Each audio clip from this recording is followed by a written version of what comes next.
And once more into the breach we go. And her family was a lot like mine. Right.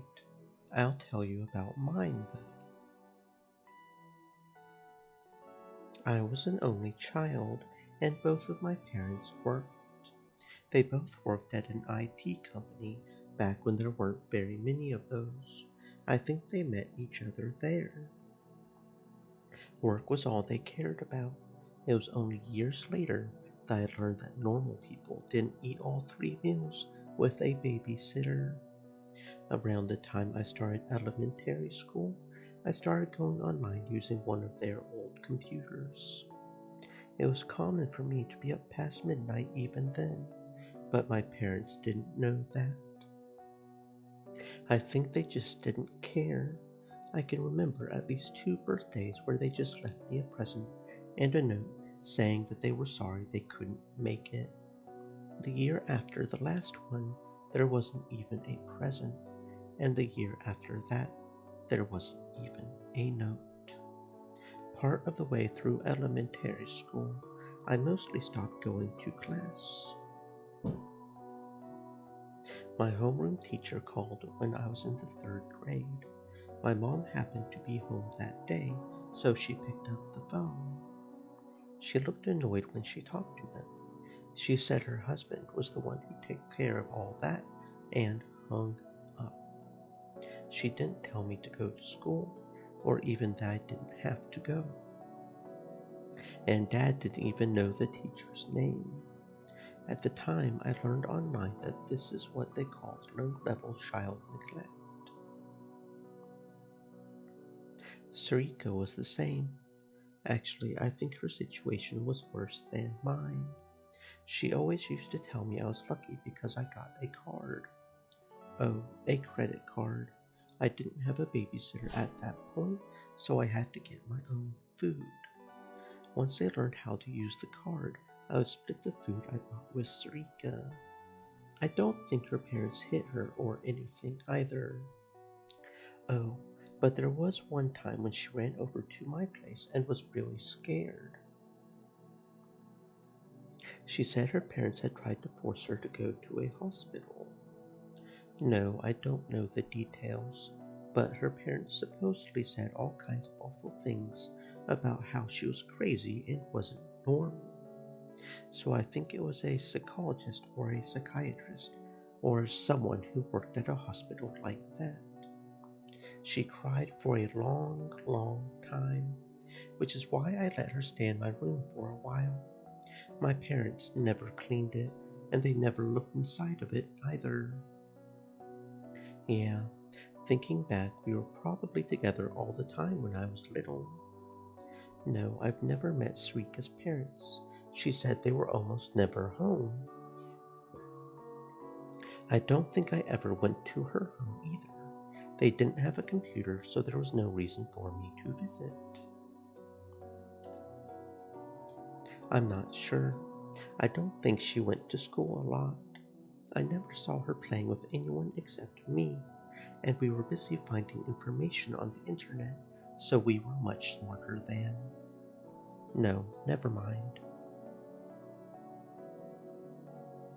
When we were in fourth grade, 2 years before the earthquake, we heard a rumor about Amy Chan, an urban legend. So the two of us snuck into the basement of the hospital to look for it.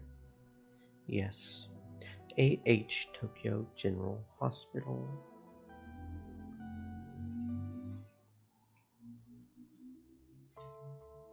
The reason why we did it was because we loved doing stuff like that, both Sarika and I.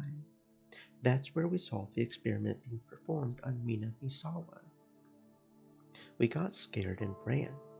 At the time, I couldn't even imagine what was actually happening there. That was the first time we both went outside and snuck into somewhere else. Sarika? I think she was scared. I remember thinking that I needed to protect her. But I think that both of us were equally excited. We had been able to learn something that no one else knew about. Sarika told me I should go to school and tell everyone what I saw. And so I did. But of course, everyone thought that I was lying. We started researching the sumo stickers and other urban legends. We even made a web page about it to investigate it together. When we were in sixth grade, the new generation madness started. That was 2009. It was like I was having a fever dream or something. At first, we couldn't believe that something like that was happening in the city we lived in. We spent almost the whole day glued to the computer, following the news.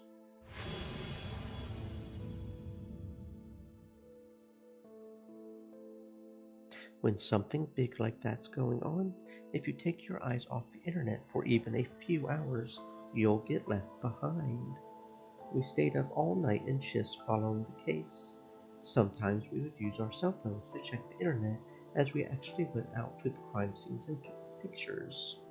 More and more murders kept happening, and eventually people started to say that Nishijo Takumi was the killer, but he ended up proving them wrong. Sarika and I both got very excited. He seemed so cool. I thought that proving your innocence meant getting the right information and shoving it in the faces of the people whose information was bad. It seemed like the ultimate expression of what I was trying to do back then, and what I suppose I'm still trying to do now with the newspaper club. Srika said he was amazing. I agreed. When the earthquake happened, Srika and I were near the O front building. Nishijo was causing a commotion there at the time, and we wanted to see. Suddenly, there was this high pitched noise, and everything went white.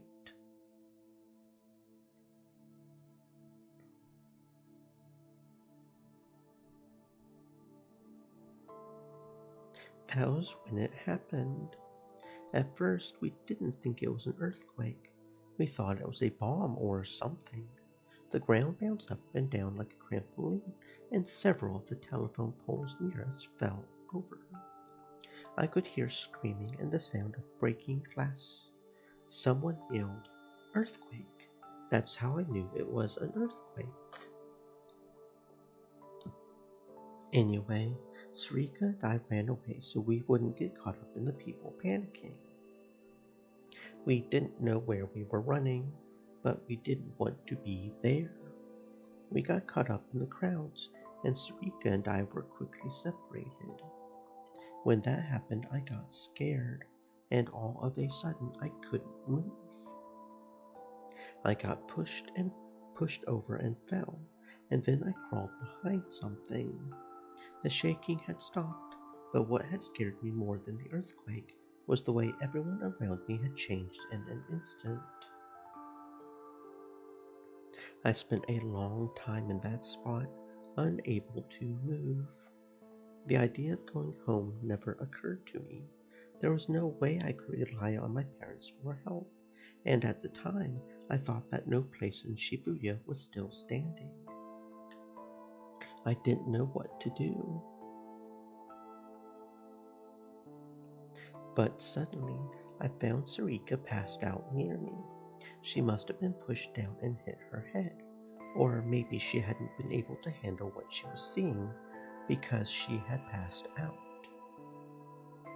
I decided that I had to save her.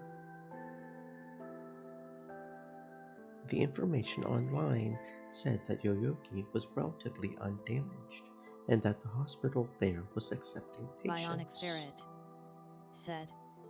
I stoked by hello. Hello, Ferret. Welcome on in. I hope you're having a fantastic existence. Hello, hello. I carried her on my back and started walking there. And then, no, never mind. Anyway, I just kept walking, and finally, I reached AH Tokyo General Hospital, which had been turned into a temporary shelter. Sarika looked like she was in pain the whole way there. She didn't wake up. I saw my parents there, and then I collapsed from a terrible headache. That's all I remember from the earthquake. When I woke up, I was in Aoba dorm, and a year had passed while I was in a coma. And that's where I met Nono and the others.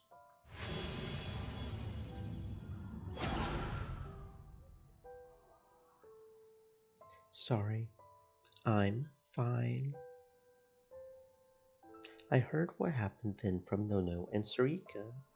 Sarika woke up at the hospital and saw me unconscious. She stayed with me the whole time, and when AH Tokyo General Hospital overflowed with patients, I was moved to one of the other hospitals in their network, and she came with me. She wasn't in good shape either, and I guess she didn't want to go home. She refused to leave my side, and when the people from the hospital saw her, they put her into care. Counseling, I mean. She said her parents died in the earthquake. So did mine. Given the circumstances, the hospital didn't seem to mind her staying there with me. But once things started to calm down, they sent her home. She found some relatives who agreed to help her get a place, the one she has now, and then every day after that, she came to visit me in the hospital. No, I don't know. I think she said they were relatives who lived a long way away. No, I don't know their names. I'm sorry. Some time passed, and since there was nobody to take me in, I was moved to Aoba dorm. But she still stayed by my side the whole time. That's when she met Nono, I guess. They were good friends. When I woke up after more than a year, I had trouble moving. Nono helped with my physical therapy. Srika would come check in on me all the time, and Nono would happily tell her my progress. Family was very, very important to Nono, and Srika was the one person outside the family that she called by her first name, not her last. The two of them would go out and visit all the different crepe shops in Shibuya. Mm, I do love a good crepe.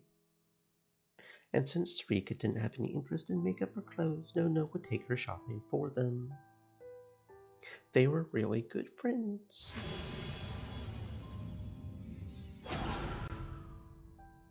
But after my therapy ended and I could walk, I started going to school more and more. Yes, that middle school. I was given special permission to be in second year, along with the other kids my age. Sarika did the same as a first year student. After the earthquake, while I was in a coma, she had started going to school. It was hard living on her own, but Nono would take care of her, and her relatives sent her plenty of money. She seemed to be doing better than she was at her old house. No, there was nothing strange, I think. I went to Hekiho Academy because they offered free tuition for orphans of the earthquake. A year later, so did Srika.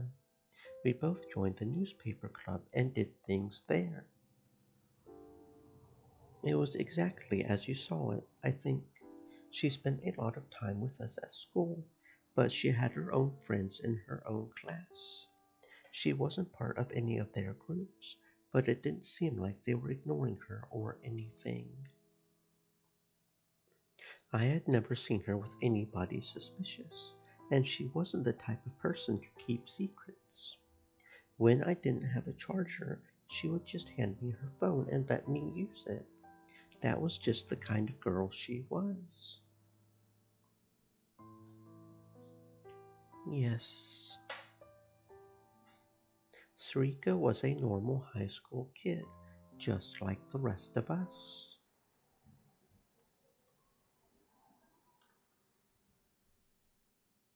At the same time, on the streets of Shibuya.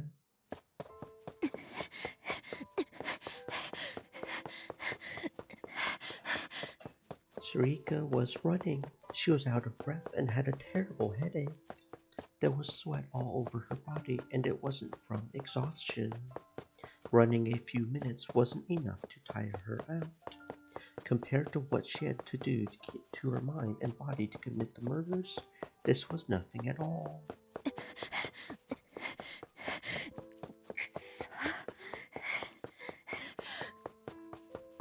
She touched the small cut on her stomach as she ran. She felt slick blood, a sensation she was long since tired of. She would probably have to stitch it up, but if her organs weren't ruptured, she would be fine. She was used to getting stitches without anesthetic. She didn't even need a towel to bite down on to relieve the pain. The needle didn't even need to be a medical one. But this terrible headache was new to her. Sarika stopped when she saw there was no one around.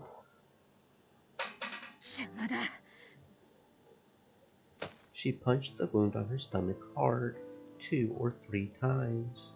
The sensation of a fierce external pain, a sensation she was used to, ran up her spine. She had hoped that it would alleviate the pain of her headache. She hoped that her brain would decide the pain of her open wound was more important than the headache. But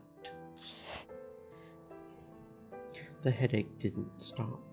It felt like a cold needle was being driven into her head with every heartbeat, as her mind screamed at her that something was terribly wrong. She knew why.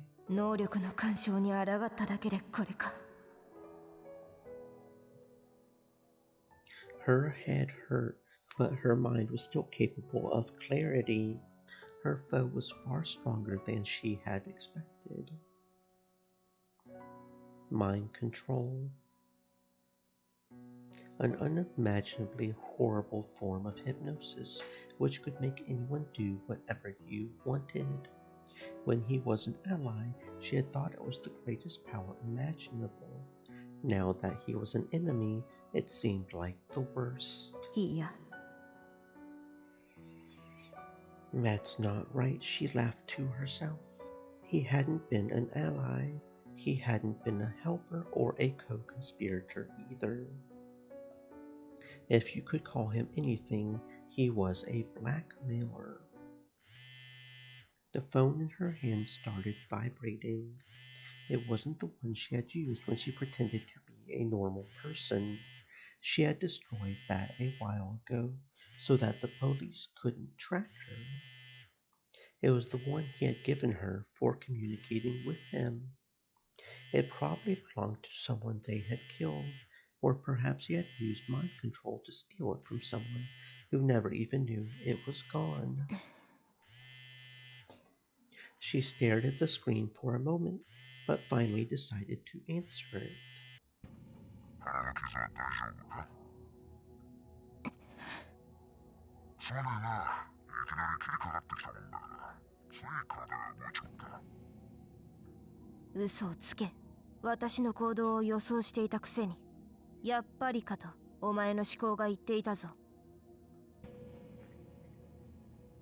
He must have found something funny because the man on the other end laughed.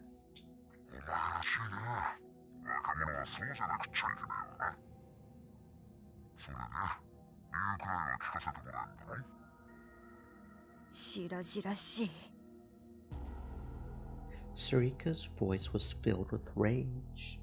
He knew, and yet he had asked anyway. He was either a sadist or some kind of sick hedonist. The methods he came up with for his murders always felt like one big joke. どうして宮代拓郎を主犯に仕立て上げた？一連の事件は全て南沢千里の犯行として決着させるはずだったろう。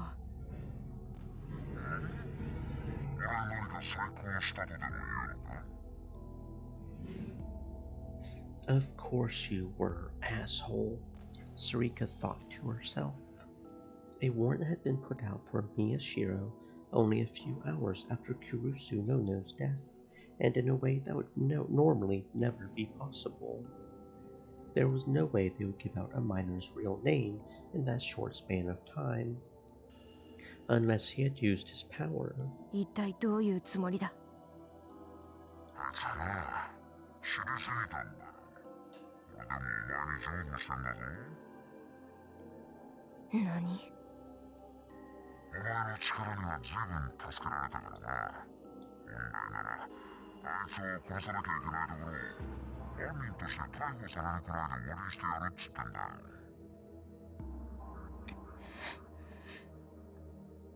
She hated the fact that she was on the phone.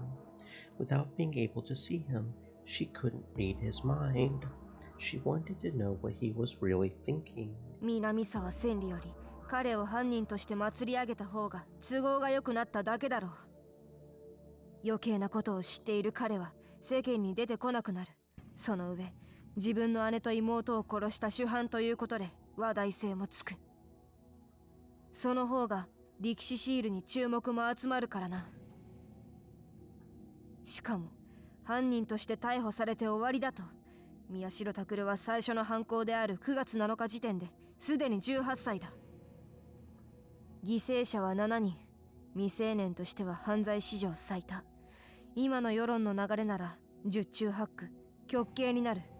そんなことを私がわからないとでも。そんなの裁判やってみなければわからないじゃないか。どうせお前が捜査するんだろうが。Sarika yelled into the phone, and the man started laughing again. She didn't know if it was because she had yelled or because his laughter pissed her off, but the headache got worse, which only made her even more angry. やっぱりな、お前は。どうだ、こっちに戻ってこないか。お前の力は俺らにとって貴重なもんだし、頭も切れる。度胸もあるしな。ふざけるな。彼が無事であること、これがお前に手を貸す唯一の条件だったはずだ。相変わらずの石頭だな。それ以外のことに私の価値などない。Miyashiro Takeru's survival. That was the one thing she had cared about since she came into this world. Being a murderer, being an accomplice to murder, using her mind-reading powers to find psychics. She had done it all for that reason. But now... じゃあ聞くけどよ。お前、これからどうするつもりだ？まさか、あいつを連れて逃げる気かSarika managed to stop herself from speaking. He was right. She had thought it was the only way. そんなことできるわけないだろう。やってみなければわからない。お前の力は確かに脅威に見えるが、委員会の末端ができることには実は限界があるんじゃないのか。That's why he had come to her for help, right? She thought that this was her only chance to save Miyashiro. 現に彼はまだ警察にもお前の手にも渡っていない。居場所がわからないんだろう。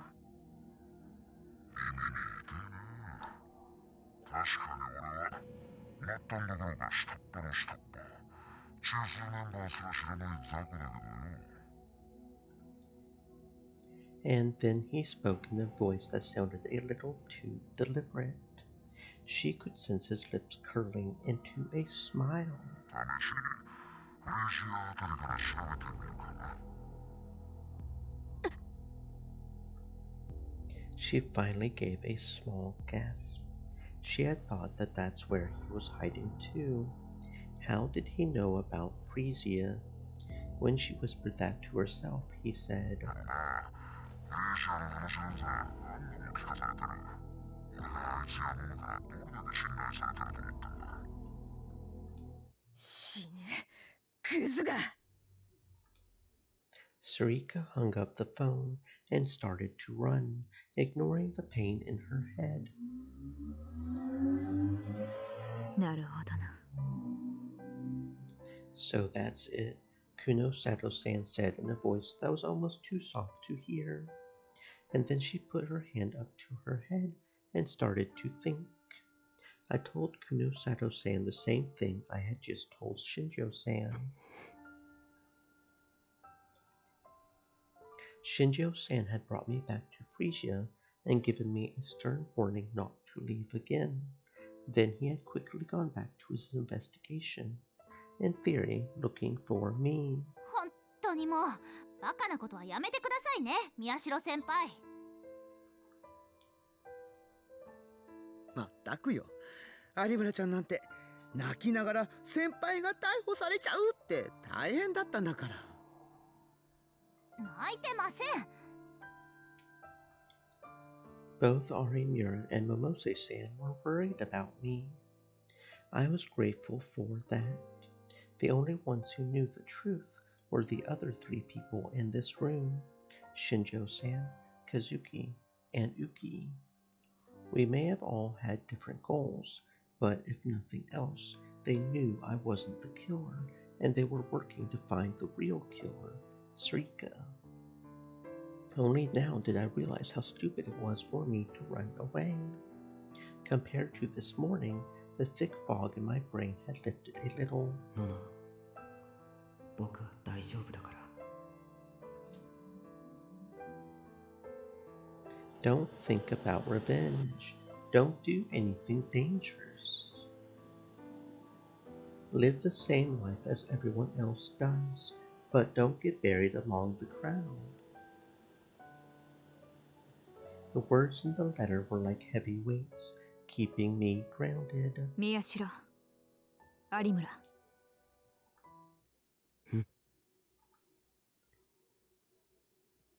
はい。 Kuno Sato-san turned away from the computer screen and toward us. Her expression was even more stern than usual. 前にも言ったと思うが、渋谷地震の際に目撃された白い光がお前たちギガロマニアックスの発生に関係していると私は確信している。震源域の中心付近にかつてプラネタリウムがあったのは知っているだろう。そのプラネタリウムはある企業によって買い取られたのだが、新庄さんの聞き込みによればそれ以降不審な男たちが目撃されるようになったそうだ。しかもそれと並行して多数のリアルブートらしき現象の目撃情報がある。さらにその企業は例の AH 東京総合病院と深い関係があることも分かった。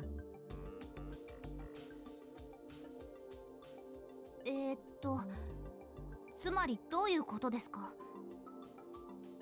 ここからは推測だが、プラネタリウムはあの地下施設と同じくギガロマニアックスの実験か何かに使われていたのではないかと思う。ところがあの地震でプラネタリウムは破壊され、いやあるいは逆にプラネタリウムでの実験にトラブルがあって地震を引き起こしたのかもしれないが、とにかく実験中だったギガロマニアックスの発生因子とでも言うべきものが周囲に拡散されてしまった。私はそれが白い光だと考えている。有村ちゃんたちの脳からギガロマニアックスの能力を引き出してしまった原因物質ってことかしらね。物質じゃなくて電磁波みたいなものだとかエネルギーとかそういうものかもしれないけど。ああ、つまりアレルゲンみたいなものですね。Allergen, an antigen that causes an allergic response in vertebrates. In normal circumstances, antigens cause a reaction within the body's immune cells, resulting in them being ejected from the body via antibodies found within the bloodstream and other various bodily fluids. However, if this immune response is too strong, the body can experience allergic reactions. Substances such as pollen as well as foods that contain antigens were also referred to as allergens. 全く違う。ちょっとばかり聞きかじっただけの言葉を使うな。バカは黙っていろ。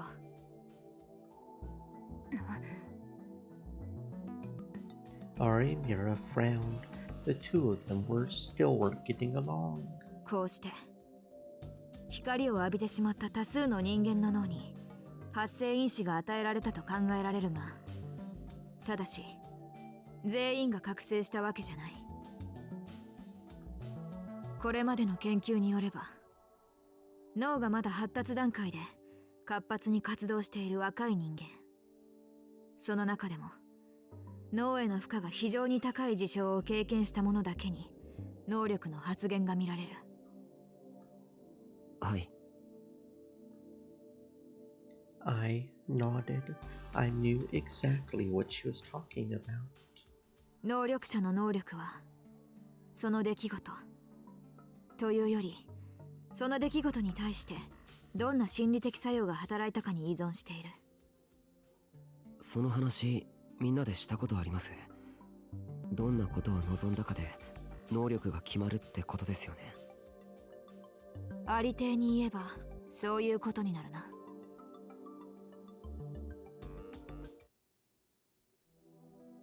Back when I first woke up from my coma after the earthquake, I experienced a lot of stress because my body wouldn't move the way I wanted it to.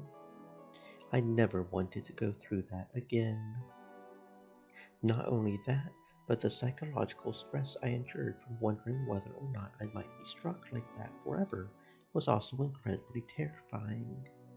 That's why I had gained my power of psychokinesis. When I was telling that to Kunosato-san, my mind flashed back to how Nono helped me with my physical therapy. She had done her best to cheer me up, at times kind and gentle, and at times strict. She was always there for me. But now she was... ダメだ、しっかりしろよ、宮代拓郎。I forced myself to snap out of it, and then I realized that Kunosato-san was staring at me.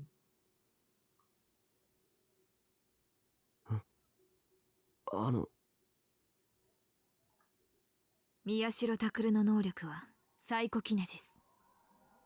その発生要因は過酷なリハビリ。私もお前のことを調べてそう思い込んでいた。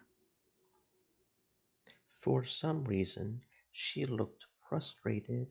思い込んでいたって。安易な判断と思い込み、私もまだまだ未熟だ。本当ならもっと早く尾上セリカにたどり着けていたかもしれないのに。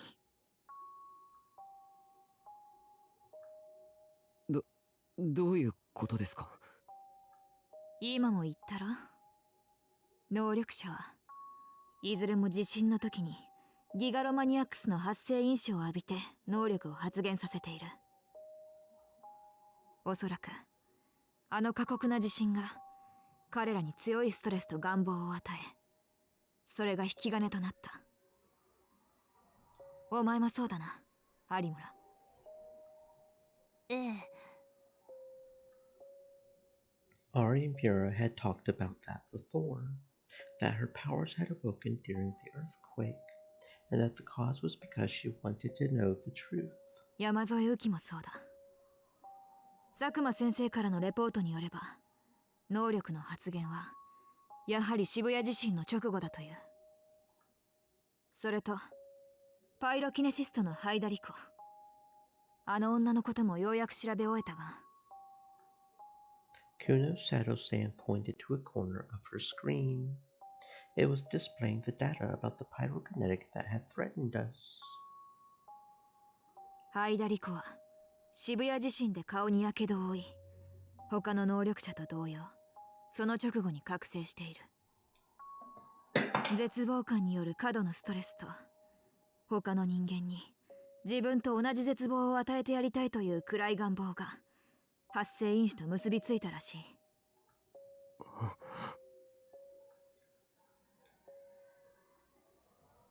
これで分かったろ。もちろん全ての能力者を調べたわけではないが、私が知る限り全員例の白い光を浴びた直後に能力を得ている。1年以上のタイムラグがあったものなど私の持っているデータの中にはいないんだよ。I started to understand what Kunosado-san was trying to say. That was when I started to get a bad feeling. 情報を精査したところによると、能力者の力が発現する際には必ず大きな副作用が起こる。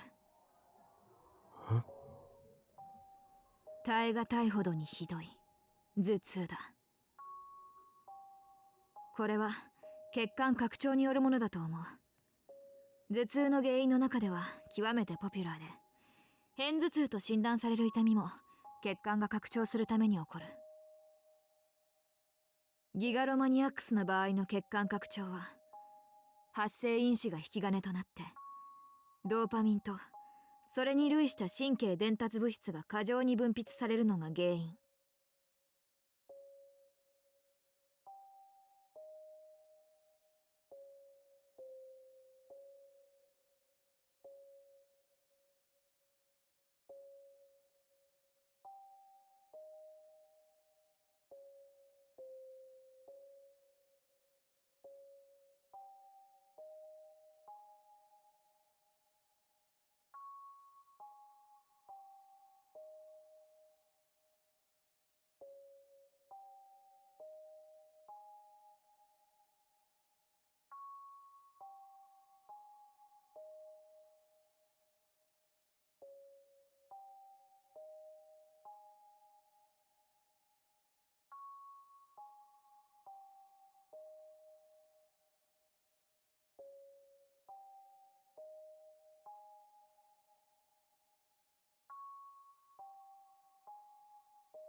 というデータが出ているが、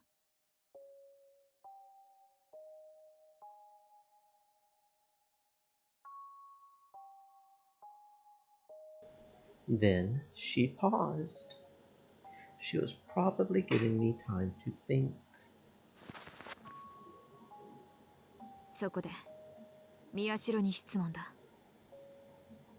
お前はリハビリの時にひどい頭痛を経験したことはあるのか？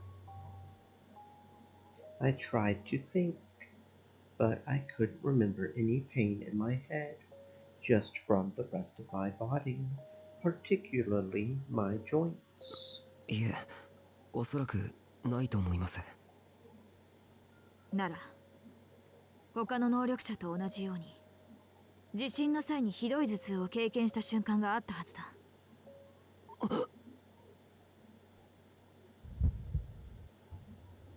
I could hear my heart beat loudly. My vision started to blur, and then my heart beat so loud that I could hear it. その時お前は何をしていた？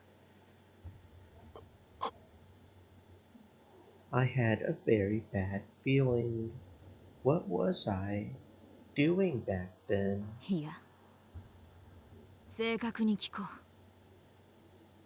地震の時にお前は何を望んだ？例えば危険を回避するために瓦礫を意のままに動かしたいと望んだのか？それでサイコキネシスを手に入れたのか？違う。そんなこと望んでなんかいない。あの時僕が望んだのは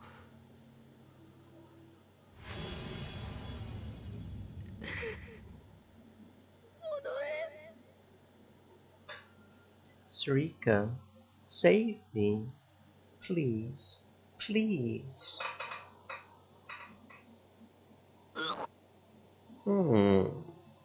For a moment, it felt like the headache I had experienced during the earthquake had come back, and I grabbed my head in pain.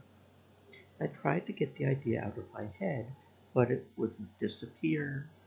No, that can't be right. どうした？ Kunosato-san stared at me.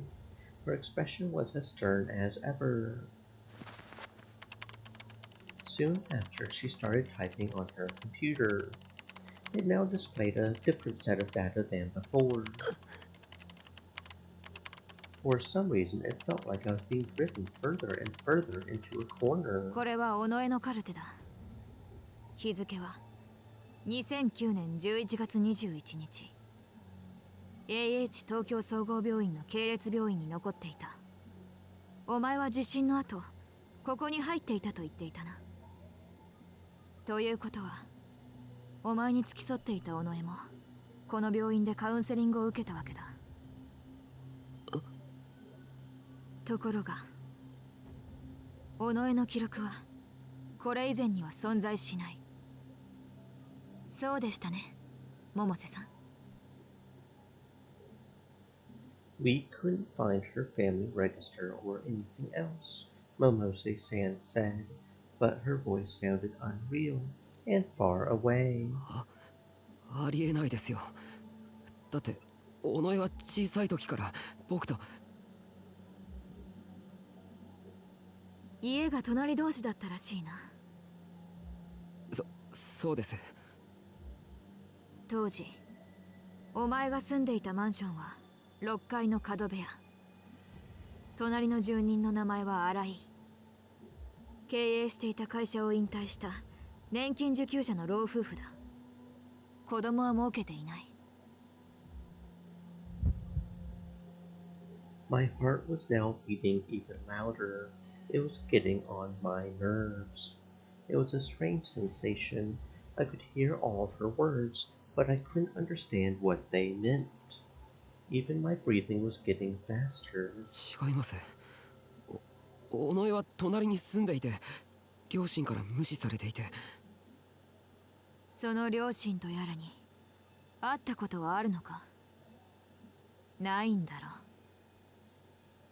ろう。尾上には当時他に友達がいなかったそうだが、そもそも地震以前に尾上が誰か第三者と話しているのを見たことがあるか？それは。 I didn't. But that was because she didn't have any friends. When we sometimes went outside, she was always with me, and she never left my side for an instant. Kunosato-san tapped at the keyboard, and the screen changed. これはお前のカルテだ。その系列病院に残っていたものだ。If only I had found it sooner, she whispered. At some point, I had started crying. I couldn't see the screen through my blurry vision. お前が昏睡状態に陥った原因は不明とされている。発生因子のことが解明できなかったんだろう。だが、その代わり、別の病院の精神科の診察記録が追記されている。Another hospital, a psychology department. I had never been to another hospital. It must have been some mistake. 2006年の日付か。お前が小学3年の時だな。イマジナリーフレンドへの過度の傾倒と診断されている。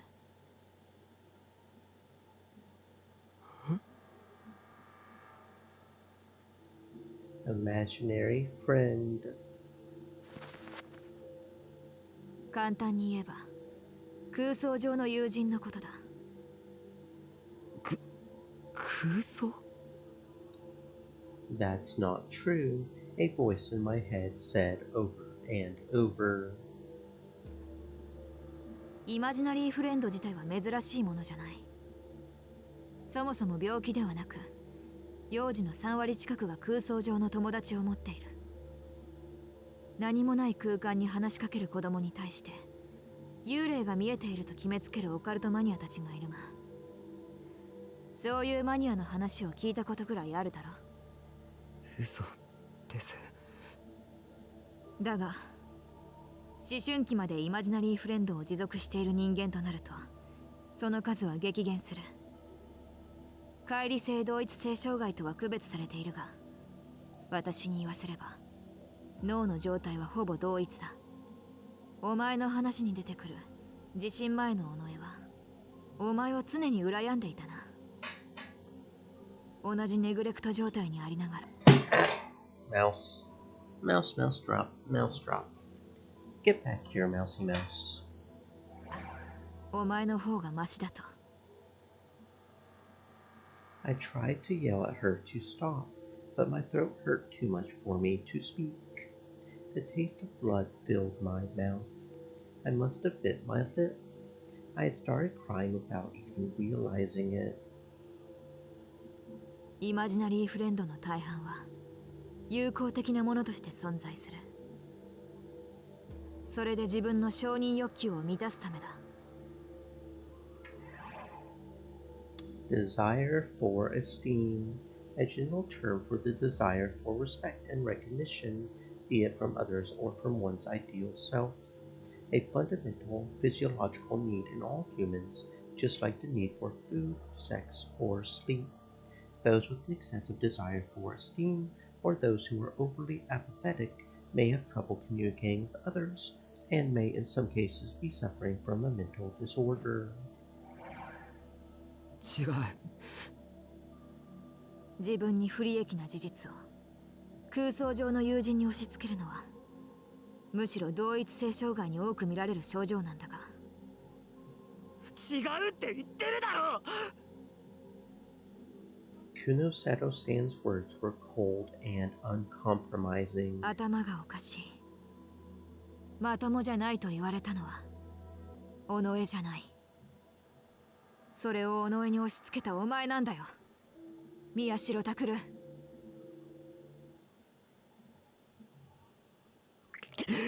嘘をつくな。宮代先輩。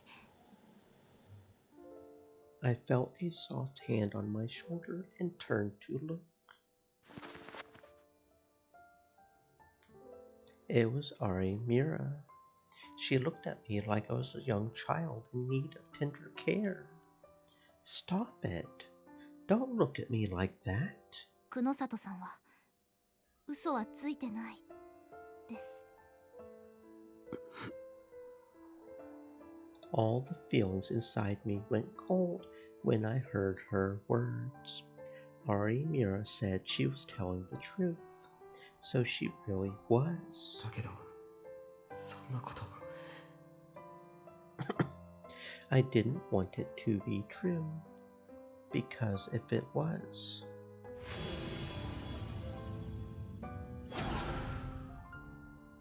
ノノを殺した尾上は、この僕が。ノノを殺したのは、結局僕ってことに。そこまでにしてもらおう、久野里美代。I suddenly heard a voice. I turned around and saw someone in front of the door. It was someone I knew very well.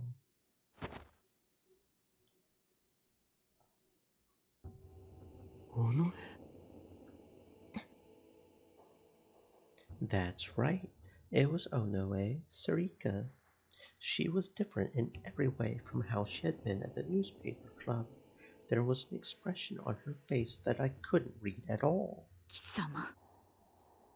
待て、争う意思はない。ふざけるな。本当だ。有村ひなえ、それをしまってくれないか。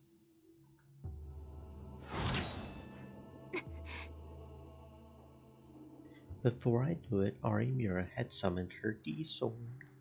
She was glaring at Sarika and pointing it straight at her. お前たちに危害を加えるつもりなら、こんなに堂々と姿は見せない。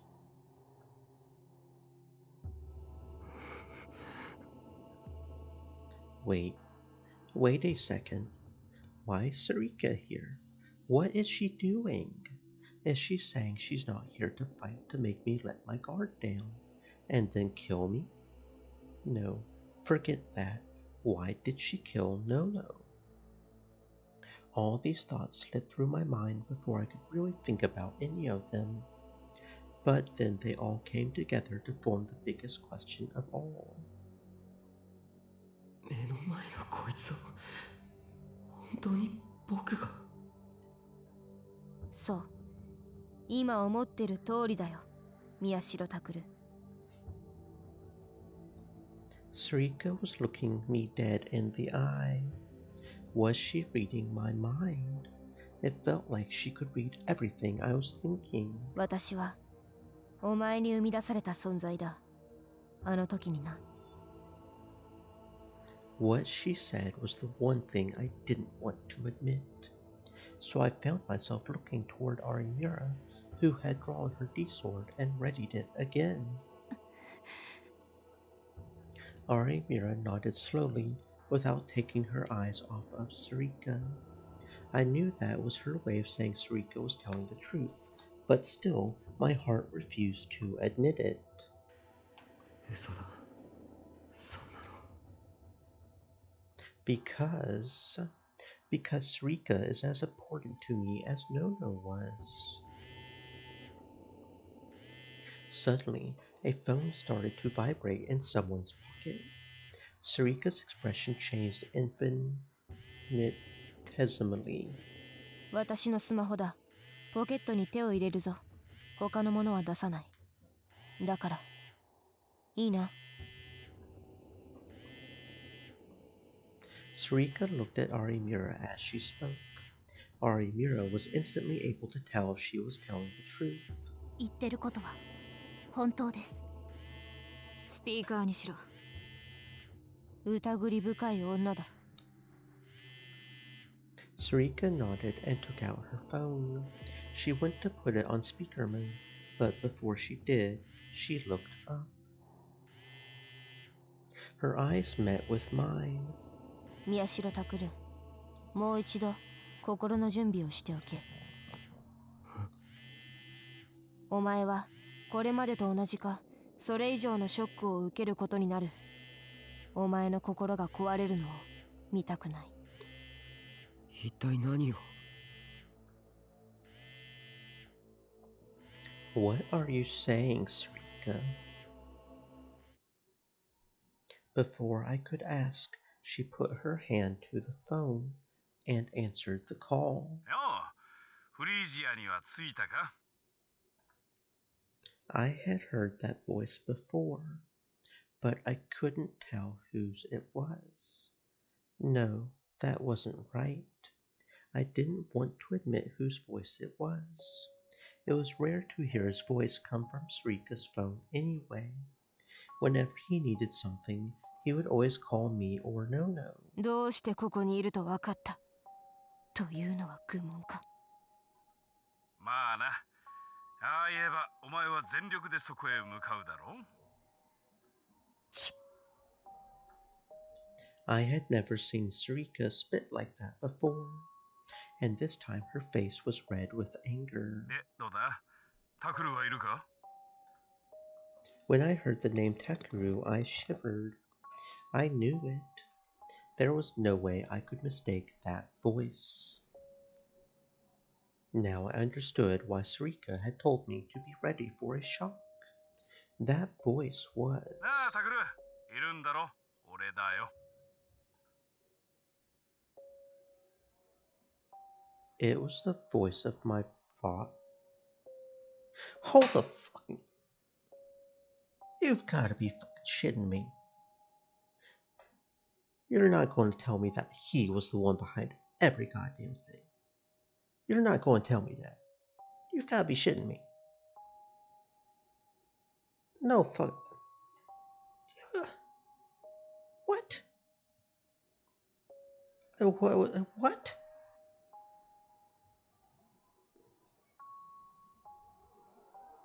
That is some bullshit. There's no way, right? There's no way.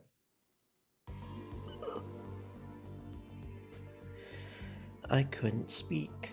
The ground beneath me seemed to shift, and I felt sick. The phone seemed to stick out clearly while everything else faded away. 佐久間先生。そういうことか。こちらの動きはみんな筒抜けだったわけね。おいタケル、聞いてんのか？もしもし。 Warrior と said, さ Good afternoon. なんで Hello, Mora. Welcome on in. I hope you're having a fantastic existence. おお、やっぱいるじゃねえか。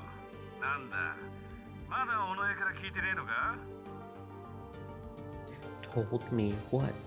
Told me what? And why is Dad calling Sarika's phone? 全部の絵を描いてたのは俺と尾上だよ。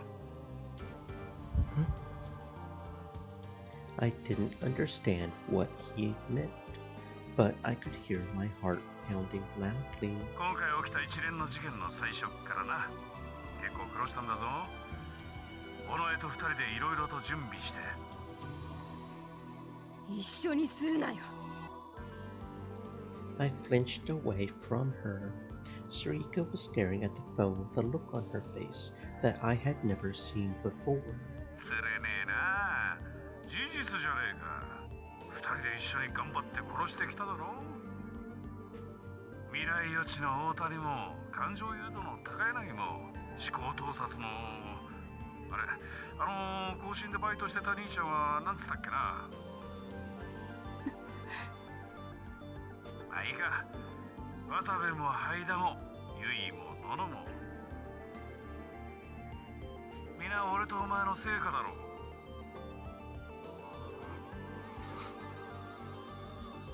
That was my dad's voice. There was no mistaking it. The names Huey and Nono echoed in my mind. Accomplished? Together?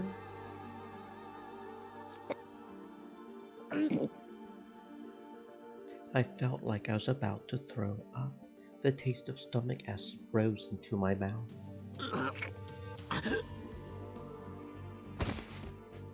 I fell to my knees, unable to stand. Drool and vomit dribbled out the corner of my mouth and onto the floor. Ari Mira was saying something to me. I could hear the words, but I couldn't understand them. This had to be a dream, and it had to be just a bad dream, because why would Dad do something like that? 顔を上げろ。Dad and Sarika had killed them? Killed Yui? Killed Nono? Killed two of our family? こっちを見ろ。Why? What is this? That doesn't make any sense at all. 一体何なんだよ。こっちを見ろ、宮代拓。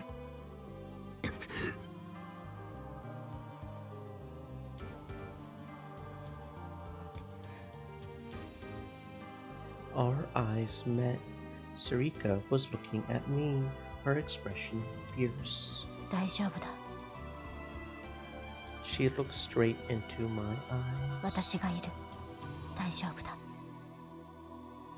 All right? How will anything be all right after this? ずいぶんな言葉だな。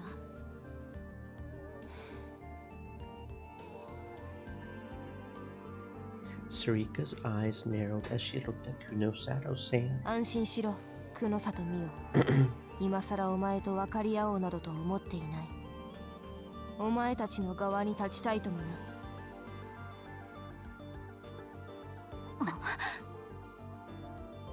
Kuno Sato and Arimura went pale. お前、そうか。それがお前の能力か。思考盗撮。頭の回転が速いな。そう、柿田博則と同じものだ。おいタクル、聞こえたか？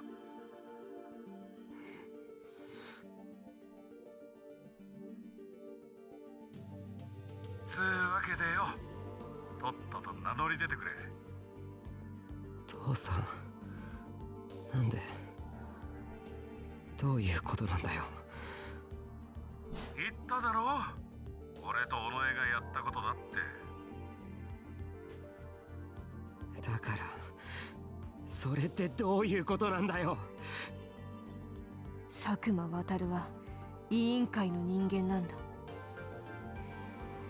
Sarika said the word like she was disgusted by it, and when Kuno Sato-san heard it, her face filled with anger. 正確には委員会の末端の組織。病院の地下でギガロマニアックスの研究をしていた連中の一人だ。連中は渋谷地震の影響でイレギュラーに発生してしまった能力者を邪魔な存在と捉え飼っていた。私はそれに協力していた。宮代拓、お前をその狩りから外すことを条件にな。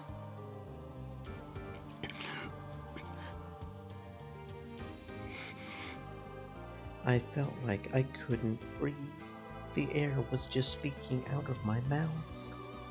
Dad? Was what? お前よ、お前本当にタクルを連れて逃げる気か？お前は約束を保護にした。好きにさせてもらう。そうじゃなくてよ、そんなこと可能だと思ってんのか？とぼちぼちだな。ちょうどいい。テレビつけてみろ。どのチャンネルでもいいからよ。何？いいからよ。テレビくらいあんだろ？ Someone, probably Momose-san, turned on the TV. The voice of the TV announcer filled the room. 続きまして、渋谷で発生した連続猟奇事件に関する速報です。未成年の実名を公表したことにより注目されている今回の事件ですが、先ほど重要参考人として指名手配されている宮代拓君本人から報道機関宛てにメールで連絡が入りました。Sarika turned and looked at me. 知らない。僕は何もしてない。そのメールには明日渋谷で開催される渋谷復興祭において衆目の中自らの命を絶つと記載されており、警察はメールの中に犯人しか知り得ない情報、いわゆる秘密の暴露が含まれていたことから、このメールを宮代拓君本人からのものと断定しました。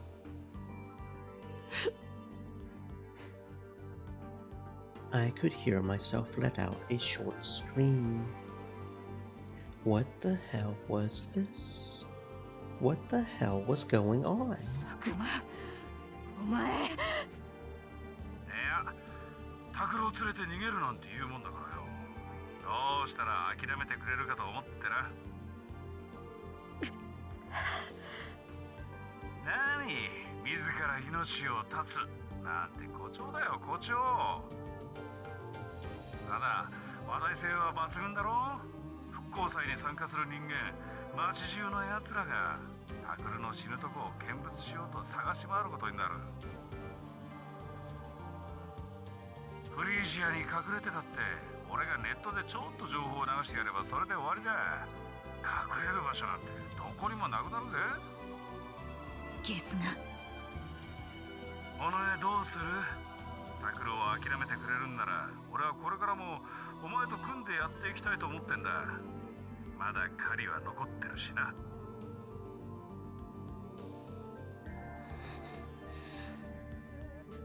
There was a short silence.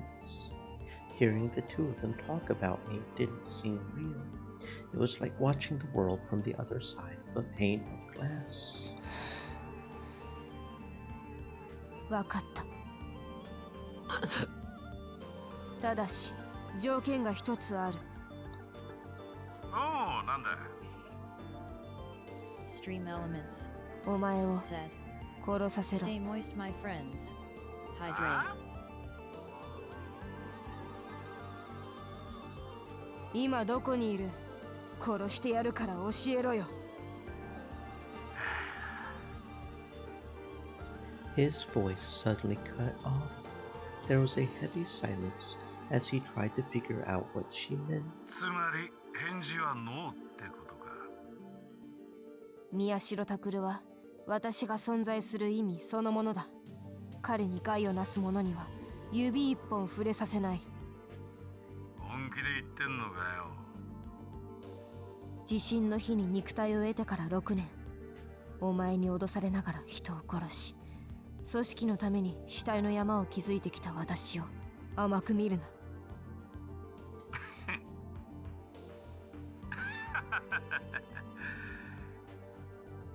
I heard what sounded like an animal's laugh. It was my father's laugh, the one I had always heard at Aoba Dorm. 強がりってのもなかなか可愛いもんだな。さっき腹を裂かれたばっかだってのによ。お前、俺を殺せるつもりでいんのか？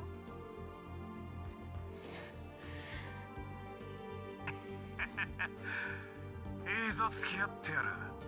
始まりの場所に来な。始まりの場所。わかんねえか？今回の事件、いや、6年前の事件も含めて全てが始まった場所だよ。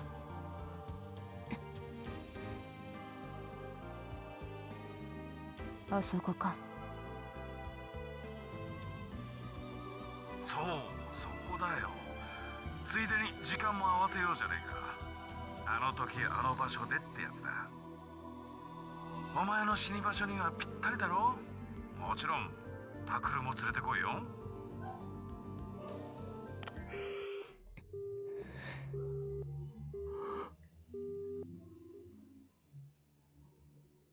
And then suddenly, I heard the cold electronic beep of an ended call. Everyone but me was looking at Sarika and her phone. I was still kneeling on the floor, unable to move.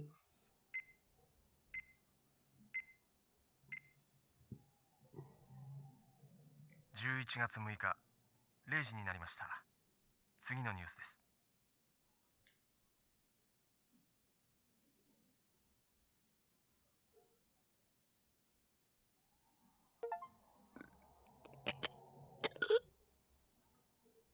Each time I took a breath, more cold, nasty sweat poured out of my body. What's going on? What the hell is happening? I had been asking myself those same questions for a while now. 立てるか。 Sarika slowly offered me her hand. Her voice was different, but it was the same Sarika. I went to grab her hand and stand up, like I always did.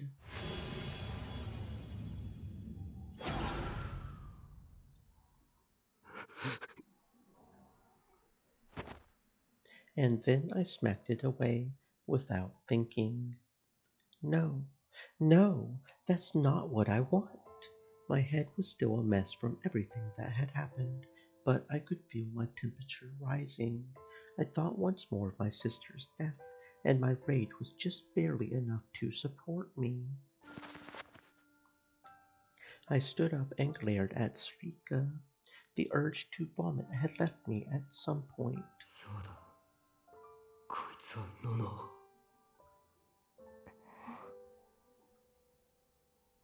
Sarika held the hand I had knocked away close. She looked back at me. Why are you looking at me like that? Like you're hurt? 他に取る手段がなかった。クルス・ノノには正体を感づかれてしまったから。何？私は私のままでお前を生存させ続けなければいけなかった。そのためには彼女が邪魔だった。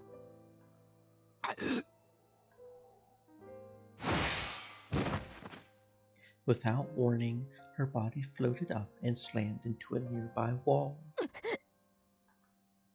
I hadn't even had any time to think about it. I had used my power without even realizing I had done so. ふざけんなよ。お前とノノは。友人ではない。私には友人など一人もいない。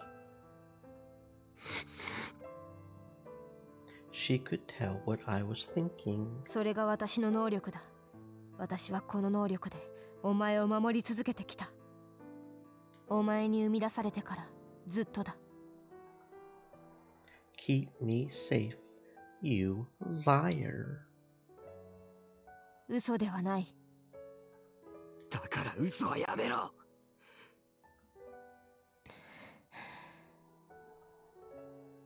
What? Why are you smiling? 相変わらずだ。自分にとって望まない情報が出てくると、まず逃避から入るんだな。幼い頃から変わっていない。Stop it. 私を生み出した時もそうだった。Stop it. 私はお前に生み出された存在。そしてお前を生き延びさせること。それ以外は私にとって二の次なんだ。おい、くだらない思い出話なら死んでからやれ。There was a low, fierce voice. It came from Kunosato-san.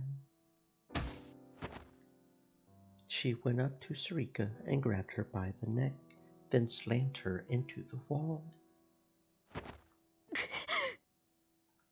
文句はないよな。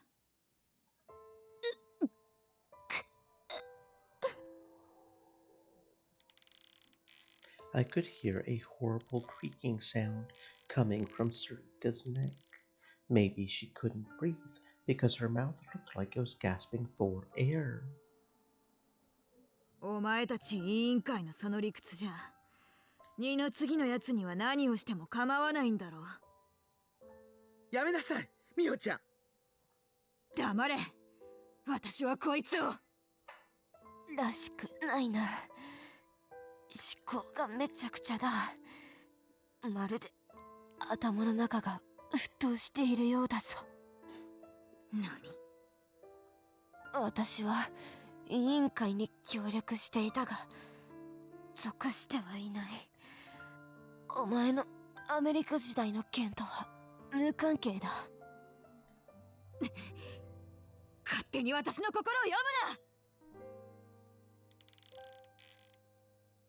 Kunosato-san's hands dug deeper into Sarika's throat. 何を言っている？お前が考えるから私に伝わってしまうんだ。まあ、考えるなと言っても無理か。白熊効果を直に感じたのは初めてだな。White bear problem, a strange phenomenon observed in human psychology. The term describes a phenomenon where, when people are told to suppress certain thoughts or memories, they actually become more likely to think about or remember said things. The name white bear problem comes from an actual experiment where subjects were shown a photograph of a white bear and told not to think about it. I'm sure that has something to do with reverse psychology as well. Just natural disobedience, told not to do something, gonna do it.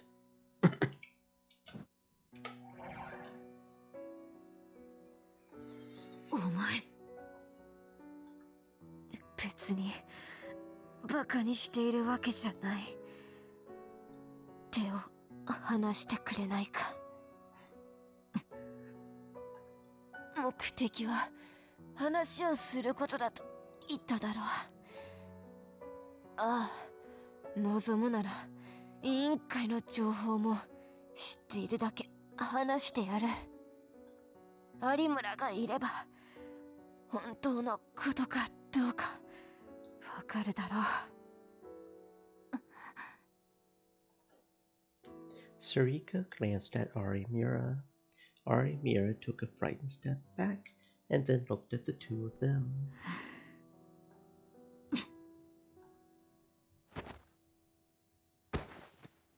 Kunosato-san roughly shook her hands off of her. Her hands were shaking, and there were red marks on Sarika's throat.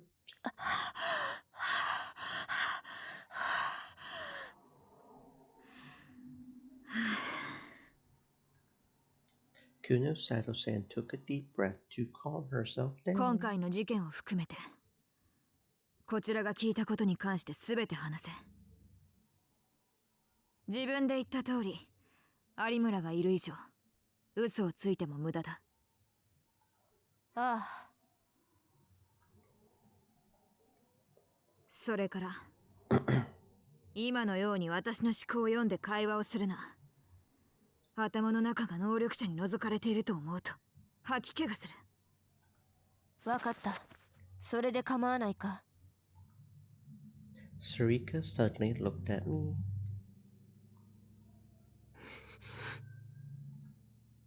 I couldn't speak. Why was she asking me? 知りたいんだろう、真実を。お前は新聞部の部室でいろいろな仮説を立てては事件の全容を追っていた。確かにいいところまで言っていたが、最後に間違えた。佐久間や組織の存在に気づくことができなかった。I made a mistake. That's right. I screwed up at the very end. 私が全て知っている。お前がずっと追ってきた事件の全てを。Her words made me angry. It was as if she was going to tell me everything as a favor. バカにするなよ。僕はもう事件のことなんて。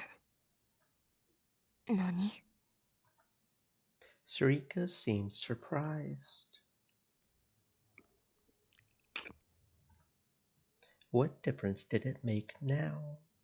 Yui and Nono were gone because I had tried to solve the case. They weren't coming back. And 復讐なんて絶対に考えないで。危険なことはしないで。何もかも忘れて他の人と同じ日常を、だけど埋もれないように強くしっかりと過ごしていってください。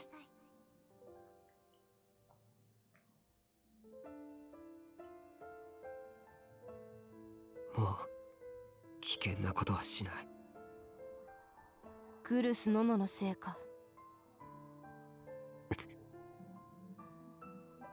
damn it, she's reading my thoughts again. 心配しなくても私がお前を危険な目に遭わせない。むしろお前が危ないことをしないでくれると助かる。だが委員会と事件のことに関してはお前も聞いておけ。今後身を守るために必要となる。あとやめろ。 I yelled. I couldn't take it anymore. Stop it, Sarika.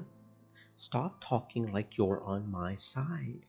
You were the one who killed Yui and Kurusu, and you were the one who did that to Ito. 理屈より感情を優先するのか。それが情報強者の取るべき態度か。I don't think she was actually involved in Yui's death, because that was actually the one guy being mind controlled. So I don't think she actually had anything to do with Yui.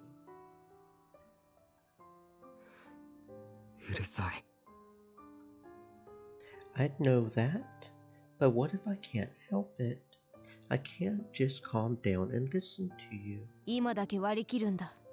どうせもうじき決着がつく。そしてどう転ぼうと私はお前の前に二度と姿を現さない。何？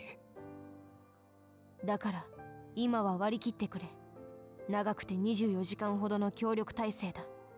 それに黒里美代。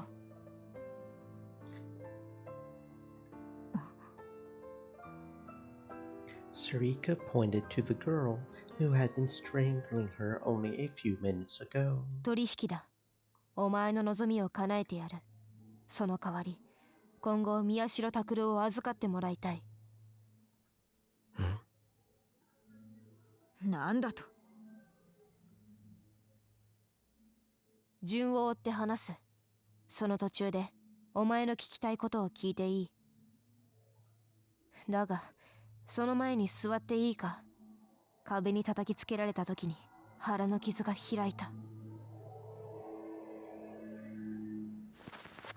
Sarika went to the sofa and sat on the edge. Only then did I remember what Dad had just said. He said that he had cut open Sarika's stomach. When she sat down, she put a hand on her stomach for a second, and I saw that was stained with blood. But what was eerie was her attitude. She had been careful not to put pressure on it when she sat down, but she didn't look hurt. It was as if injuries like that were an everyday occurrence for her, and she had given up on things ever getting better. The Sarika I had always known seemed like a completely different person. 佐久間にやられたということは、あいつもディソードを持っているのか？質問は佐久間のことからでいいのか？ Sarika didn't even bother wiping the blood off her fingers. いや。おい、有村、こっちに来い。なんですか？お前も座れ。長くなる。こいつが嘘を言ったらすぐに教えろ。Kuno Sato-san didn't wait for Ariura's answer. She turned back and sat down across from Sarika. Ariura still looked scared of her, but... はい。私も聞きたいことありますから。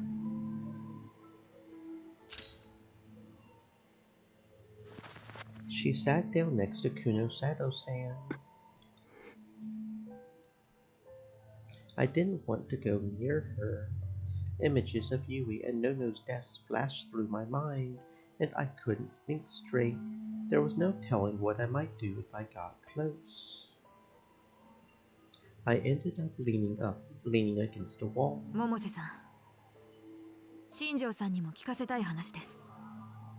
電話をしてスピーカーでつないでおいてもらえますか？わかったわ。それからさっきはすみませんでした。何が？ Kuno Sato-san nodded to Momose-san, and then her expression tightened once more. Momose-san made a call and said a few words to someone on the other end, probably Shinjo-san. Then a moment later she nodded. Then Kuno Sato-san began. まず根本的なことからだ。委員会の目的は何だ？わからない。は？わかるといえば嘘になってしまう。そもそも私は佐久間と協力関係にあっただけだ。お前が盛んに委員会と呼ぶ組織のことは知らされていないんだ。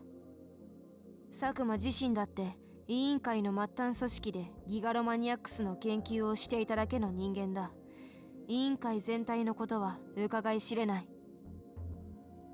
末端の組織というのは？6年前、サードメルト、渋谷地震を起こした連中が属していた研究グループだ。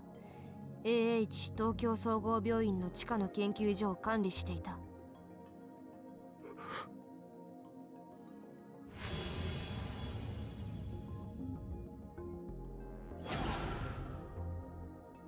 I shook a little when I heard her say that. That was where Mina Misawa Senri had been tortured. That was where Uki had been kept and forced to care for the patients. Dad had been working for them. 今、渋谷地震を起こしたと言ったな。じゃあ、やっぱりあれは人為的なものだったのか。人為的というよりも何らかのトラブルと聞いている。詳細は極秘で佐久間も知らされていないらしい。どうやら私の仮説は正しかったようだな。What she said matched most of Kunosato-san's theory. 渋谷地震が実験中のトラブルだとすると、委員会はそのせいで研究そのものを放棄したのか。少なくとも佐久間はそう言っている。6年前、事故のせいで委員会は手を引き、地下の研究所も解体させられたと。しかも委員会はギガロマニアックスとは違う案件に力を注ぐようになったそうだ。佐久間は自分たちが切り捨てられたと怒っていたが、詳しくはわからない。ギガロマニアックス実験の被験者たちが地下で放置されていたのもそのせいか。そうだ。はしごを外された形の研究者たちは山添雨季をはじめとする被験者たちを持て余し、ああやって軟禁しておくしかなかった。だがしばらく経ってイレギュラーが発生した。Sarika glanced over at me. 白い光による能力者のことか。ああ。私はその光を事故によって飛び散ったギガロマニアックスの発生因子だと推測したが、その通りか。そう考えていいと思う。佐久間も仲間の研究者たちとそういう話をしていたからな。仲間がいるのか。いや、元の仲間と言った方がいいな。佐久間以外は研究を諦めて一応肩着でやっている。前に宮代や有村が脳の検査をしに行ったクリニックの院長とかな。何？じゃあ、あのクリニックで撮った宮代たちの脳の断層写真はフェイクだ。昔のよしみで作らせたらしい。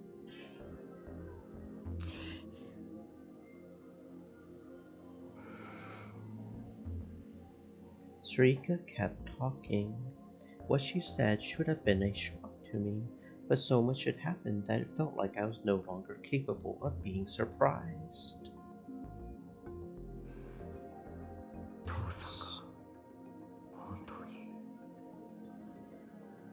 He was really a part of this committee thing. Dad, the guy who always drank too much. Dad, the lazy guy who got chewed out by Nono and Yui all the time, but whom everyone at Aoba Dorm relied on more than anything. Dad, the man I loved way more than the people who had actually given birth to me.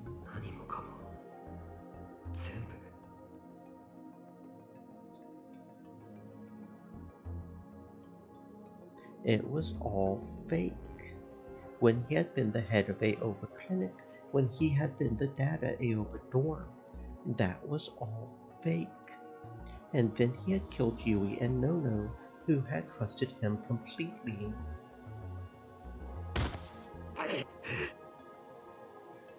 I could feel pain in my hand when I punched the wall, but it didn't help me forget any of the other things I was feeling.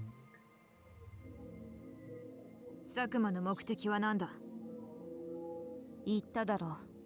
イレギュラーで発生した能力者の始末だ。違う。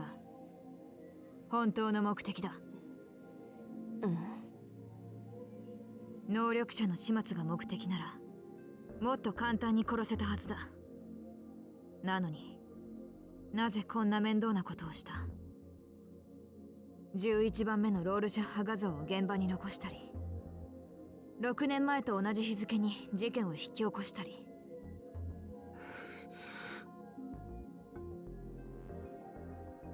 That's right. That's how all of this began. The mystery was so compelling that I had started to work it out with the rest of the newspaper club. And in the end, I had decided that was a game the killer was challenging me to. And I was wrong. あれは委員会へのメッセージだよ。メッセージ？6年前、トラブルによって発生した危険なイレギュラー、つまり想定外のギガロマニアックスを自分が掃除してやっているというアピールとでも言おうか。掃除？ Arimura raised an eyebrow. I felt so furious that it took everything I had to stop me from using my powers. ふざけんな！ユイをあんな風に殺したのは掃除だったっていうのか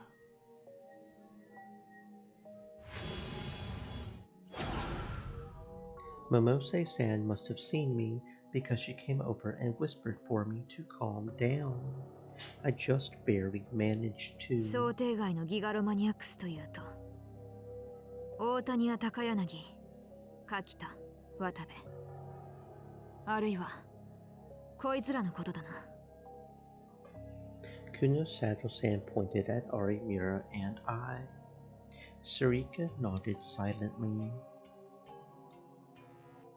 そうだ、佐久間は末端の組織の人間で委員会と直接コンタクトする手段がない。だから委員会が注目するような形で事件を起こしていったんだ。さらに11番目のロールシャッハ画像、つまり本物の歴史シールも委員会にとって見過ごせないファクターだと佐久間は考えた。あれは6年前の計画破棄とともにデータごと全て消去された。当然一枚たりとも残っていてはいけないものだ。ところがそんなトップシークレットがよりにもよって事件に使われニュースで公開されたら委員会だって放置はできないだろう。必ず佐久間に接触してくる。それが狙いだった。データごと消去されたのなら、佐久間はどうやってあの画像を手に入れたんだ？ある場所に画像が保存されていたんだ。委員会の想像もつかないような場所にな。それを取り出すことに佐久間は成功した。というと？脳の中だよ。地下で実験を受けていた被験者の山添右紀が連れていた老人を覚えているか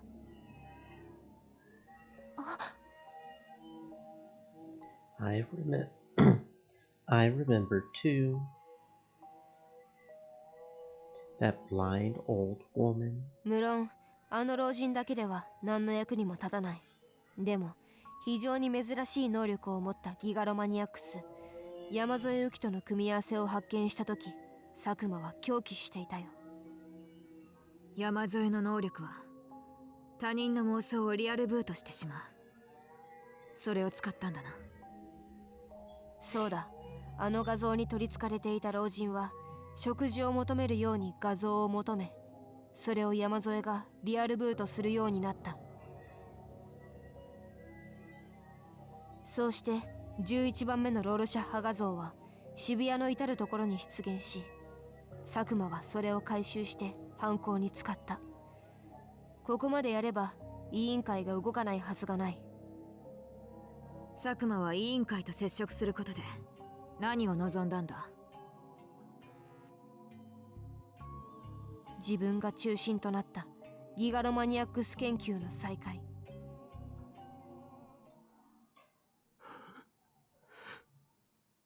That was it. That was the only reason. That was the only reason he did all this. で、実際にあったのか？委員会からの接触は？そのようだ。委員会は研究再開の条件として今回の事件の収拾をつけるよう佐久間に命じた。そこで奴は私との約束を反故にし、宮代に全ての罪をかぶせて事件の収束を図ろうとしている。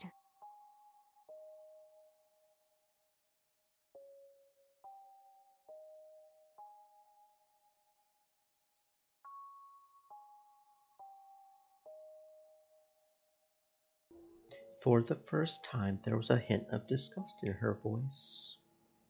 結局佐久間に裏切られたわけか。なぜ佐久間はこいつを犯人に仕立て上げようとしている？ Kuno Shadow-san pointed at me as she spoke. 本来であれば事件は南沢千里が犯人となって決着するはずだったんだ。自殺という形でな。I was caught off guard by the sudden mention of her name. と言っても実際はお前たちも知っての通り、ハイダリコという別人だが。宮代拓、お前はずっと南沢千里が生きていて自分に復讐しようとしているのではないかと怯えていたが、それは杞憂だ。本当の南沢千里はこの世にはいない。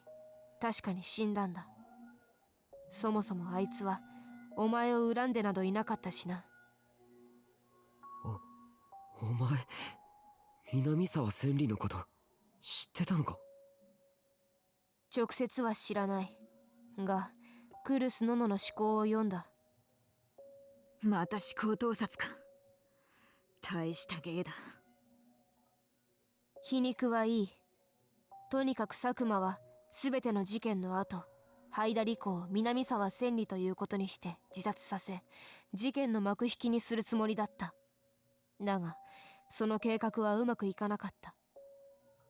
さすが宮代拓だと褒めておくが、お前たちはこちらが思っているよりもずっと早く事件の裏に気づき、すぐに行動を起こした。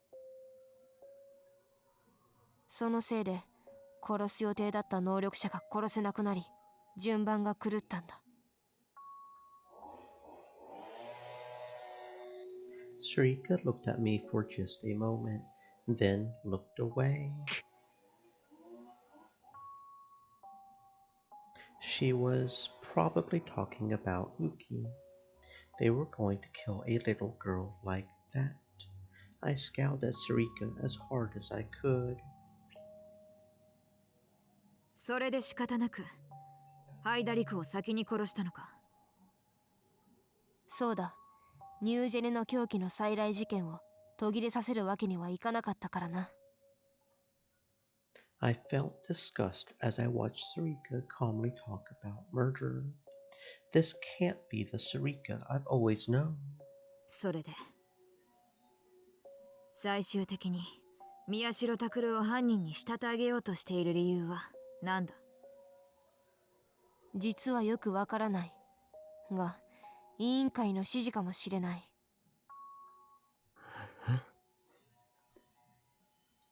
I'd never heard of this committee until now. So why? 覚えていないか？宮代自身が以前疑問に思っていたことだぞ。何のことだよ。能力者は一人で一つの能力しか持てないのかという疑問があったろう。And you just demonstrated that you kind of have too. That's right. That did come up when we were talking in the club room. In the end, we never came up with an answer, so we had to move on. お前は私という存在をリアルブートした。これだけでも大した能力だが、その後さらに別の能力まで使えるようになっている。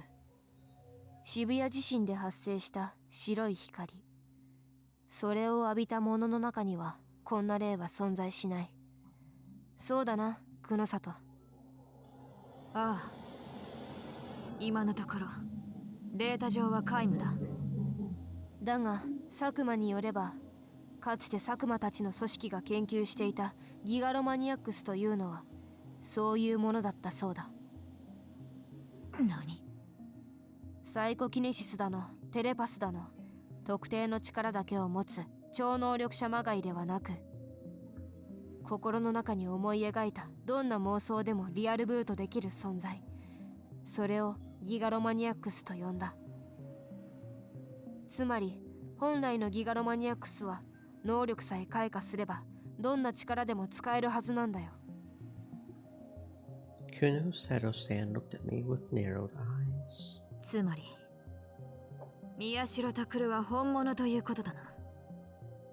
そして委員会は何らかの理由で本物を危険だと考え排除したがっている。推論だがな、6年前の事故に何か関係があるのかもしれない。私が話せることはこれで全てだ。あとは知らされていない。どうだ有村。嘘はついてないみたいですね。Arimura had been watching Sarika with fiery eyes the whole time. Sarika looked back at her, and after a moment's thought, she spoke. ああ、その通りだ、有村。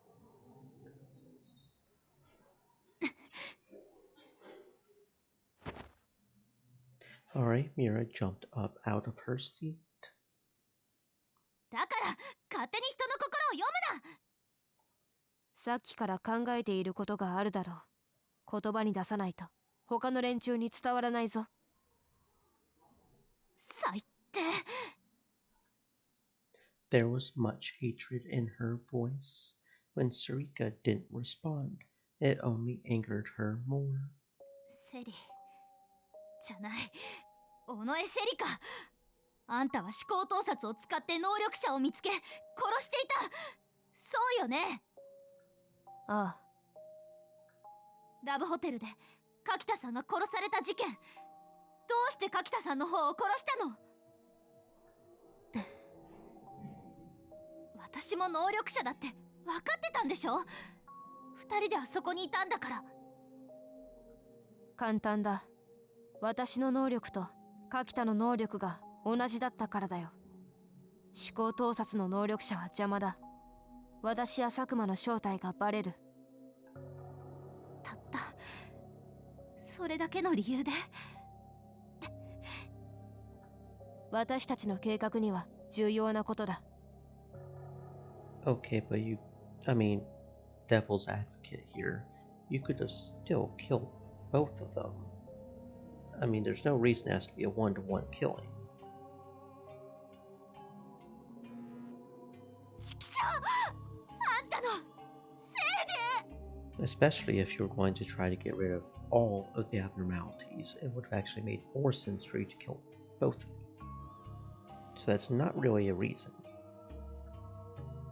At some point, Arimura had started to cry. そうだ。私がいたせいで、あの日、柿田は死んだ。あんたなんか！ Arimura reached out into thin air and went to grab her sword, but then stopped. She then looked down at Sarika, tears running down cheeks that were red with rage.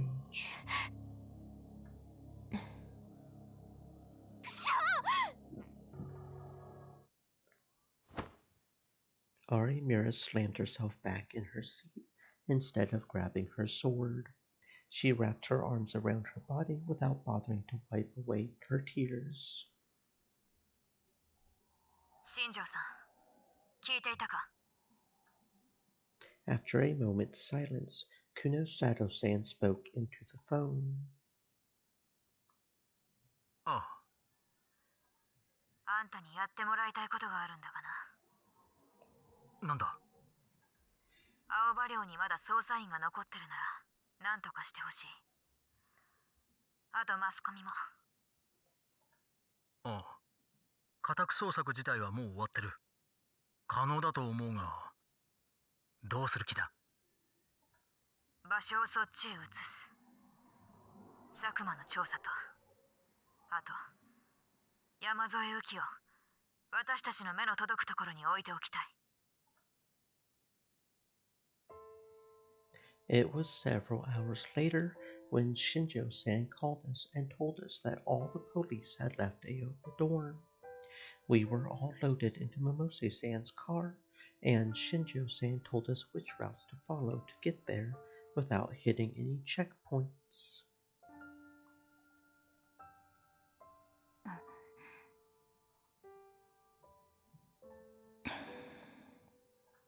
ん？百瀬さんは？フリージアに戻りました。別の線からいろいろ調べてくれるとか。そうか。Shinjo-san was waiting for us in the living room. He stood somewhere he could observe Sarika. I suddenly felt the familiar smells of home and felt just a little better. ああ、ここはやっぱり僕の家だ。It had only been a little while since I had left to find Kurusu, but it felt like a lot of time had passed. ここに来るまで大丈夫だったか？はい。I nodded back, but it had felt like the whole town was going crazy. As I crouched in the back seat, I would sometimes look up and peek out the window. It was bizarre how many people there were. The sun was only just starting to rise, but there were groups of people partying everywhere. Through the closed windows, I could hear irritating laughter. みんなが浮かれてる。うちの署は全員街のあちこちで警戒に当たってる。Shinjo-san must have seen the look on my face. 僕を探してるんでしょうか？いや、そうでは。He was about to shake his head, but... すまん。正直その可能性が高い。復興祭でいつもより人が多いのは事実だが、ネットは見たか？あ、いえ。I hadn't felt like it. 君を捕まえた者に懸賞金が出るというデマが広がっている。え？ That can't be a reward? もちろん、警察はそんな発表はしていない。逆にデマだと発表したんだが、それが分かっていないのか、仲間と一緒に君を探している連中も多いらしい。デマだなんてみんなわかっているさ。何？ Shinjo-san looked at Sarika with animosity in his eyes. ネット上の祭りというのはこういうものだ。連中にとっては情報が正しかろうと間違っていようとそんなことはどうでもいい。そうだろう、宮代拓。For some reason, she seemed a little happy. She was right. That was the most basic mechanism for internet festivals. 有村、久野里さんと和樹たちは？ I wanted to change the subject, so I asked about the people who weren't here. 久野里さんは一回、佐久間が仕事で使っていた PC の中をダメ元で漁ってます。花たちは。Arimura glanced at Sarika before she spoke. 優斗くんも一緒に雨季の部屋にいてもらってます。近くにいない方がいいと思ったから。Arimura didn't say it outright, but I knew that she meant close to Sarika. 雨季は、大丈夫かな？ええ。優斗くんのおかげと言っちゃなんですけど、自分がしっかりしなきゃって思ってるみたいです。そういう時の女の子は強いですよ。覚えておくといいです。そっか。Yui and Kurusu had been the same way. Whenever they had someone to protect, they were stronger than anything. あとは父さん、佐久間がおかしなことをしてこなければいいけど。それは心配しなくていい。佐久間は私と宮代のことにケリがつくまで有村や山添には手を出さない。ねえ、あんたさ。There was a challenge in Ari Vera's voice. まるで仲間みたいな顔して言うのやめて。めちゃくちゃ腹立つから。She was clenching her hands into fists so tightly that they had turned white. Her lips were trembling a little. All trace of an expression vanished from Sarika's face. It was impossible to tell what she was feeling. And then the intercom rang. I looked and saw it was from the examination room on the first floor. It was probably Kunosato-san. I hit the answer button and put it on speaker. 宮代か。はい。佐久間が普段使っていた PC は診察室のもの以外にあるか？いえ、ないと思います。As far as I knew, anyway. Dad, though I didn't want to call him that now, had hid everything from me. おい、尾上。ここの他に佐久間が隠れていそうな場所は思い当たらないんだな。ああ。Sarika answered Kunosato-san's question. During the hours while we had waited for the police to leave the door, Kunosato-san had peppered Sarika with questions.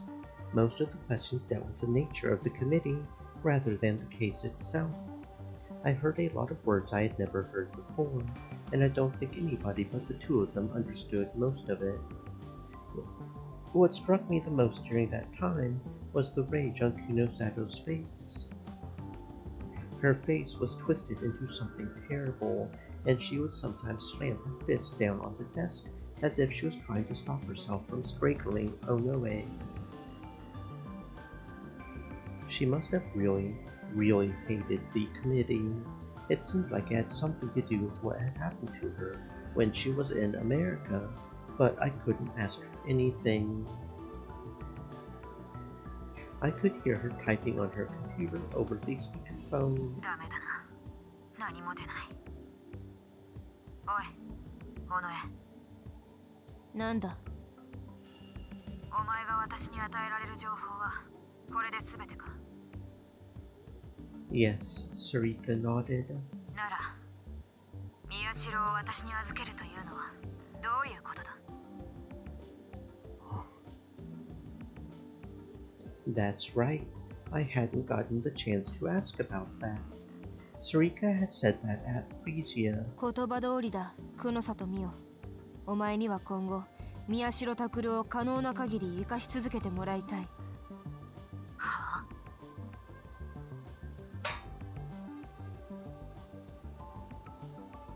私はこれから佐久間の指定した場所へ行く。もちろん、一人でだ。Sarika looked at me as she spoke. あいつはお前を連れてこいと言っていたが、それに従う必要はない。私は必ずあいつと差し違える。だからお前は久野里美代の手引きでこの町から逃げるんだ。あいつが死んで真実が明らかになれば、いずれお前の無実も証明されるだろう。なんで？お前はもう危ないことはしないんだろう。No, that's not what I meant. なんでお前がそんなことするんだよ。私の存在する理由がお前を生かすことだからだ。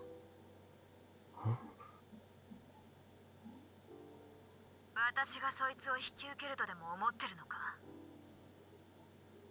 Kunosato-san's voice was cold, as if she thought the whole thing was a bad joke. 受けてはくれないか？当たり前だ。私は委員会に復讐するためにここにいる。ギガロマニアックスのお守りをするためじゃない。宮代拓郎を渋谷の外に連れ出せば、お前の望みが叶うかもしれないぞ。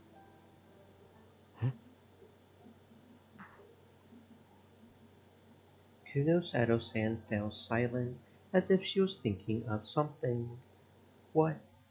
What's going on? What'll happen if she takes me out of Shibuya? いいか、久野里美代。佐久間は委員会の中枢へ入り込んでいきたいらしいが、そんなのはただの夢物語だ。委員会にそんなつもりはないだろう。結局佐久間をどうしようとお前の望む中枢にはたどり着けない。だがお前が宮代拓郎を連れて逃げれば話は別だ。カオスチャイルド症候群か。I frowned when I saw Sarika nod. Chaos Child Syndrome.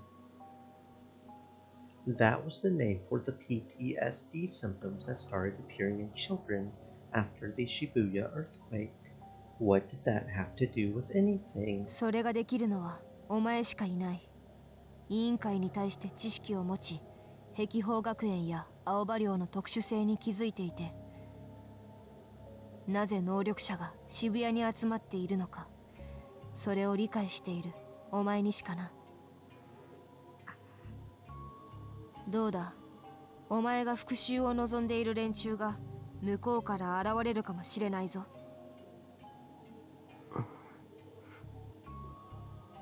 I had no idea what she meant. I could tell that Arimura was confused too. Aoba Dorm and Hekiho Academy were special.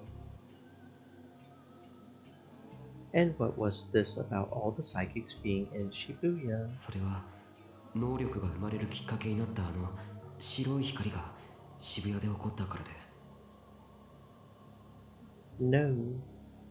Wait, that's not right. That light was what created the psychics. That's what I had learned from all the information so far. But 能力者たちが渋谷にとどまり続けている理由はない。待ってください。どういうことですか？ Arimura shouted at the phone. 能力者は私たちみたいな人間はどうして渋谷ばかりに？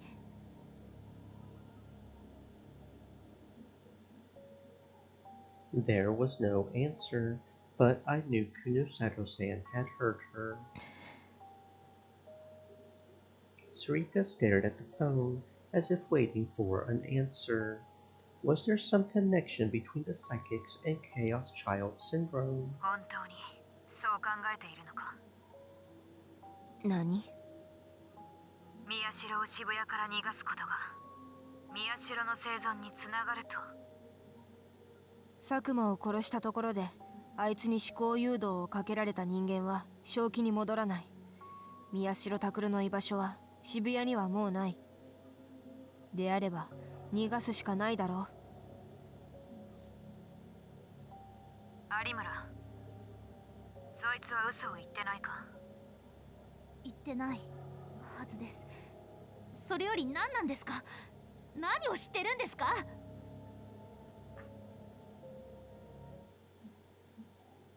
She went silent again. This time it was long enough that I thought she had hung up. それなら有村と山添も渋谷から離した方が委員会と接触する可能性は高まるな。好きにすればいい。宮代拓郎を連れて行ってくれるなら文句はない。は？ちょっと。宮代と有村は荷物をまとめろ。山添にもそう伝えておけ。新庄さんにも手伝ってもらうぞ。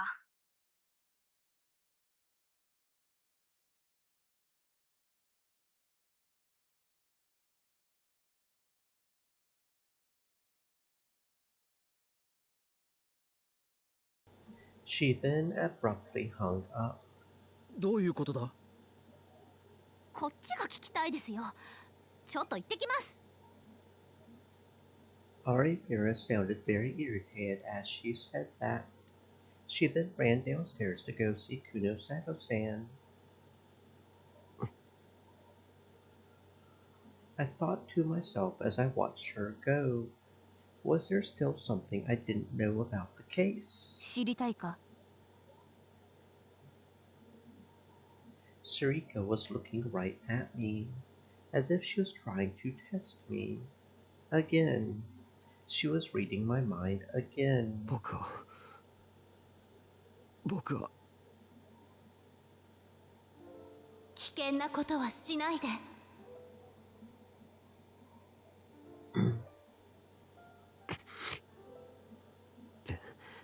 別に勝手にすればいいじゃないか。I turned away before the feelings in my mind turned into words. That's right. Anything else would mean betraying Nono. I glanced to the side and saw that Sarika was still staring at me. Her expression was the same as ever. But she seemed the same as when I had knocked her hand away at Frisia, sad, as if she had dropped and broken some priceless treasure.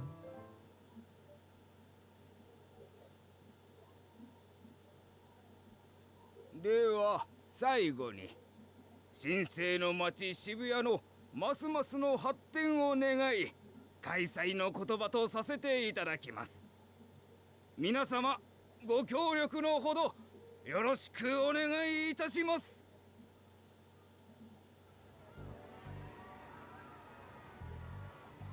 The second Shibuya Peace and Restoration Festival had begun. The people gathered in front of the Hikariwo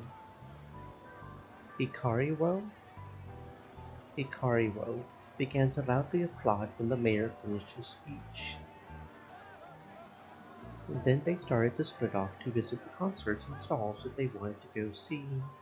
Over 80% of the people here had come from outside Shibuya. Many were from Tokyo, but others had come from all the way outside the country to witness the celebration. There were easily more than 100,000 people attending. The first festival was held last year to celebrate the 5th anniversary of the reconstruction, and the whole board had come out to celebrate. A similar event had also been done a year after the earthquake, but it had been less of a festival and more of a memorial. The rebuilding work was proceeding at a feverish pitch, but at that point it was still too early to call it a city reborn. But last year, even though there were still areas that were covered in rubble, the 5th year anniversary and the prospect of the tax revenue that would come along with it were enough to get the government to hold a festival for the whole ward. Despite being only a one-day event, it attracted over 80,000 people and worldwide attention. It was such a big success that for this year, the city had put even more effort into it. The concerts were bigger and there were more places to eat and drink. The main areas were centered around the Hikariwo building, as well as the Shibuya Cultural Hall, Shibuya's 107 building, and Shibuya Sign City. All the main roads around the station were closed to any traffic that wasn't bringing in people or equipment to the festival. Bunkamura Dori and Dokinzaka Dori in particular were overflowing with performers and stalls. 今度はここ? The reporter with Tokyo NEX TV saw the cameraman nod and then looked at the scene in front of her. Thus, this whole thing was stupid, and she could tell she was getting tired. Center Guy, one of the Shibuya's busiest shopping streets. This street always had a lot of young people to begin with, and now with the festival, it was covered with stalls to visit and filled with people of all ages. When she had been given the job of reporting on the Shibuya Reconstruction Festival several months ago, she had literally jumped for joy. The reason she was so excited was that the vocalist for one of her favorite bands, Takayanagi Momonen, was going to be performing on stage. Ever since she had happened to hear Takayanagi's voice at a concert hall, she had been a fan, or perhaps a dedicated believer. She was willing to do whatever it took to get a camera to her performance at the Restoration Festival so that the whole world could see how wonderful she was. But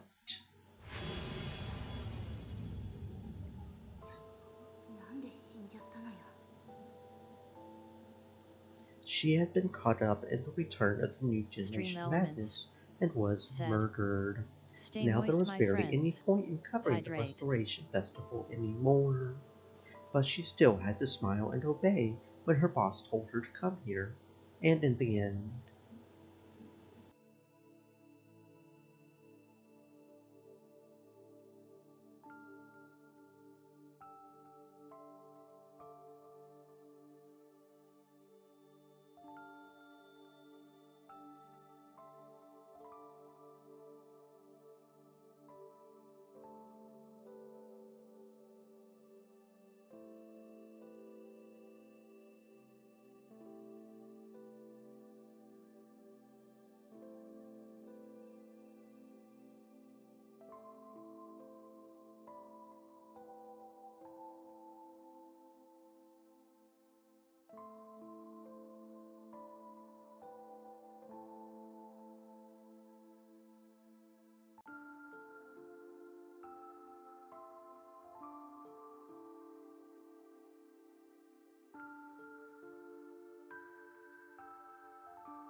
she had wanted to believe that a big TV station would be better than this.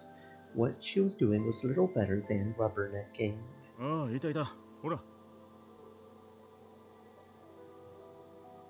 The cameraman pointed at a group of people wearing homemade t-shirts. The shirts had a white print background with a photo on the front and a big red that covered the photo. They were all young, just like all the others she had interviewed so far. She covered her annoyance with the same smile she used to deal with her obnoxious boss. Then she pushed through the crowd and got close to the group. こんにちは。何してるんですか？うわ、テレビ？どこっすか？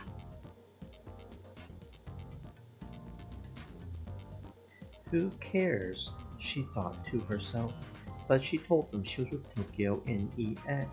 これっすよ、これ。 He pulled out on his t-shirt to show her. The photo in the center was of two fat male faces, a sumo sticker. テレビ来てるってことは、やっぱマジなんすか？スイポの情報。何ですかそれ？ She played dumb and acted surprised. She certainly couldn't tell them that she had come here because of a rumor on Twitter, especially one that was almost certainly a lie. 宮代がここで自殺するって噂が流れてんすよ。 She knew about that. Before dawn, it was supposed to happen in front of the big TVs, and a few hours ago it was next to the statue of Hachiko in front of the station. 宮代ってあの指名手配になっている宮代拓くんですか？あ、画像ありますよ。 He started to fiddle with his smartphone, seemingly oblivious to the fact that she hadn't asked to see it. It was the same picture of Miyashiro Kakeru that she was already sick of seeing. According to her boss, it was from his student handbook. こんなものどうして持ってるんですか？ネット見てないんすか？みんな持ってますよ。俺らマジで懸賞金狙ってますから。 A reward? Come to think of it, there was a fake rumor about that going around. その T シャツはご自分で作られたんですか？まさかさっき300円で買ったんすよ。超絶ダサいっしょ。ネタネタ。 And then they all started to laugh, though she didn't get the joke. She could feel herself getting more and more aggravated. She had seen similar t-shirts and placards, and even some that were declaring Miyashiro Takeru a god and glorifying the sumo stickers. Some of them were being sold as part of a movement to get rid of the sumo stickers so people could focus on the festival, but most people were just wearing them to be part of the chaos, because that is the true nature of humans. We're just a bunch of crazy monkeys. Of course, this was the first time she had seen anyone who actually believed in this reward. 宮代拓君についてどう思いますか？調子こいてますね。連続殺人？しかも同じ施設のやつもでしょ。何やってもいいと思ってんすよ、こいつ。こいつのこと神とか言ってるオタク連中マジキモくないっすか？俺らそういうの許せないんすよ。She ignored most of what they were saying. There was no need to go any deeper. As long as she had the footage on her camera, that would be good enough. But everyone seemed to think that Miyashiro Takeru was the killer. At least everyone who had come to the festival to find him seemed to think so. And they were probably right. The official announcement just said that he was wanted as a person of interest, but if he wasn't the killer, they would have used his real name. And she had also heard that they were, in fact, looking for him as a suspect, though she didn't know where the information had come from. 宮代拓ニュージェネレーションの狂気の再来の犯人。 She suddenly felt a rage building inside her. There was no way she could do what she had originally set out to do now. The angel with the heavenly voice was dead. But if there was one reason to participate in this festival, そうだ。噂話でも何でもいい。宮代の目撃情報をどうにかしてかき集めて、わかりやすくこういう奴らの前にさらしてやる。 if he wanted to kill himself in public, he was probably some kind of sick madman. If he had pulled it off, even more idiots might start worshipping him, and that was probably just what he wanted. She wouldn't let that happen. That wouldn't atone for her murder at all. He deserved a miserable, painful death, preferably with people throwing rocks at him like an old historical drama. ちょっとどうしたの？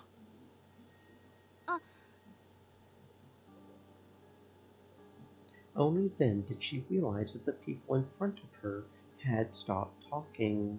She said thank you and went to go find another person to interview. そうだ。すいません。最後に一つ。 She suddenly stopped and asked the group one last question she had thought of before disappearing into the crowd. 今日はどちらから？埼玉っすよ。チャリで来ました。 Then they laughed again, but she still didn't get the joke. This time she turned around without thanking them and walked off into the busy street. She could tell her cameraman looked confused. He didn't seem to understand the meaning of her question. If they were from Saitama, that meant they weren't from Shibuya, and from the look of it, they weren't victims of the earthquake either. People who had nothing to do with the Shibuya earthquake were here looking for Miyashiro. So were the victims of the earthquake she had just interviewed a while ago, who were hoping that the Restoration Festival would be a success. And so were people with a grudge to bear against him, like her.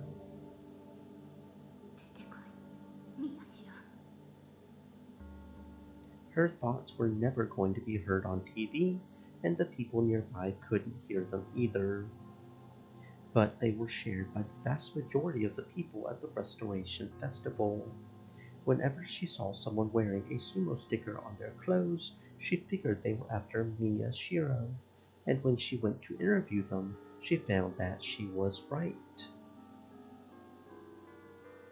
But in fact, the news that Miyashiro was going to kill himself in front of the crowd had been playing on TV every hour since the previous night. And because of that, over 98% of the people at the Restoration Festival had heard it. There was literally no place safe for him in the city. 調子こいてますね。連続殺人？しかも同じ施設のやつもでしょ？何やってもいいと思ってんすよ、こいつ。The words made me sick, so I turned off the TV. I realized that the skin on the soles of my feet were starting to rub off and unclenched my toes. It felt like if I didn't keep some part of my body tensed up, I would scream and start smashing things.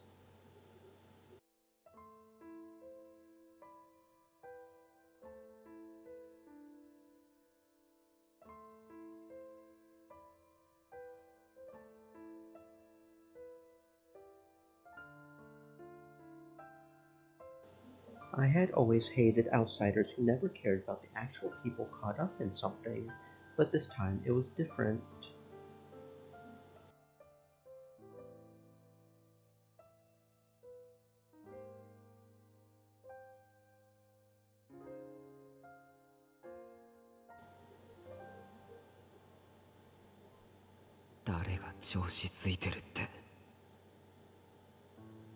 Damn it, you don't know anything.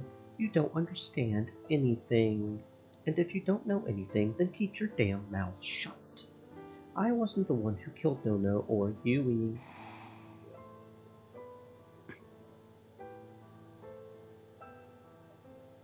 Sarika had been sitting in her chair, barely moving. She seemed to be staring at a spot on the wall, just waiting for time to pass. タクルさん。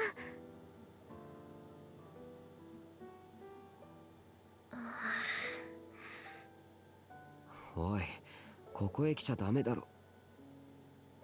I suddenly shut my mouth. Uki and Kazuki were both looking at Sarika. Their hands were shaking either with fear or suppressed rage, or maybe both. 新庄さんと優斗は？新庄さんは今電話を。優斗くんはお薬を飲んで私の部屋で眠ってます。そっか。I was glad he was asleep. If he saw the person who killed his sisters, he probably wouldn't be able to handle it. He was still in elementary school after all.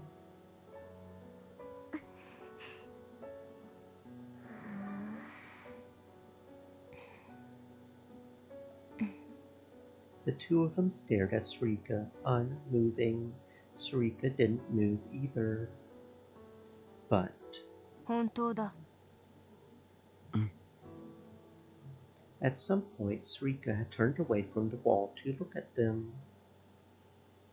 クルス・ノノを殺したのは私だよ。山添雨季、和樹花。Their expressions suddenly changed. Sarika must have read their thoughts. They took a few steps back and shivered. 他のすべての事件もあなたなんですか？そうだ。Not quite, no. There were a few where it was actually someone else being brainwashed, like the pyrokinetic, and you weren't actually physically involved with it. You were kind of helping the person who did, but... どうして？いえ、だったら... Sarika's voice was calm, but Uki's was small and shaky. 私がいた場所のこと何か知ってるんですよね。私がお世話をしていた皆さんは今どこに？さあな、私にはわからない。答えてください。お願いです。あなたが全ての犯人なら知っているはずです。 I suddenly realized why Uki wouldn't back down. そうだ。Uki didn't know about Dad yet. I hadn't had the time to tell her, and ウキは父さんを慕っていたか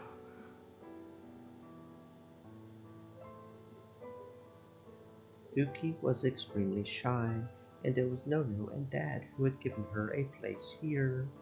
It seemed she had always found her meaning in life through helping others, so doctors must have been people she really looked up to. 話せるわけないだろう。山添雨季、お前は何も聞いていないようだな。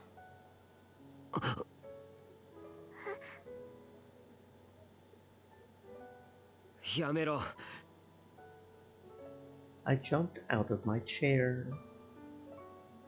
お前なら佐久間の正体に気づける可能性があったんだがな。おそらく6年前に会っているはずだ。何の話を。まあ、あんな状況では無理かもしれないが、佐久間は。だからやめろ。As I screamed, I hit her with my power without even thinking about it. I slammed her off her chair and onto the floor. And then I walked over and grabbed her by the hair. I had never been this violent with a girl before. I could hear Uki and Kazuki gasping at the change in me. こっちを見ろ。I had grabbed her by the hair to make her look me right in the eye. いい加減にしろよ、お前。これ以上、大切な家族の心を壊すな。I looked at her, mustering all the rage I could in my mind. She should have been able to tell how angry I was.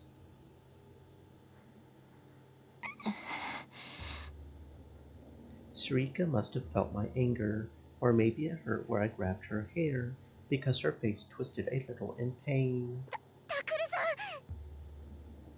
I looked back and saw Uki staring at Sarika with wide eyes. Kazuki looked sad too. もうやめてください。いくら尾上さんがその悪い人でも、タクルさんがそんな怖いことするの見たくないです。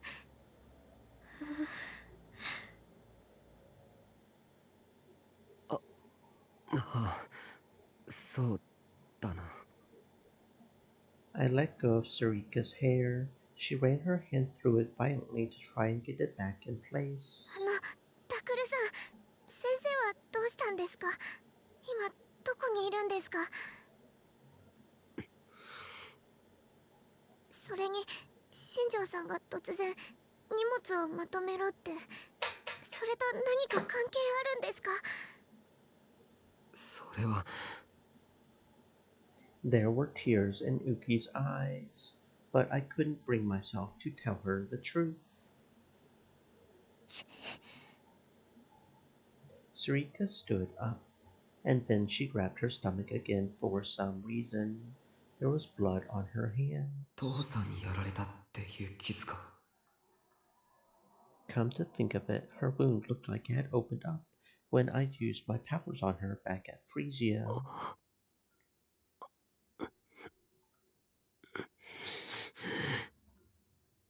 Damn it. I turned to Uki, who looked like she was on the verge of breaking down in tears. 後で必ず話すから、今は言われた通りに荷物をまとめてくれ、ウキ。でも、Uki looked like she wanted to ask more questions, but Kazuki grabbed her hand firmly and shook her head. And then she pushed her gently on the shoulder and led her out of the room. ありがとうな。I shed thanks in my mind for Kazuki's kindness. And as soon as I heard the two of them start to quietly pack up in Uki's room, I invited Sarika downstairs. ついてこいよ。いいから来いって。あれ When I went inside the examination room, I didn't see Kunosato-san or Arimura. 変だな。I thought they would still be here. 外科用の設備などここにはないだろう。Sarika must have already read my mind. 一般家庭の救急箱よりマシだろ。それに。And Nono had said that Dad used to be a brain surgeon and that he had done operations on patients during the Shibuya earthquake. She said that even now there were still patients who said that he had saved their lives. そうだ。父さんは。Dad was a good doctor. The people in the neighborhood loved him. He drank too much and he could be a little lazy, but he was a man who found his life's work in helping others. He was a man I really respected. So why? At first, I hadn't believed he could betray us, but as time passed, it started to seem more and more real. I knew it was pathetic, but I almost started to cry. I tried to take my mind off it by going through the shelves, which were filled with gauze and drugs. But all the medicine bottles had neat labels in Nono's handwriting, and when I saw them, it only made me want to cry even more. 違うな。佐久間は相手の思考を誘導するという最悪な力を手に入れ、それを楽しんでいる人間だ。なのに、表向きはいい医者を演じていた。Sarika lifted up her skirt and showed me her stomach. お前、それ。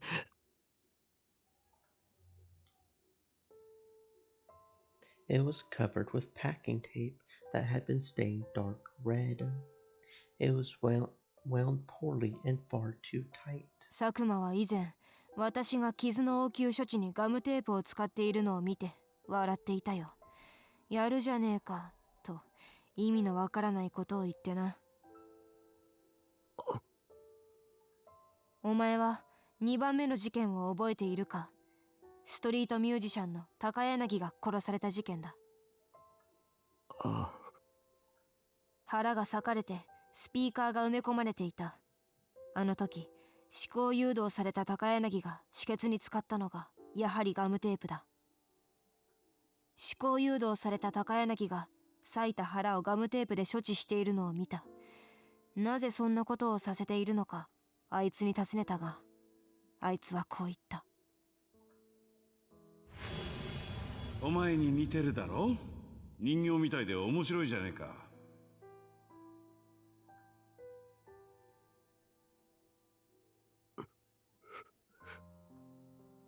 I could imagine his tone and his voice.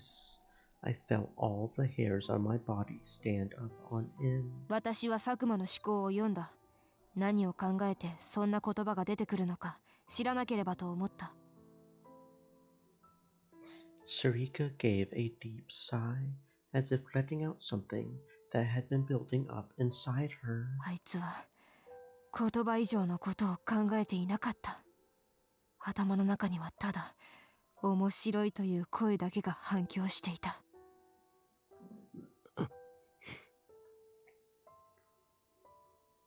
あいつは異常だ。よく快楽殺人と言われるものがあるが、それですらない。自分にとって面白いかどうかだけが重要で、その行為が殺人かどうかにさえ興味がないんだ。あいつに気持ちを寄せるな、理解しようとするな。優しい父親だったという思い込みを捨てろ。別にそんなつもりはない。違う。お前はまだ佐久間に対して何かを期待している。でもあいつにとっては食後のお前たちとの談笑も残虐な殺人も同じことなんだぞ。そんなつもりないって言ってるだろ。I couldn't tell how my confused thoughts appeared to Sarika. because I truly didn't know how I felt myself. Dad was trying to join some organization called the Committee. That's why he was going to kill me and put an end to the case. I was tired of hearing that. だいたいそれをすぐに受け入れろって言われたって無理に決まってるだろ。 Just 10 hours ago, Dad was Dad, the lazy guy who drank too much, the doctor everybody loved.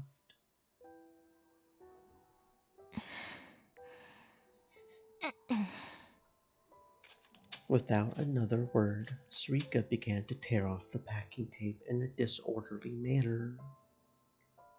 ここは外科じゃないからな。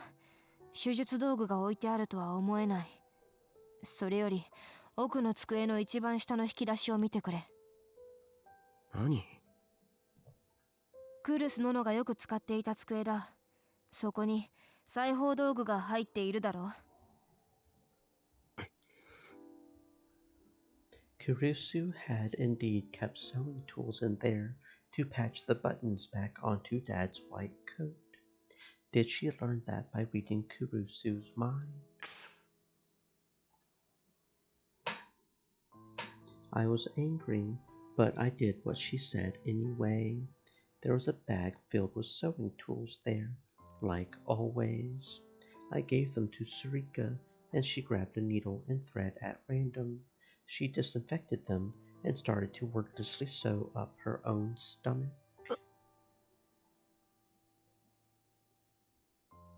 Seeing the sewing needle stick into Sarika's pale white skin was worse than seeing the wound itself. She showed no hesitation and no sign of being in pain. こいつ、今までどんな生活を？ Our eyes suddenly met. I forced myself to think of something else before she could answer my question. 父さんは僕やお前をどこに呼び出したんだ？ Sarika finished her stitches and tore off the end of the thread. すべての始まりとなった場所。その始まりの時刻に来いと言っていただろう。わかんないか？今回の事件、いや、6年前の事件も含めて全てが始まった場所だよ。そう、そこだよ。ついでに時間も合わせようじゃねえか。あの時あの場所でってやつだ。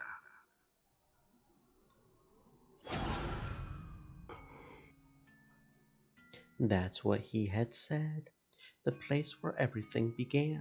お前や久野里が考えた通り、元凶は渋谷地震にある。あれはとある装置が爆発したせいで引き起こされたものだ。そしてお前たちが発生因子と呼んでいるもの、実際はある特殊な電磁波だが、それが拡散されてしまった。それによって望まれない能力者が覚醒することになった。渋谷地震が人工地震だったっていう陰謀論は事実だったのか？そういうことになるな。お前たちもフリージアで話していたが、その装置はかつて渋谷駅前のプラネタリウムに密かに設置されていた。Kuno Sato-san had been the one to tell me that. Some company had bought out the planetarium and used it to do experiments. でもあそこは今ヒカリオが立ってるだろ？そう。だがヒカリオの中にかつてのプラネタリウムの DNA を引き継ぐというコンセプトのもと、新たに建造された施設がある。それがシアターキューブだよ。え？ The Theater Cube, a huge theater located inside the Hikari-wo. It was used for musicals and famous performance groups from both inside and outside Japan. It was the largest part of the Hikari-wo building and one of its most popular attractions. So it was modeled after the old planetarium. そういえばあそこには I had gone there just once before. There was a foreign musical playing. I remember being amazed at the size of the place and the luxurious design. But what I remembered best was the faces of the people I had gone with.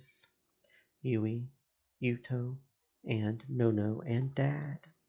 I think it was to celebrate Nono and I making it into Hekiho Academy. We had made it into Hekiho, which offered free tuition for earthquake orphans. And Dad had joked this frees up a lot of cash and bought us expensive front row seats. Nono had gotten mad at him and told him he was wasting money. Thinking back, that was the first time the five of us had ever gone anywhere as a family. It was a memory I had treasured. But なんで父さんはそんなところを選んだんだろう。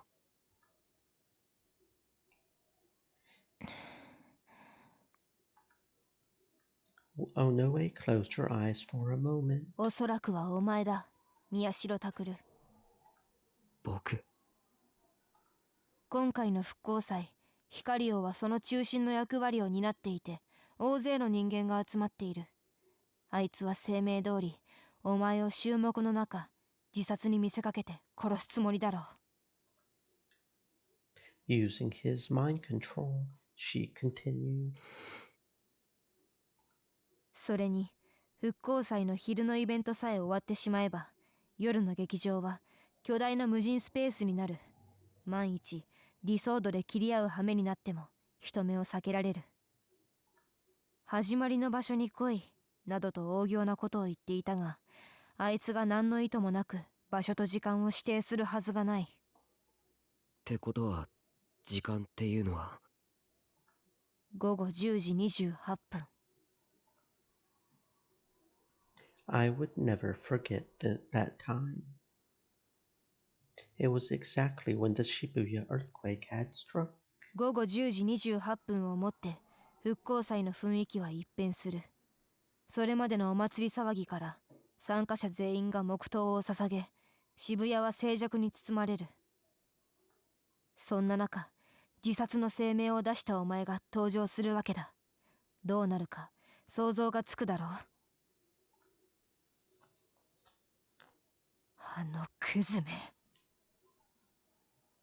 There was disgust in her words, but it wasn't rage. It sounded like she was suffering somehow. Why, Sarika? If you're that angry, if you're in that much pain. なんでお前はずっと父さんに従っていたんだよ。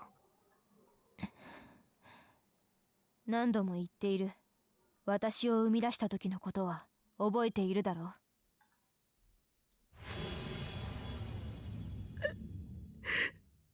おのえ。Sarika, save me. Please, please. おのえ。お願いだから。僕に。あの時、お前は自らの生存を助けてくれる私を望んだ。私はそのようにして生まれた。それ以外に優先させる目的など私には存在しない。そのために他のすべてを捨ててきた。お前に生み出されたあの瞬間から私はそうやって生きてきたんだ。いや、そう生きることを与えられて私は生まれたんだ。お前を生かすためであれば、相手が佐久間だろうと誰だろうと黙って従う。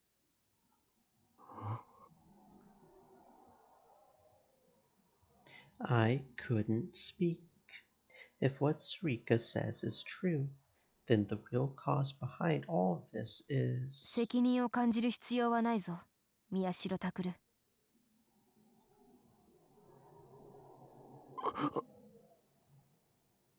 I shuddered reflexively as she read my mind. お前はこれまで何も知らなかった。ギガロマニアックスのことも、その存在の裏で暗躍する連中がいることも。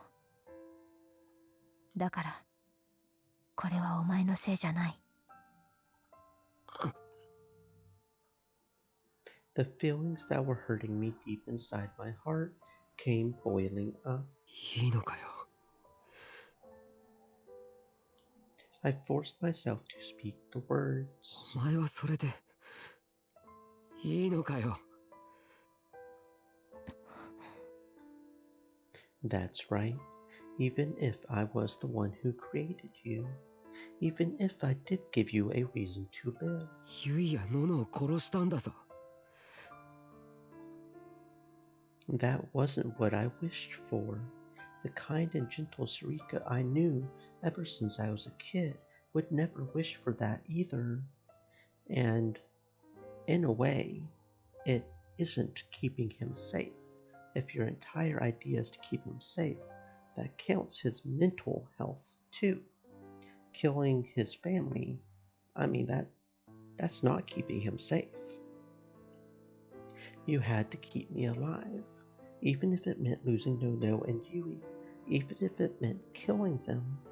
That wasn't what the two of us wished for.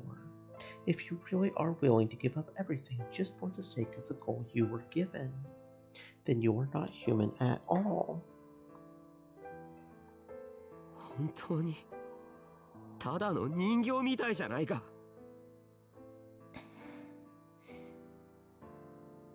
Sarika remained motionless, likely accepting all the thoughts and feelings I had shot in her direction. All she did was silently meet my gaze with her own.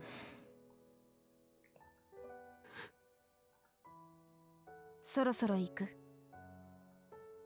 Sarika was the first one to break the silence. She tossed away the old packing tape, the used gauze she had put on her wounds, and the remaining fresh bandages into the trash, then adjusted her clothes. 渋谷から出た後はしばらくはおとなしくしていろ。取るべき行動は久野里美代が指示してくれるだろう。She headed for the door of the examination room. She wasn't looking at me anymore. She put her hand on the doorknob, and without looking back, she told me. 夜までここにいるつもりだったが、山添雨季の能力が割と厄介だ。今余計なことをされると困る。それに、お前の心変わりが起きても困るしな。何？ But before I could say anything else, the door opened. Shinjo-san was standing there. I wasn't sure how long he had been there for. He looked down at Sarika, seemingly trying to keep his emotions in check. なるほど。迷っているのか。君は殺人犯だ。He blocked Sarika's path as he spoke. どんな事情があるにせよ。そしてその事情が常識で測れないものであっても、殺人は殺人だ。法によって君は裁かれなければならない。そうだろうな。Sarika's voice was calm. それに今回の事件は尊敬していた先輩の弔い合戦でもある。The two of them stood facing each other. The air was thick with tension between them.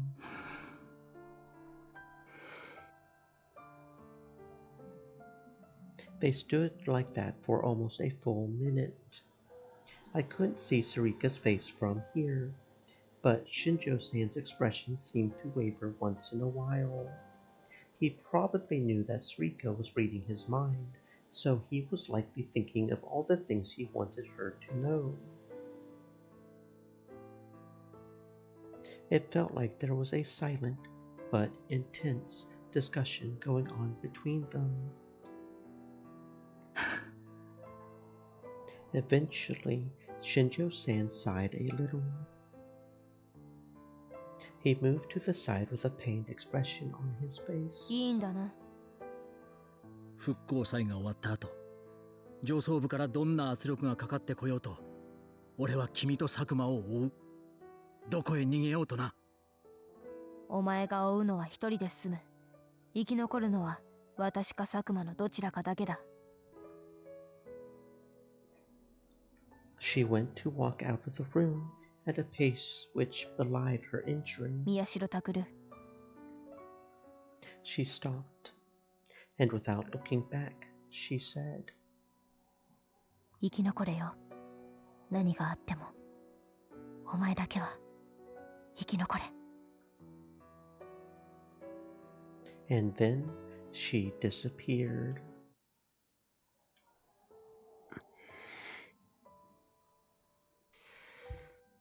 あまり思い詰めるなよ。何をですか？いや。He scratched his head, then checked the time and frowned. 警察は厳戒態勢で復興祭の警備に当たっている。俺もこの後、一旦ここを離れなくちゃいけない。その間、代わりの警官が来る。そうだな。ウキ君の部屋に隠れているといい。君がいるとは思ってないから、探しはしないはずだ。はい。おそらく戻りは夜になる。そのタイミングで渋谷を離れよう。準備をしておいてくれ。わかりました。I answered him, but my body wouldn't move. My hands were clenched tight, and I hadn't even realized it. I felt so frustrated, so angry and disgusted with myself.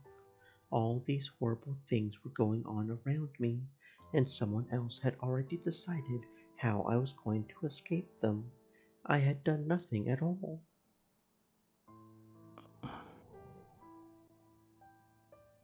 Shinjo-san seemed to be about to say something else, but he instead left the room silently. The clock said it was past 10. I was supposed to be getting ready to leave Shibuya, but I couldn't leave Aoba door right now, and most of the stuff in my room was already taken by the police. There wasn't much left for me to do. だいたい渋谷を離れる本当の理由は何だ？ It might just be to avoid the warrant, but it was clear from the way Sarika and Kunosato-san were talking that there was probably another reason. Something that had to do with us psychics, and something that had to do with Chaos Child Syndrome.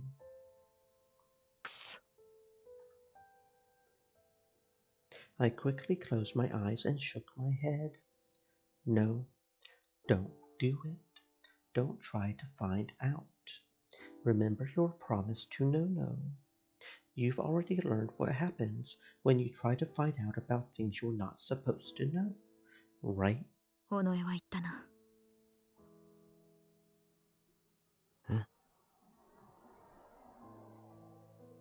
I looked up and saw Kunosato-san and Ari Mira by the door. いつからというか。Were they at the front desk next to the examination room the whole time? 尾上に思考洞察されたくなかったのでな。とっさに有村と逃げ込んだ。Kunosato-san entered the room. Ari Mira followed after, but when she saw the bandages and tape in the wastebasket, she looked at me angrily. 別にあいつの味方になったわけじゃない。I sounded a little guilty as I said it, but all Arimura said was, I know. But the look on her face was strange. It was as if she blamed me, but wasn't able to say it out loud, so the air was still delicate between us. なんだ？え？他にも何か言いたいことはあるんじゃないのか？言ってくれよ。もう隠し事はたくさんなんだ。そうですね。Ari Mira looked at Kunosato-san for a moment, but evidently it was okay for her to tell me, because she continued. セリ、尾上セリカは何て言ってましたか？というと？いろいろ話してましたよね。よく聞こえなかったけど、声はしてたから。そうだな。I gave them both a brief version of what Sarika had told me. Kunosado-san crossed her arms and thought for a moment, then whispered to herself. やはりな。お前、どう考えている？何がです？己の言い分だ。どうって。I didn't even think about it. None of the things she had to say were things I wanted to hear. たとえ僕が彼女を生み出してしまったとしても、どうしても納得できないというか。違う。そういうことじゃない。Kunosado-san raised a hand to cut me off. あいつがしたことは許されない。それはどんな理由を振りかざそうと変わらない。私が聞いているのはそういうことではなく、あいつが昨べ事件に関して説明したことだ。お前はどう思った？昨べ尾上が話したこと。What do I think? She told the truth, right? Arimira heard the whole thing and used her powers to check it. But Arimira looked down at her feet and softly said, 宮代先輩、覚えてますか？伊藤先輩と結衣さんの事件の後、私が言ったこと。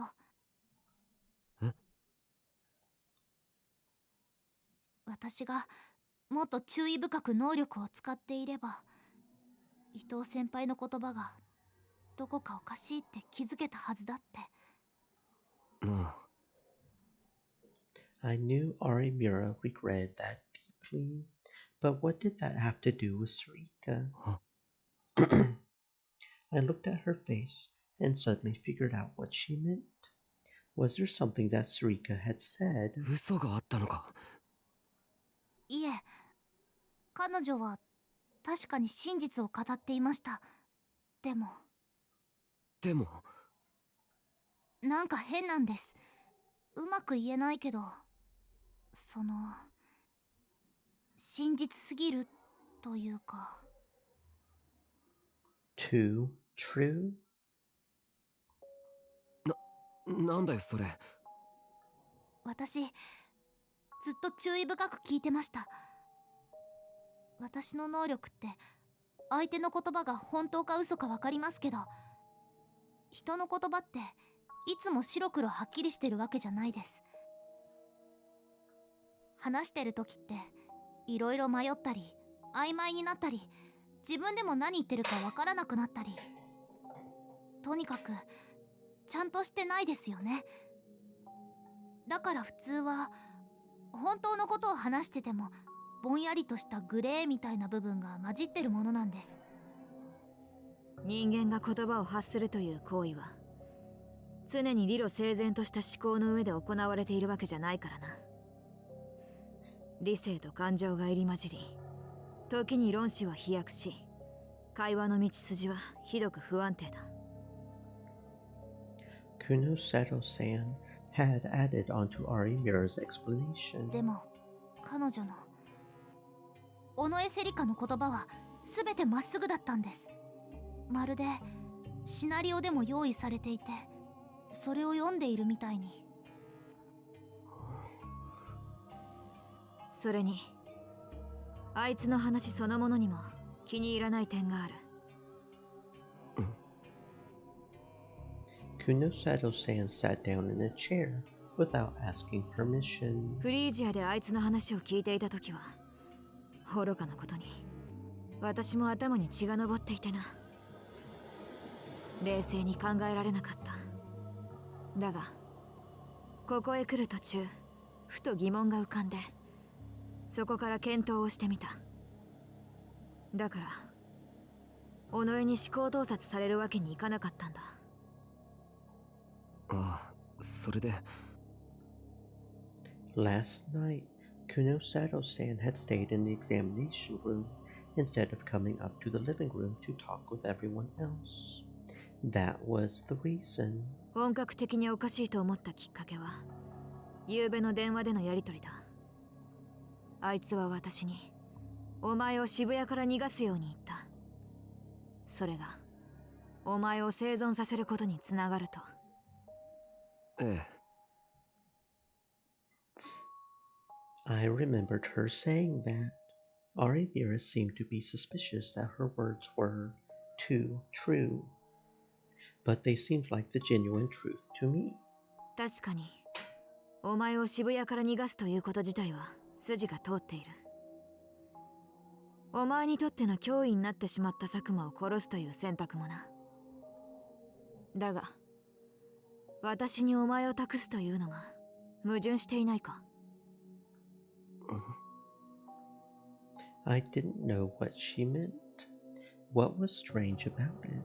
あいつはどうして私にお前を託したと思う？だから久野里さんは何か知ってるんでしょう。僕らの知らない何かを。尾上はそれを差し引いてだ。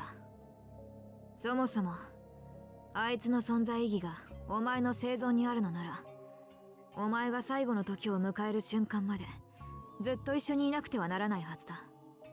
違うか？だからそれは通す。佐久間のせいで予定が狂って。Ari Mira suddenly cut me off. 確かに彼女はそう言っていましたし、嘘はありませんでした。でも嘘じゃないのはおかしいと思いませんか？は？ I stared at her, uncertain of what she meant. そう。あいつの言葉は真実に見せかけた嘘かもしれないんだよ。Kunosato-san nodded. 真実に見せかけた嘘？宮代拓を生かし続けるためならば手段は選ばない。あいつはそういう行動をする。だからそれのどこに嘘が？佐久間だと所詮末端組織の研究者に過ぎ、そんな小物と差し違えて何になる？ただの無駄死にでしかない。委員会は巨大だ。佐久間を殺したところで宮代の安全など全く保証されない。なのに自分が死んでしまってはどうにもならないだろう。だから久野里さんに僕を預けるって。バカを言うな。確かに私はお前をおとりにして委員会の実態を探りたいと思っている。だがお前など不必要になったら簡単に切り捨てる。守り続けるわけがない。尾上セリカは私の思考を読めるんだぞ。そんなことわからないと思うか？つまり委員会が本当に宮代先輩を狙っているのなら、彼女は先輩のそばから絶対に離れるはずないんです。自分の手でどこまでも先輩を守ろうとするはず。違いますか？それは。そしてもう一つ、決定的におかしなことがある。あいつはなぜ最初からお前に真実を告げなかった？最初？渋谷地震による昏睡からお前が目覚めた時だよ。お前を生き延びさせることが目的なら真実を隠す必要なんて最初からないんだ。むしろ全てを正直に告げ、能力や委員会に対する情報をお前に与えた方が助かる可能性はずっと高い。そもそもそういった情報があればお前は一連の殺人事件にだって絶対に首を突っ込まなかっただろう。わざわざ危険な目に遭うことだってなかった。ね、なんか変でしょ先輩。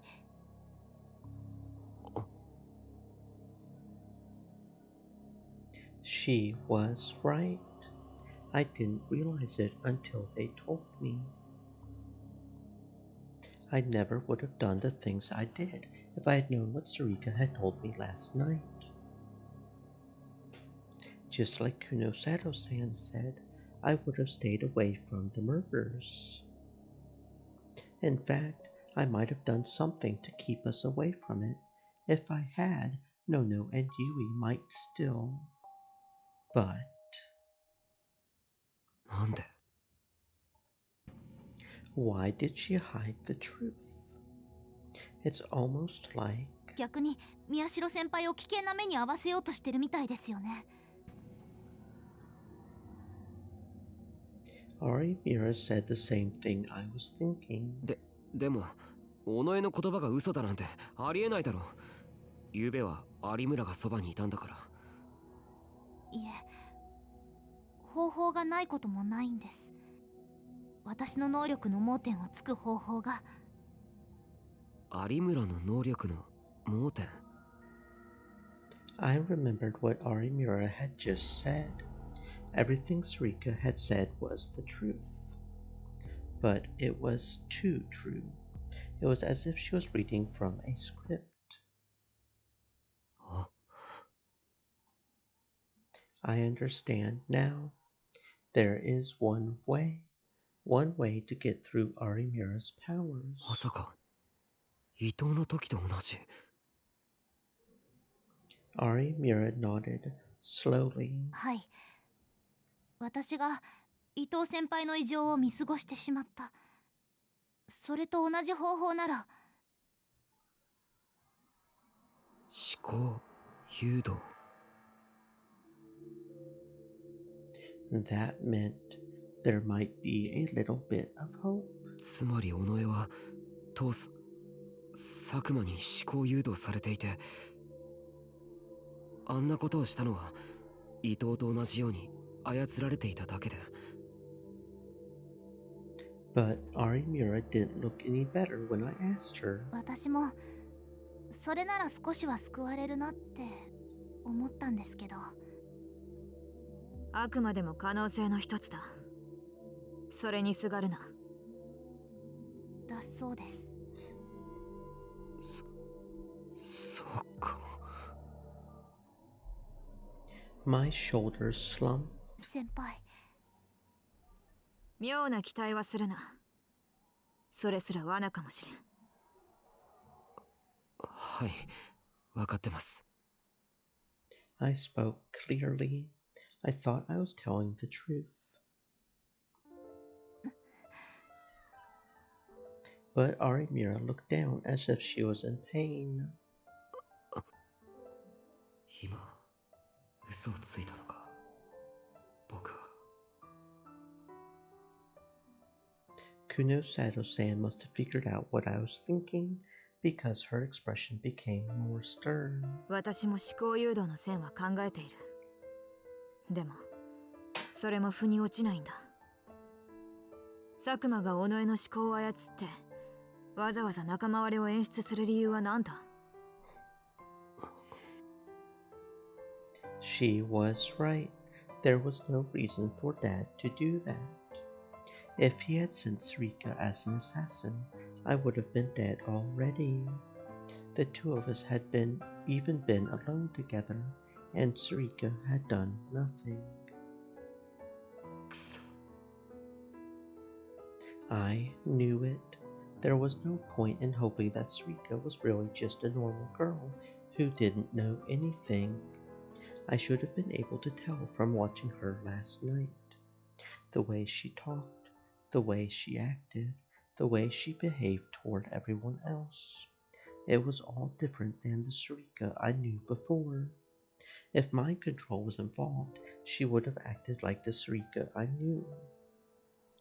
Because, and I hated myself for saying it, if she had been the old Sarika, then I couldn't have brought myself to hate her. I would have thought about it for a long time, and then maybe forgiven her. And then, like an idiot, I would have done exactly what Dad wanted, and only regretted it the instant I was killed. 宮代。Kunosato-san's expression was as fierce as ever. はい。よく考えろ。もしかするとこれが重大な鍵かもしれない。昨日も聞いたことだが、地震の時お前は何を望んだ？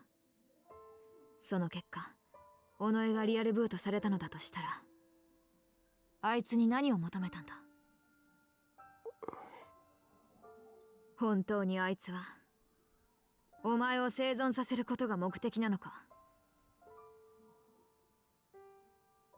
I remembered what it had Stream been like Elements back then. said, I "Stay remembered moist, the my friend. hellish sights around me, Hydrate." the horrible headache, and I remembered begging Sarika to help me. Sarika said it was her goal to keep me alive, to save my life, literally.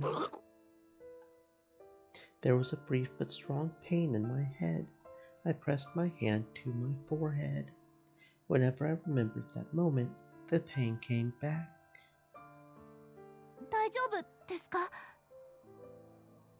Ari Mira had been through the same pain, so she was worried. I raised my hand and told her I was okay. とにかく助けてくれと言った気がします。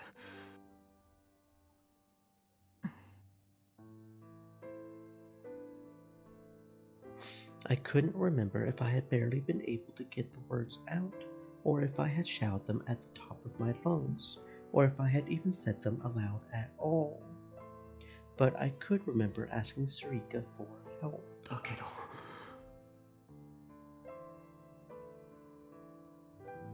Was that all I really wished for? Back then,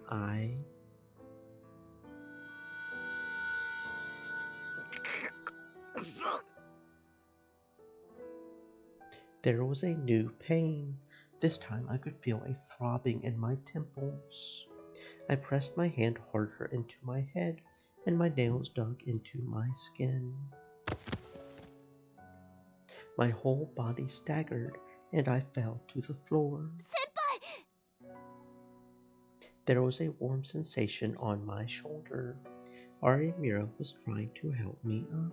ごめん、大丈夫。嘘です。 Ari Mira led me over to the bed in the corner of the examination room. I wanted to lie down right away, but... いや、ダメだ。新庄さんが代わりの警官が来るって言ってたから、雨季の部屋に隠れてろって。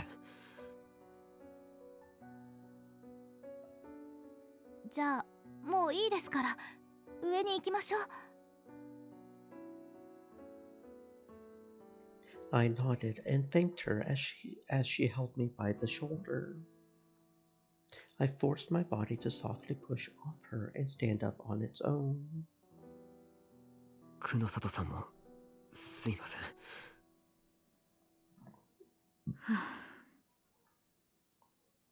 She sighed in resignation and shook her head. It's fine, she said. どのみち、尾上がここにいない以上、情報の裏付けは取れないしな。お前の話だと、尾上は今夜10時28分にシアターキューブに現れるということだが、残念ながら私では能力者2人を相手にして立ち回りを演じることはできそうにない。ハンドガンも久しく撃ってないしな。Ari Mira turned to Kunosato-san, surprised that she had fired a gun. Kunosato-san seemed unusually hesitant, but told us. 仕方がない。尾上の言うことにはどこか矛盾があるとはいえ、今はそれを探る時間も人も全く足りない。とりあえずだが、予定通り新庄さんが戻ってくるのを待って渋谷を脱出する。もし何らかの企みがそこにあるなら乗ってやるまでだ。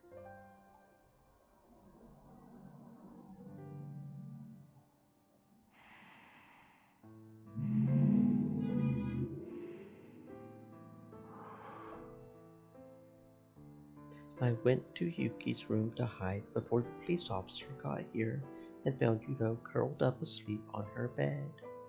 He must have been crying for a long time because the area around his eyes were red, and I could see tear marks on his cheeks. Uki was sitting on the bed, softly holding his hand. She had probably been like that for a long time. It seemed like a very natural thing for her to do. ちゃんとお姉さんしてるんだな。いえ、私なんてまだ。Her voice was soft and kind, so as not to wake Yuto, but there was a loneliness mixed in with her words. I could see that she was looking at a photo on the desk. It was a picture of Yui and Uki. I couldn't tell when it was taken. Yui was hugging Uki from behind and pressing her cheek up against Uki's blushing face. I thought about the person who had taken this picture. If it wasn't one they had taken themselves, someone else had to have taken it. It couldn't have been Yuto. If Yuto was there, he would be standing in between the two of them, and Dad wasn't into taking photographs. Which meant it was probably Nono. I could tell what Uki was thinking when she looked at it. She was thinking about when Nono had taken the picture. 出発は夜になるって。準備できてる？はい、一応は。でも、よくわからなくて。Neither did I. It wasn't that I didn't know what to take. I didn't know what was happening to me. I hadn't even been told where we were going, except that we were leaving Shibuya. とりあえず、一旦離れるだけだから、心配しなくていいと思うよ。はい。Uki smiled just a little at Arimira's attempt to make her feel better. お前は大丈夫なのか？大丈夫っすよ。前から旅に出てみたかったんで。She was joking around, probably because Uki was here. It felt like old times, and I smiled a little. Of course she wasn't okay. She was leaving the town where she lived, and with no notice at all. And she was leaving because someone wanted to kill her. なんて言うんですかね、こういうの。バンドワゴン？バンドでワゴン？ No, and that second one doesn't make any sense. It does too. You can do a band show in a wagon. You can band in a wagon. I suddenly realized that Kazuki was in the corner of the room chewing dried squid. I hadn't seen that in a while either. It was kind of a relief. 花、ユウトが起きちゃうから。ん？はあ、着替え足りるかな。買わなきゃダメか。Arimira tugged at her outfit as she spoke. 有村さん、よかったらですけど。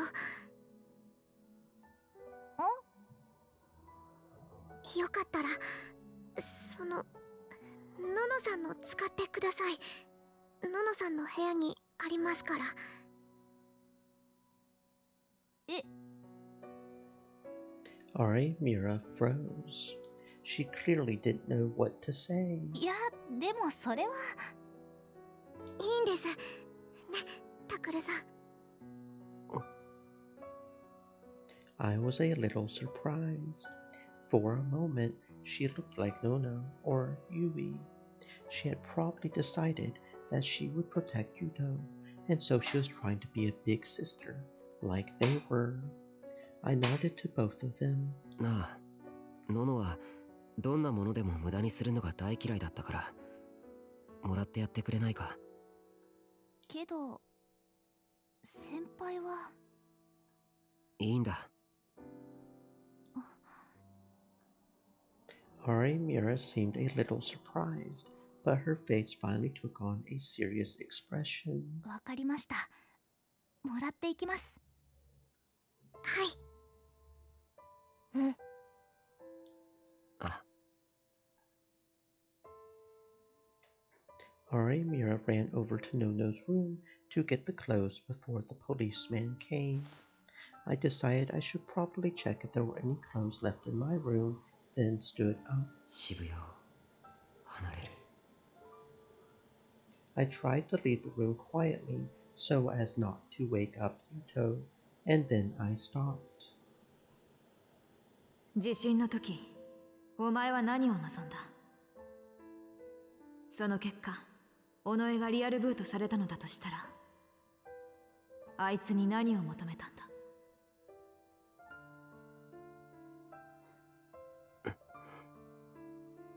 I remembered what Kunosado-san had just said. I looked around as if trying to find the answer to a problem I couldn't solve. And then I saw Uki holding Yuto's hands as he softly moaned in pain. I don't have to know, do I? I don't have to think about the things I don't know. This is the right thing to do. If I endured that headache long enough, I could probably find the answer, but I gave up and left Yuki's room to go get ready instead.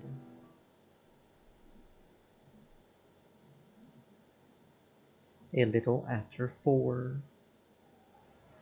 7 hours had passed since the beginning of the festivities, and even as the sun began to set, they showed no signs of slowing down. Lines had started forming in front of every food stand and restaurant around lunchtime, and they were all still packed. There were over 30 concerts, from huge 1,000-seat venues with major artists to tiny little bars with only a dozen or so seats. Each one was standing room only. Guerrilla performance artists would approach the crowds, hoping to attract customers and in turn attract crowds of their own. Over 80,000 people were still in attendance at the festival, which had gone far beyond the organizers' wildest expectations. There were the usual issues associated with big events, like minor fights and lost children, but there had been no major problems so far. The police from Shibuya Station helped to keep things safe, but the biggest factor was the volunteer staff. The organizers had been recruiting volunteers up to the last minute to handle the crowds, keeping everyone safe and in a mood to spend money.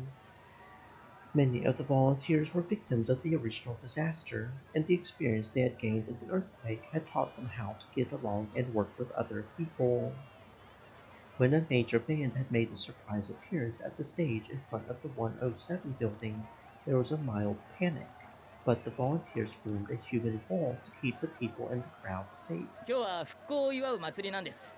死亡事故とか起こすわけにはいきませんから。 That's what the leader of the volunteers had said to an interviewer who had happened to be at the scene. He was an honest and sincere man.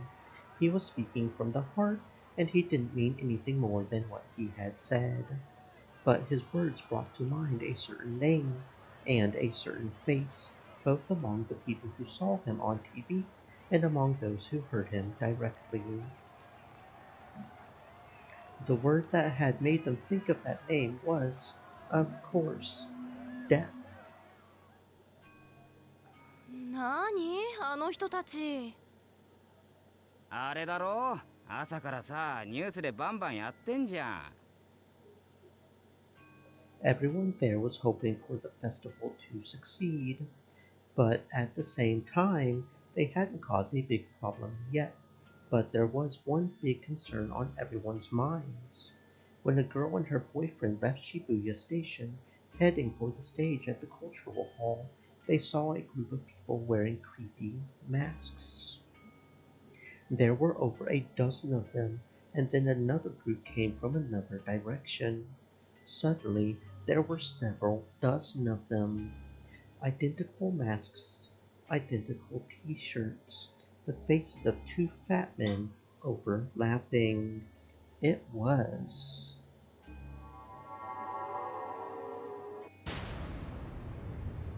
the sumo stickers.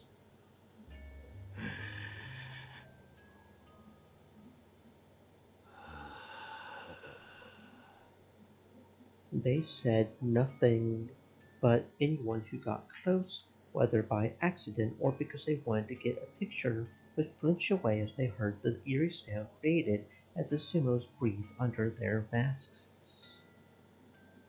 The man at the head of the group looked around and then approached a nearby street light. Then he took something out of his pocket and stuck it on the light. It was a sumo sticker. The owner of a nearby crepe stall saw this and frowned, but was too scared by their appearance to say anything. He quickly went back to dealing with his customer. It was something he had seen again and again since the festival started. The only ones who saw it were people like him, who stood in one place the whole day as they ran their business. The majority of attendees, caught up in the flowing crowds, saw nothing. But if you were to take all the stickers placed on the ground, on the decorations, on the streetlights, on the walls, you would have enough to cover the huge TVs at Shibuya Scramble Crossing. The stickers were slowly taking over, spreading even to places where no one could see them. They were like a physical manifestation of all negative emotions that lurked within the attendees.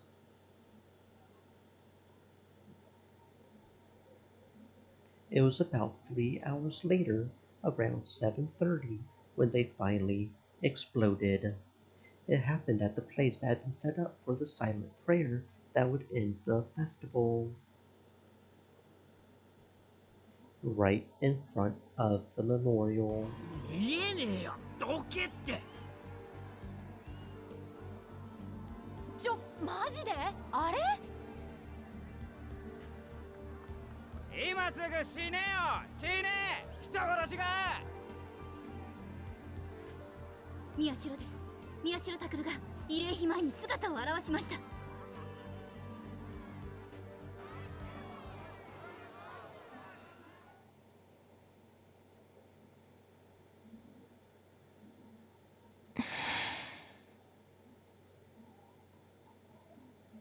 A little after 9, Suika arrived at the Hikari-wo.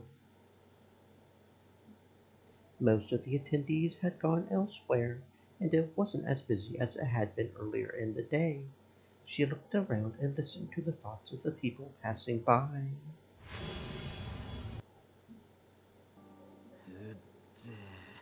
宮代うぜえ。あいつ本当にどっかで死ぬのかよ。逃げ出したんじゃねえの？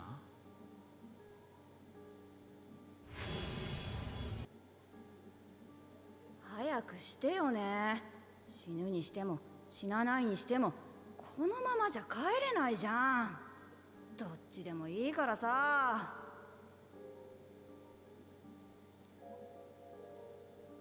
情弱が。Suika whispered as she listened to the worthless thoughts around her.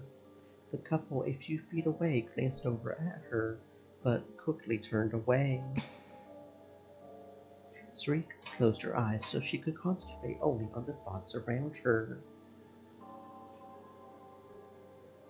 As of 9, all the concerts and street performances, as well as a few of the stalls, were closing up. The festival was nearing its end. After this, the attendees would gather at the specified time for a moment of silent prayer, and then the festival would be over. The crowd seemed to be heading toward the station and the memorial. There were still too many people here for them all to fit in the memorial plaza, so the big VIPs, as well as the families of the victims of the earthquake, would gather at the memorial itself, while everyone else would watch the proceedings on the TVs in front of the station. 佐久間は多分宮代を殺した後、慰霊碑前に遺体を晒すつもりだな。Both the TVs in front of the station and the memorial park were near the Hikari-wo, but the park was just a little closer.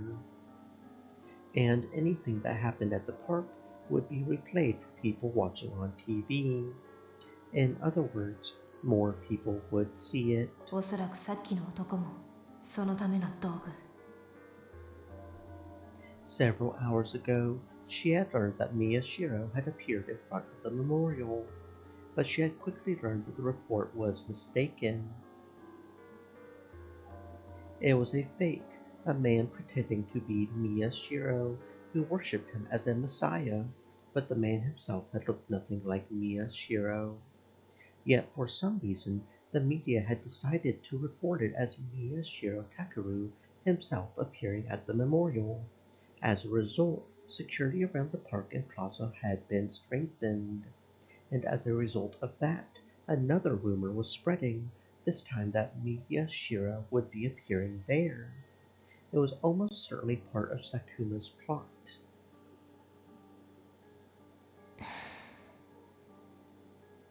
Sarika opened her eyes and rubbed her stomach as if to check on her injury. It had been almost 24 hours since Sakuma had sliced open her stomach. She still wasn't in top shape. She had lost a lot of blood, and the dull pain in her head that resulted from resisting Sakuma's powers would come back the second she let her guard down. This had been the result of her attacking him in top form last night. She had survived working with the committee this long, so she couldn't shake her logical and very realistic doubts. Could she really kill Sakuma? Miyashiro Takeru. Miyashiro Takeru.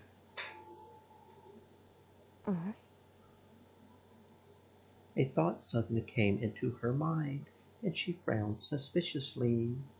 That was strange. She hadn't been trying to read anyone's mind. It was coming from somewhere in her field of sight. 出てこい、楽しませてくれ。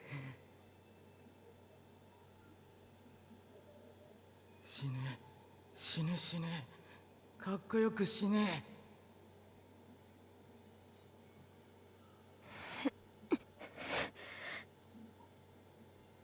Negative thoughts flowed into her mind, one after another. They were strong and vast in number. It was as if someone had combined all the final thoughts of all the people she had killed. あいつらか。 She forced herself to look in the direction of the thoughts and saw the group wearing the sumo sticker masks. She tried to squeeze them out of her mind, but they slipped past her and echoed in her head once more. Miyashiro Takeru. Miyashiro Takeru.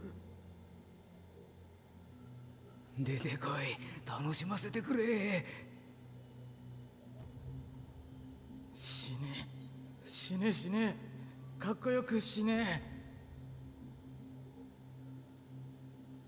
Only strong thoughts and desires could create this effect. It was as if all these feelings had formed into one single, strong emotion, a desire for Miyashiro Takeru to appear.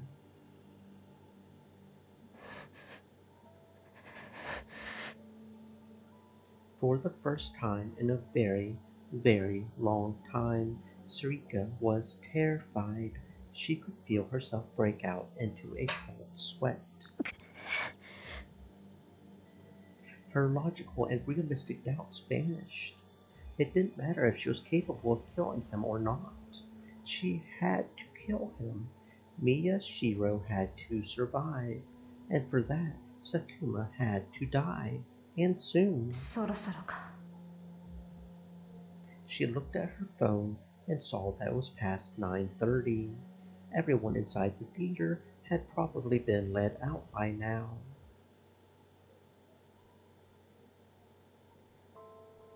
Shibuya, the Hikariwo building, the 11th floor, the entrance to the theater cube. This room was also the entrance to the office floor, and it was always crowded with people. But now there was no one here save a lone employee and single security guard. The festival event in the theater had finished up at 9, and there were no other plans to use it. 似合わないな。 The whole floor was lit up, giving its classy design and elegant atmosphere. It didn't at all match what was about to happen inside the theater, because by the time this was over, one of them would be dead on the floor. Sarika stood in front of the convenience store on the floor and waited for the promised time to come. There was still no sign of Sakuma, but then, a little after 10, she realized something was wrong.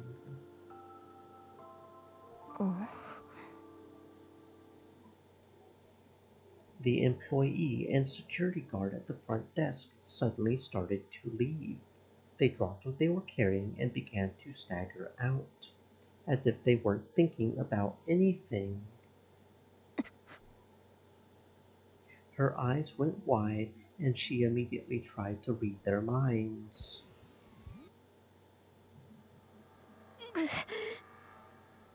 She felt a sharp pain in her head when she did.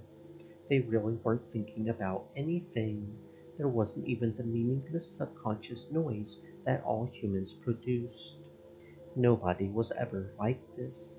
Nobody normal, that is.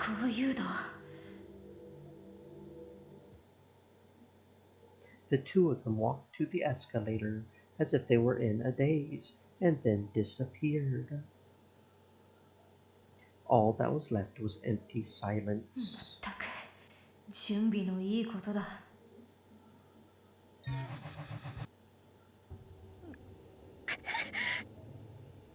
Another violent pain struck her. This didn't make sense. They had already vanished. There was no reason why she should be hearing their thoughts. Where was this heavy load coming from? She felt something very strange in her mind and body. And then she saw her right hand slowly began to move without her controlling it.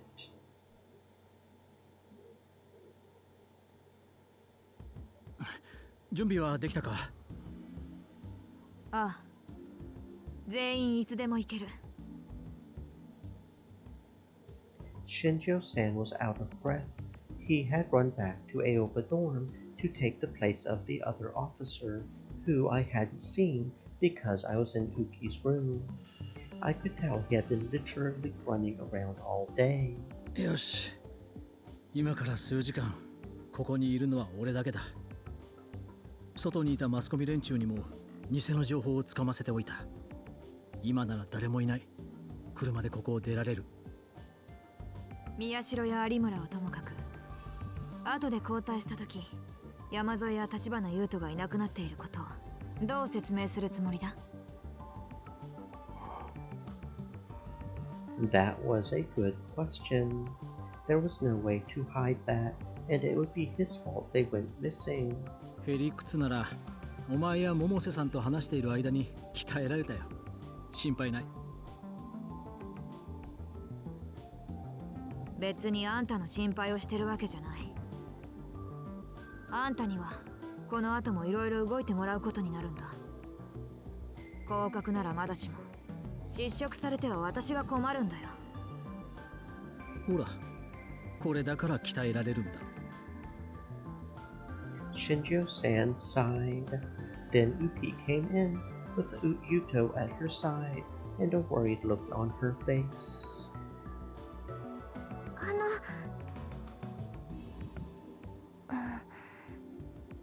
She slowly raised her hand.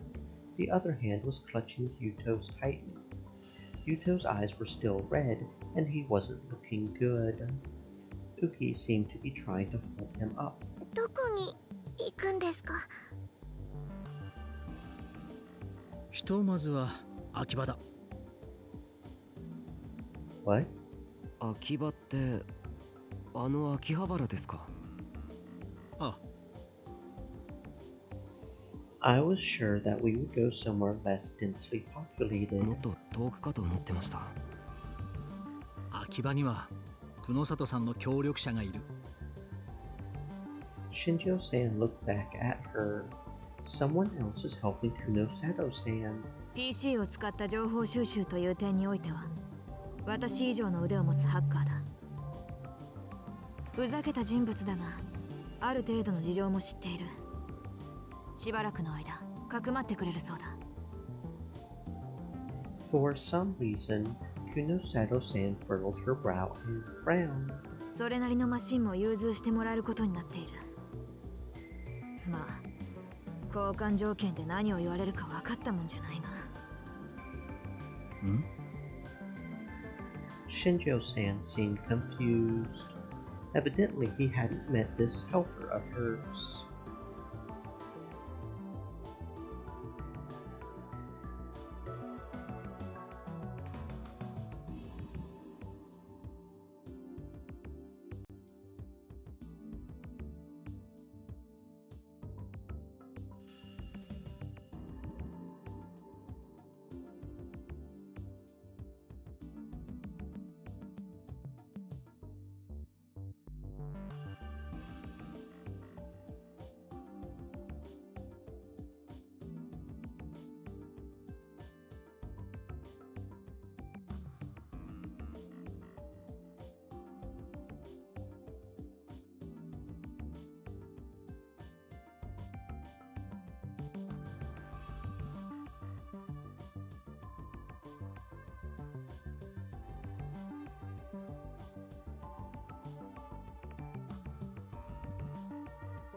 「とにかくここからどれだけ離れるかは問題じゃない。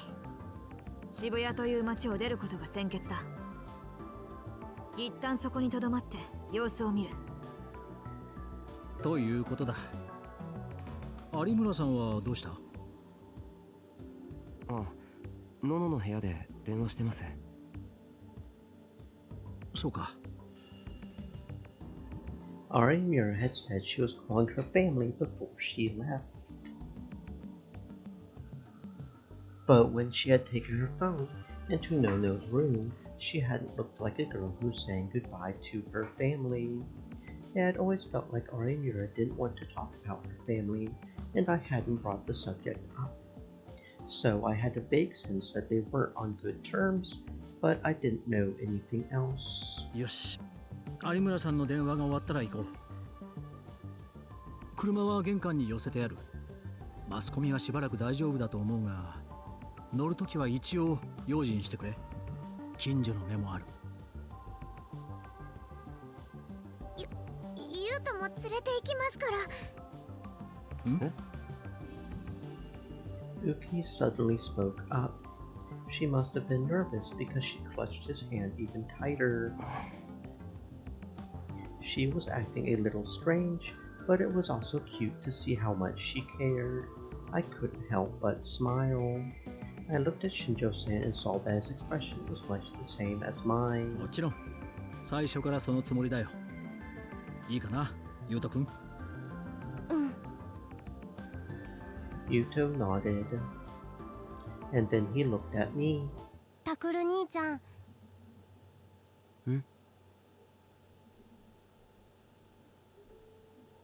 お父さんはどこにいるの？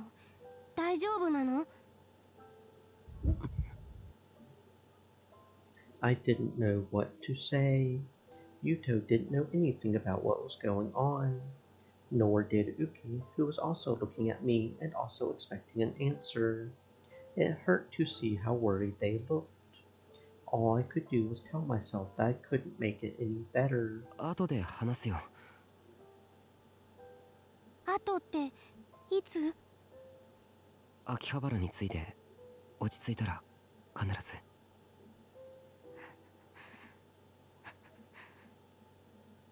I could tell Yuto was struggling with his feelings. Now it was his turn to grasp Uki's hand tightly. わかった。絶対だよ。あ、ほら、荷物取ってきな。うん。The two of them must have felt the exact same way as they went to their rooms, still holding each other's hands. Shinjo-san looked at me with a pained expression. 大丈夫です。Of course, that was a lie. But Shinjo-san was nice enough not to say anything. 新庄さん、一つ確認したいことがある。Kunoseto-san stared at the hallway where Uki and Yuto had just left as she spoke. I could tell from the way she was acting that it had something to do with Dad. 2時間半くらい前か。慰霊碑公園に宮代拓の名を語った狂言者が出ただろう。ああ。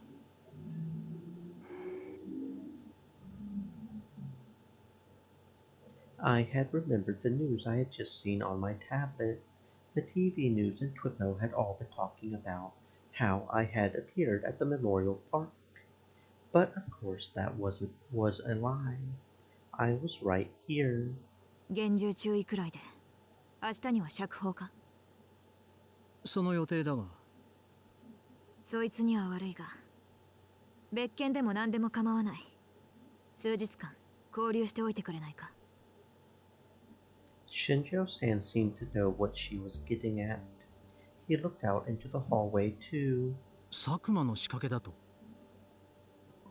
She nodded. タイミング的には狂言者なんていくら湧いてもおかしくないが、仮にも宮代拓になりきろうとした人間だ。何の工夫もなく名前だけを語ったのが気になってな。宮代との違いなんて遠目からでも一発でわかるはずだろ。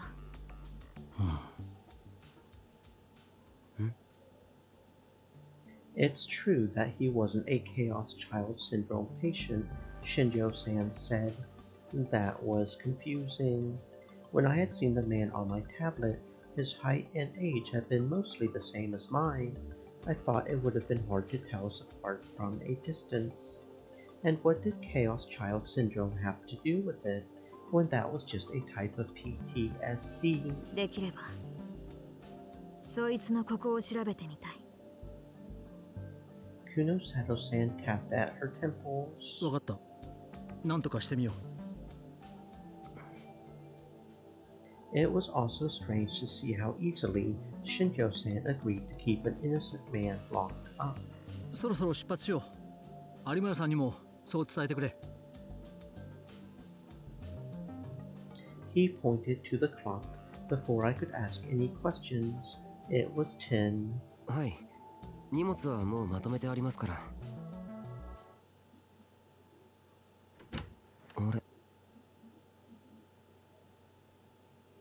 I opened the door to Nono's room to tell Arimura it was time to go, but there was no one there.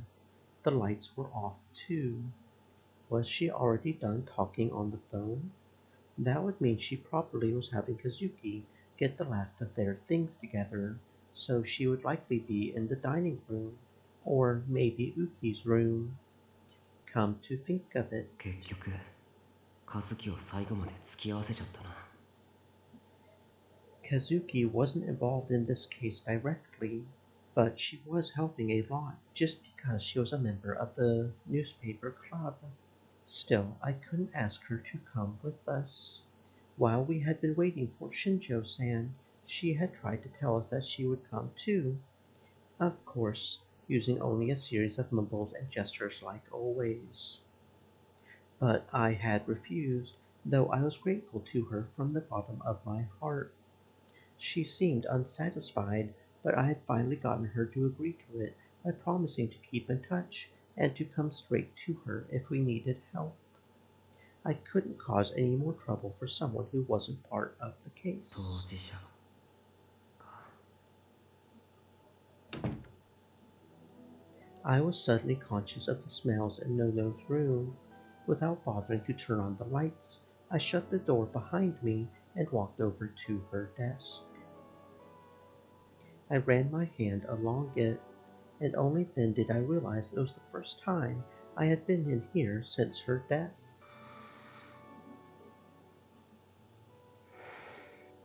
That's right. Nono wasn't supposed to be a part of the case. なんでだ？ジョーちゃんは幸せにならなきゃいけねえ子だろうがよ。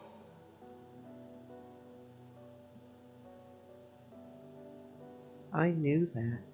He was right. She wasn't supposed to die. There was no reason she deserved to die. She was killed only because she had learned Sarika's secret. What was her real goal? I remembered what Kunosato-san had asked me this afternoon. What was she really after? I almost screamed as I heard a loud noise come from inside my bag. It was the sound of my phone vibrating. I quickly flipped over the bag and spilled its contents onto the floor. I picked the phone up off the floor and read the words, "Unlisted car," in the darkness. That was kind of creepy. I did not have a good feeling about this. Afraid, I touched the answer button. 誰だ？一つ言い忘れたことがあってな。お前。I moved the phone away from my ear in surprise. It was Sarika. There was no mistaking it. I checked the time on the phone without even thinking about it. 10:03. 話を聞け。すぐに終わる。なんでお前。I realized how hard my heart was beating, and I put the phone back up to my ear. そんなことはどうでも。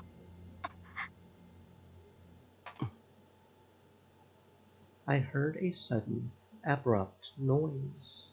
Had she dropped her phone, or had something happened to her? I listened carefully so as not to miss a single sound. My hands were shaking violently. I hated it. And after I waited a moment, 宮代、聞いているか？ her voice was now weak and feeble. Something was off about the way she was acting. 聞いてる。なんだよ。一つ言い忘れたことがあってな。It was the same thing she had just said. おい、どうしたんだ？なんか。お前の両親を殺したのは私だ。I could hear the sound of the words she had said, but I couldn't understand the meaning of the words themselves. For some reason, my hands stopped shaking, and it suddenly seemed like everything around me had faded away into a white blur. What? The words got stuck in my throat. I couldn't speak at all. 6年前、渋谷地震の時、あの避難所でお前の実の両親を殺したのは私なんだ。Once again, I could hear the words, but I didn't understand them. 6 years ago, Shibuya earthquake, shelter, real parents. My cheeks suddenly felt hot, and my blurry vision came back into focus in the dark room. Only then did I realize what she had said, but what I felt wasn't rage. なんで？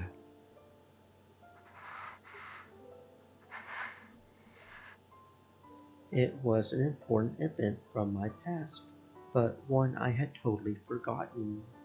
My parents hadn't died in the earthquake. Someone had murdered them at the shelter. It was what Nono had refused to tell me when I had just woken up from my coma. That was why she had lied to me. And that was the reason why I ran away from Aoba dorm and went to live in Miyashita Park. なんで I repeated myself. Why would she do that? Why would she tell me that now of all times?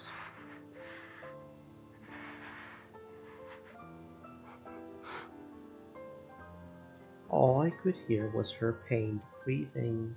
I kept waiting anyway. I couldn't hang up the call.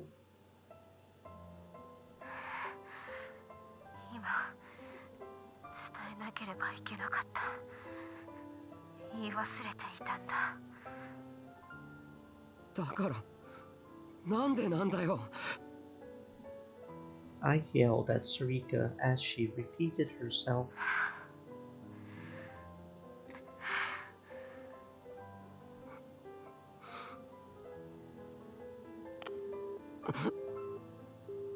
Oi, Onoe! Onoe! Suddenly, the call ended. She had hung up. I tried to call back and realized it was impossible. It was an unlisted number. 一体何なんだよ I whispered, knowing I wouldn't get an answer. Seriously, what the hell? What was the point of calling me like that? No, there was a bigger question. Why? おのえは何のために生まれたんだ On that day, I ran into my parents at the evacuation shelter by chance. Right after that, I had a terrible headache. That was probably the moment when Sarika was born. I know that my parents were murdered at that very same shelter, which means she murdered them immediately after I created her. My thoughts were a mess, and it was hard to think straight, but something told me that I had to figure this out. Sarika said that her purpose in life was to keep me alive, but would killing my parents really make that easier? Mom and Dad were trying to take me and evacuate to a supposedly safer place. Killing them would make me less likely to survive, not more. Just like Kunosato-san said, it doesn't make sense. That's right. What Sarika told me doesn't make sense. The very first thing she did after being born contradicts what she told me. Which means... あいつの目的は僕を生かし続けることじゃない Suddenly, I found myself looking at the picture on my phone. It was a photo of me and my family from Aoba dorm. This contradiction also applies to her attack against Nono too. Sure, she did manage to figure out who Sarika really was, but if Sarika's goal really was to keep me alive, would killing Nono really make that easier? Nono always tried her best to protect me. She even risked her life to do so, which would mean that, for Sarika, it would have been better to keep her alive. She could have just used mind control to alter her memories about her real identity, just like she did with Ito. So why didn't she do that? Why did she have to kill Nono?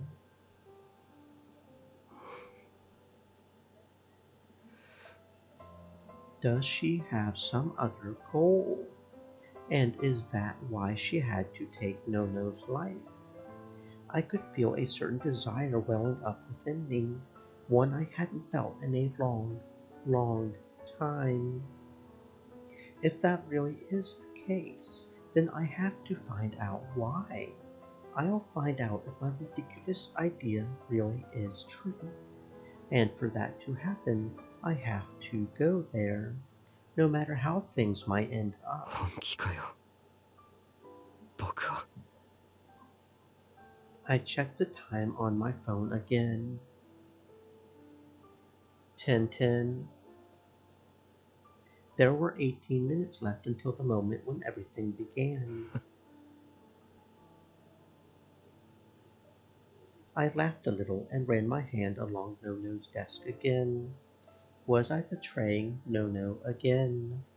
If she was still alive, would she have slapped me across the face if she found out about it? ごめん。でもお前だってさ。You lied too, in the end.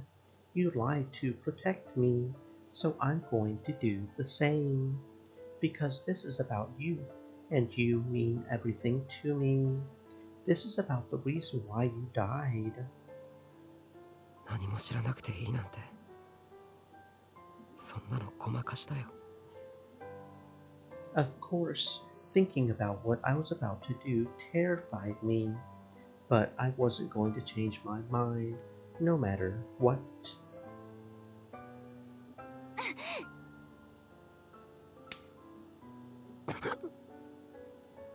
Surprisingly, it was Ari Mira, not Nono, who slapped me.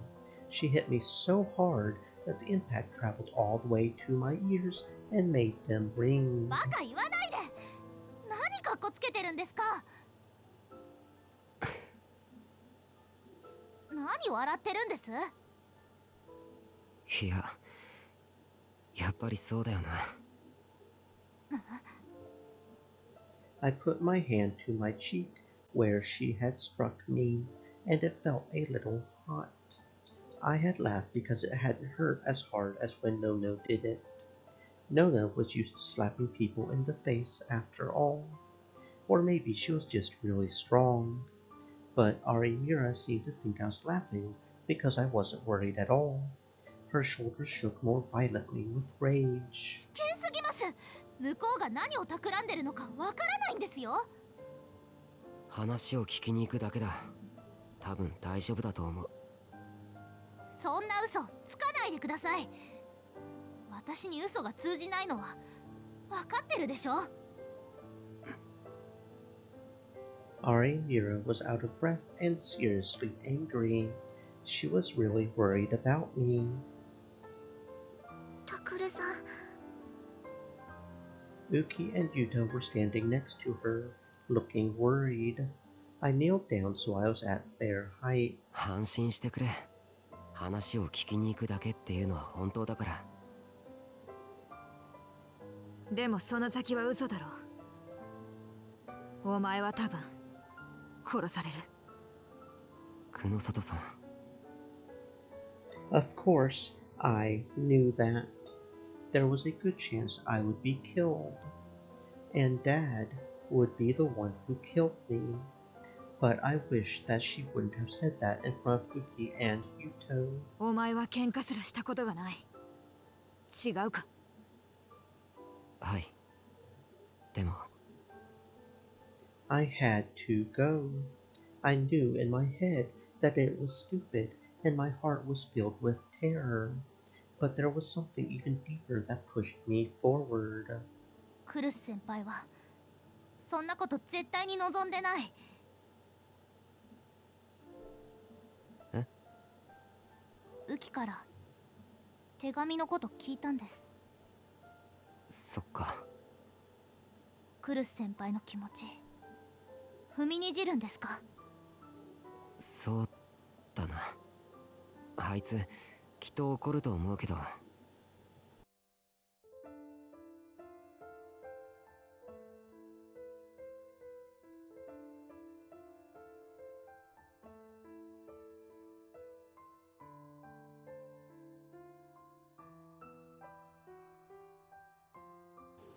And she would probably slap me hard across the face, like Arimura just did.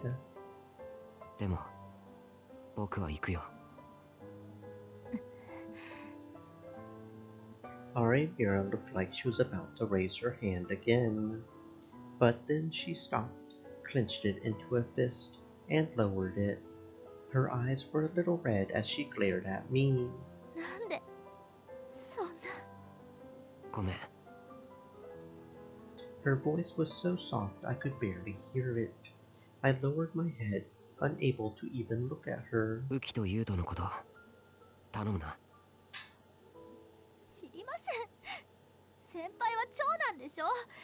ちゃんと帰ってきて自分でお兄ちゃんをやってください。 You're terrible, she whispered as she left the room. Someone suddenly waved something in front of my face, and I leapt back. Kazuki had come up next to me. I wasn't sure when. She always surprised me like this. お前まだいたのか。I can't leave you all here, her face seemed to say.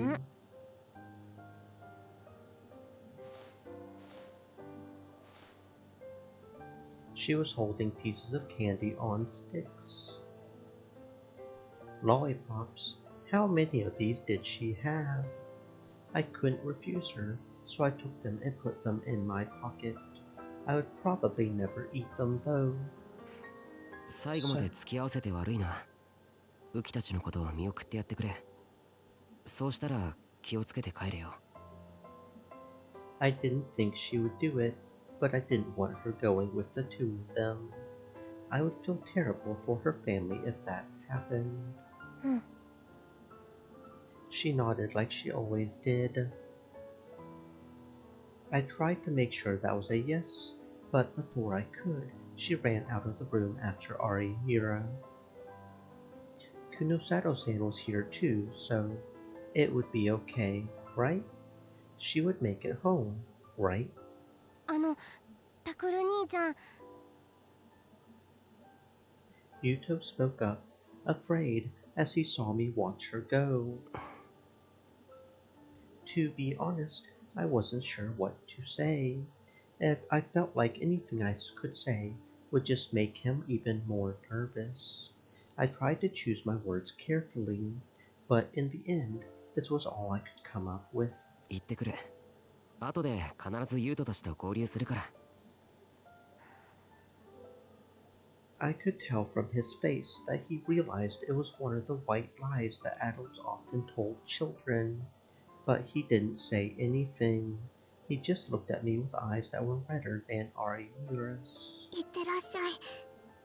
待ってますから。ああ。ずっと待ってますから。ああ。僕も待ってる。ずっと。あ。Maybe Uki's hand holding his gave him strength because he finally forced himself to say one last thing. I'm sorry, Yuto, and thank you, Uki. じゃあ、行ってくれ。I checked the time. There wasn't much time left, and if I stayed here any longer, my resolve would begin to waver. I nodded one last time at the two of them, then turned around. It was decided that Shinjo-san would drive me to the Hikari-wo. I wanted him to take the others to Akihabara as soon as possible, but I didn't see how I could get through the area around Shibuya Station on my own. As I left to get in the car, Kunosato-san called me from behind. スマホは持っているな。I put my hand inside my pocket to check. Of course, it was there. 持ってますけど。何でもいい。もし委員会の情報を手に入れたら、すぐに連絡しろ。I chuckled. That was exactly what I had expected her to say. I didn't know if I would learn anything, but I promised her anyway. 尾上からは、お前を渋谷から脱出させるよう言われている。それを承諾したのは、能力者を渋谷から出せば委員会に近づけるというあいつの言質があったからだ。はい。かといって、お前自身がそれに逆らう決断をするのなら、それを止める義理はない。別に、お前にこだわる必要はないんだからな。山添や有村さえいればそれでいい。ええ、そうですね。I knew that from the start. If getting a psychic out of Shibuya would cause something to happen, then Uki and Arimura would do just as well as I would. だからお前のことは待たないぞ。Her words seemed to be testing my resolve one last time. That was why I looked her dead in the eye and answered. Stream 構いま element せん。わかってますから。 Stay moist, my friends. Hydrate.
And ads are over in 8, 7, 6, 5, 4, 3, 2. Okay, there's the end of the ads.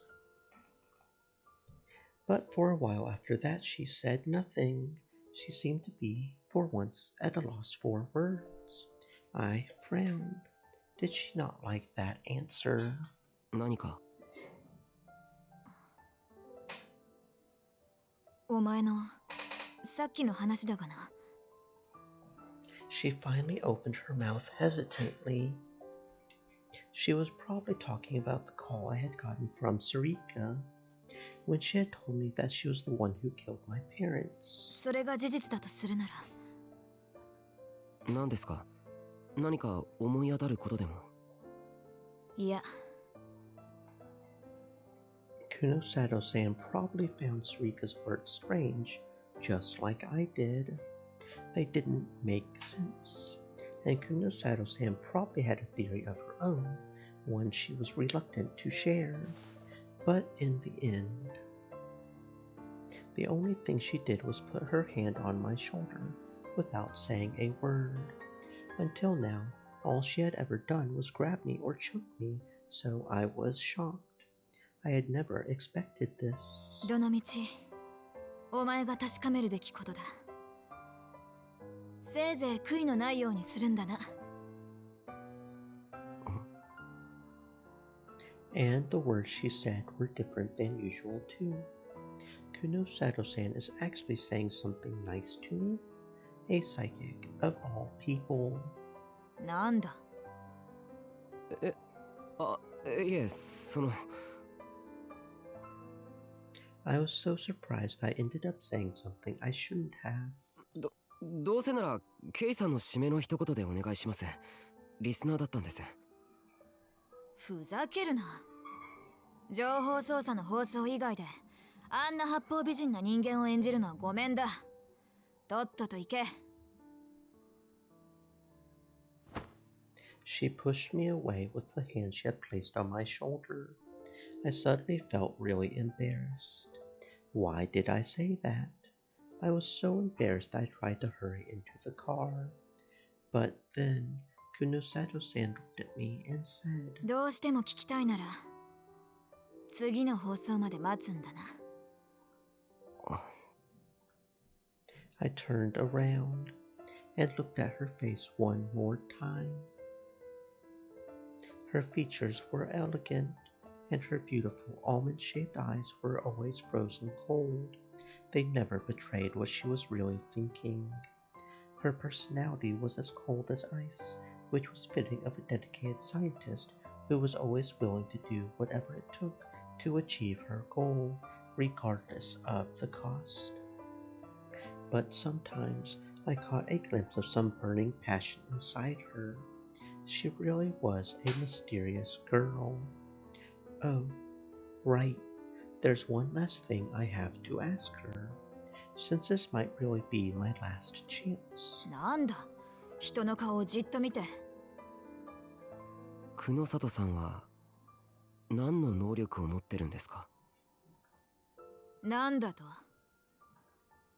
The distance between us had started to shrink, but it grew back with that one question.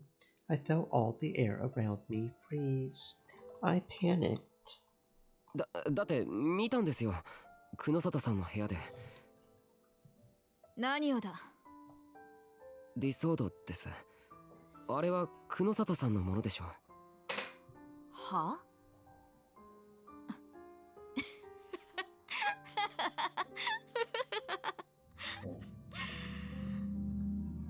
？Just as I thought, things between us would end with another series of cold insults from her. Kuno Sato-san started to laugh. She kept laughing in a low voice as I stood there with my mouth hanging open. All I could do was stand there and watch. I never imagined that Kuno Sato-san, of all people, could laugh like that. お前、本当に真のギガロマニアックスなのか？本物と偽物の区別もつかないとはな。偽物？あれはただのレプリカだ。研究用のな。6年前の資料を取り寄せて、アメリカの私の研究室が作った。ばらつきがあるにしろ、ディラックの海とのパイプがなぜ剣という形を取るのか、その解明をしようとしたが無駄だった。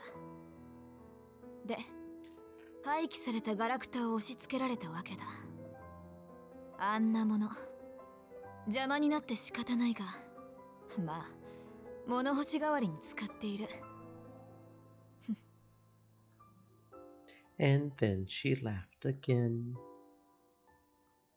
After she was done laughing, she pushed me into the car. And before she closed the door... ああ、そうだ。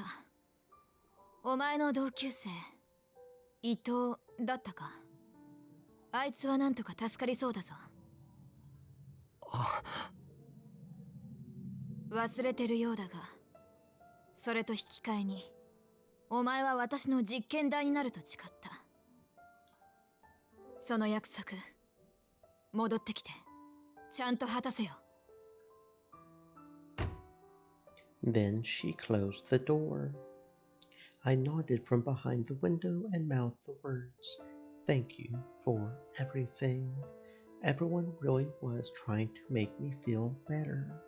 Everyone really did want to see me again.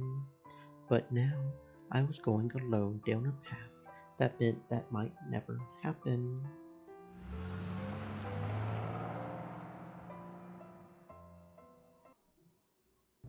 静かだな。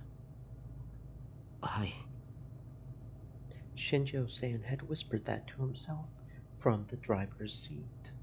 The Shibuya intersection was overflowing with people.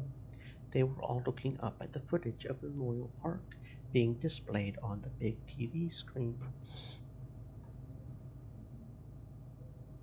The time was 10:21. 7 minutes until the time when the earthquake hit 6 years ago. When the time arrived, there would be a moment of silent prayer, and the festival would reach its finale. Everyone at the festival seemed to be heading to the park or the intersection in front of the station to participate. I could see a man who looked like a member of the city council on the screen. From the subtitles, he seemed to be giving a speech about the restoration project. まただ。頭を下げろ。はい。Shinjo-san had gotten this car just to take us out of Shibuya. The windows were tinted, so I didn't have to worry about anyone seeing me, but there was no way to hide from anyone looking at me from the front. Just in case, I kept myself as far down in the space below the seat as I could. We had run into a lot of roadblocks once we had entered this area, with the volunteer staff stopping us from going forward. Each time Shinjo-san had shown his police notebook and explained that this was a police car, and each time they would let us through. But that meant that it was taking twice as long as usual. ギリギリ。というか、28分には間に合わんかもしれないぞ。Shinjo-san said as he slowly weaved the car through the crowds of people. いえ、送っていただくだけでありがたいです。I never would have made it to the Hikari-wo on my own. 時間を過ぎれば、佐久間と鉢合わせする可能性は高くなる。それでも行くんだな。はい。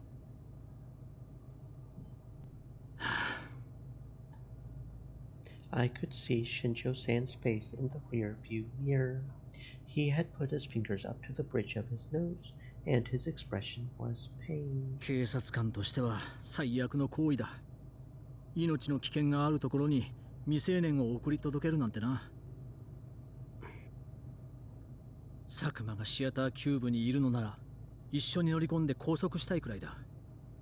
だが今の俺では佐久間の犯行を何も証明できない。上層部にも圧力がかかっている。まるで安物の刑事ドラマだな。委員会っていうのはそんなに強い権力を持ってるんですか？詳しいことはほとんど誰も知らない。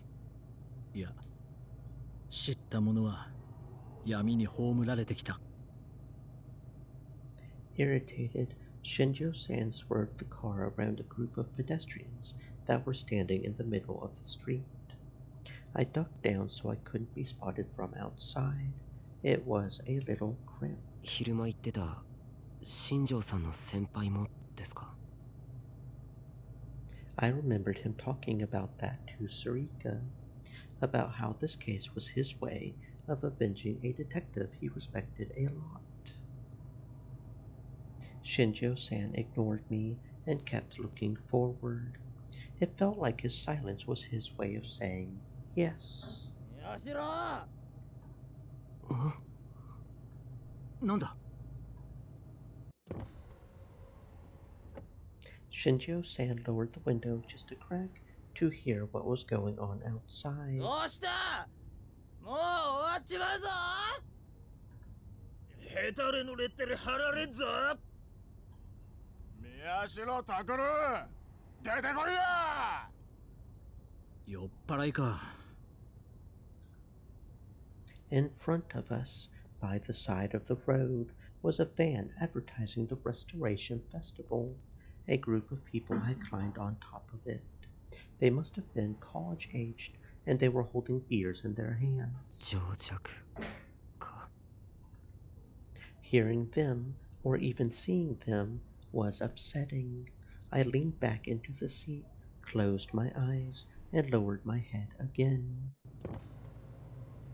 久野里さんもたまにそう言うな。Shinjo-san closed the window and started to drive away from all the commotion. 情弱、情報弱者の略だったか。ええ。I watched all the drunks pass by the other side of the tinted windows. 彼らは知らないし、知ろうとしないんです。自分たちが煽ってる相手のことも、その相手がどんな気持ちなのかも。Or what the people they're talking about are even going through. Violence, murder, the darkness in the human heart. They think they understand these things because they read or hear about them, but they don't ever think about what they really must be like. 君は会った時から知るという行為にこだわっていたな。The first time I met Shinjo-san was... ラブホテルの事件の時だ。君たちが勝手に現場に入り込んでいた。He was right. Shinjo-san was the one in charge of that case, and that's how we had met. これから尾上に会おうとしているのも何かを知るためなんだろう。はい。I had to know what Sarika was really after, and the real reason she had come into existence. そうか。言ってみれば、自分のことを知るためなんだ。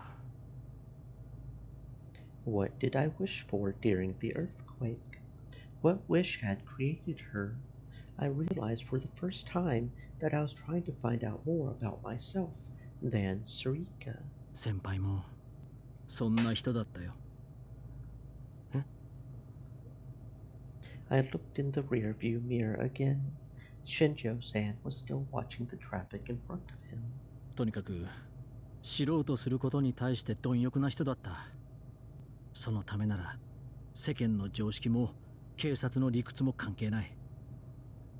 よく百瀬さんに怒られていたらしい。突っ走りすぎだって。そうだったんですか。Shinjo-san's voice took on a strangely different tone. His tone changed from one of nostalgia to one of sorrow. そして先輩は突っ走りすぎた。That was the answer to his silence before, too. Was he killed by the committee? 先輩の最後を俺はよく知らない。ただ先輩は満足だったろう。少なくとも後悔はしていないはずだ。でもな、だからといって先輩の死を認めるわけにはいかない。俺は先輩に追いつけなかったし、止めることもできなかった。俺は悔しいんだ。クルス・ノノさんがここにいればきっと同じように感じるはずだよ。君のこと。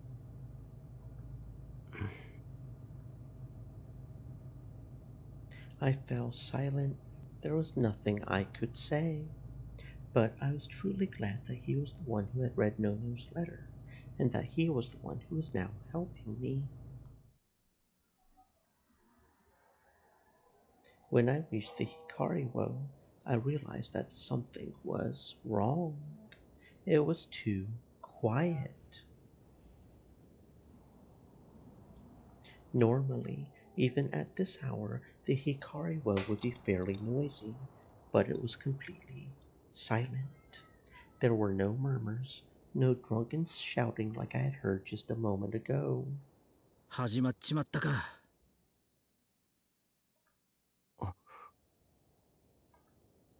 I checked the time. 10:28. Everyone had gathered in front of Memorial Park or the TVs in front of the station for a silent prayer.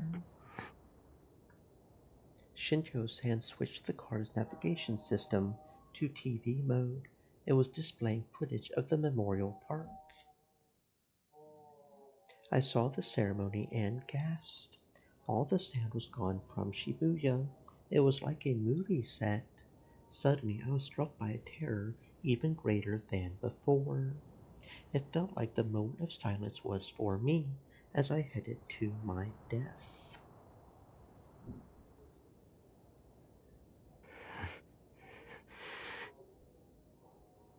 I forced myself to smile and tried to tell myself that I was shaking from excitement, not fear. My mind was a confused jumble of thoughts. Half of me wanted to go home, and half of me wanted to stay. But I forced myself to keep going.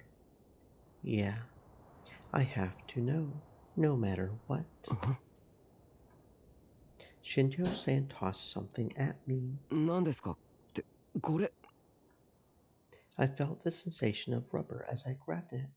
I tried to spread it out and stop. 皮肉な話だが、手近にこれしかなかった。我慢してくれ。いえ、ありがとうございます。I lowered my head in thanks. There were still people standing between me and the theater cube. すまないな。俺はここまでだ。ウキ君たちをそろそろ。He looked at his watch. 分かってます。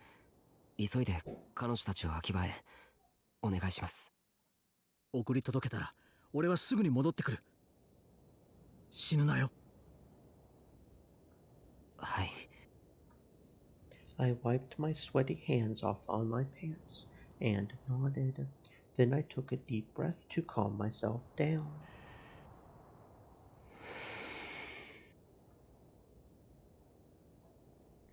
I put on the sumo sticker mask that Shinjo-san had given me and stepped out into a Shibuya utterly without sound.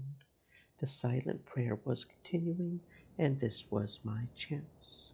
Several people looked at me as I got out of the car, but they must have been used to seeing the people in the masks. They quickly lost interest and lowered their heads once more. Everything was fine. They hadn't figured out who I was.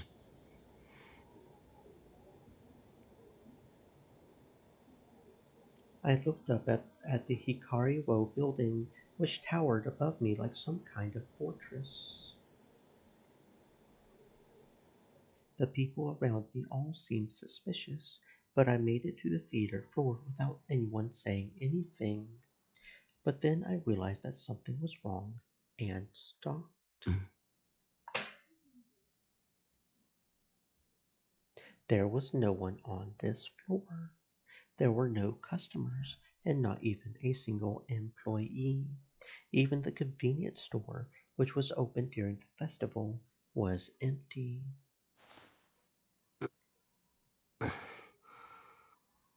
I took off the mask. My field of vision restored, I took another look around the floor. I was right. It was completely empty. There was no sign of Dad or Sarika either. The whole soundless space in front of me felt like a trap that I had just walked into. I had taken the mask off, but it still hurt to breathe. I tossed the mask into one of the decorative trees nearby and slowly started to walk across the floor. Every shadow scared me. Each time I reached a blind spot, I would stare at it for a moment before I proceeded. Where was the entrance to the theater? When I found the stairs and escalator, I felt a wave of nostalgia. This was where I had come with the rest of Aoba dorm. That's right. We had gone up the stairs and into the theater. I flinched as the escalator started to move. It was just a motion detector. I knew that, but the machine seemed to be pulling me deeper into a trap. I looked up to the top of the escalator. There was no one there. I smacked my trembling legs with trembling hands, then slowly went up the stairs. This was the path that led to the theater, and it was probably leading me to the finale that either Dad or Sarika had prepared for me, and I was probably doing exactly what one of them wanted. But I had to find Sarika and the answer, and there was no way that desire was in anyone's script. I believed it was my own idea. I had to find out the truth, for Nono's sake as much as my own.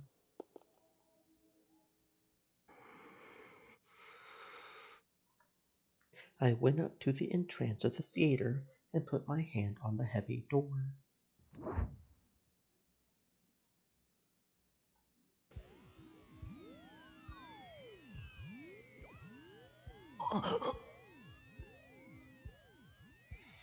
I felt a stabbing pain in my head the second I went inside.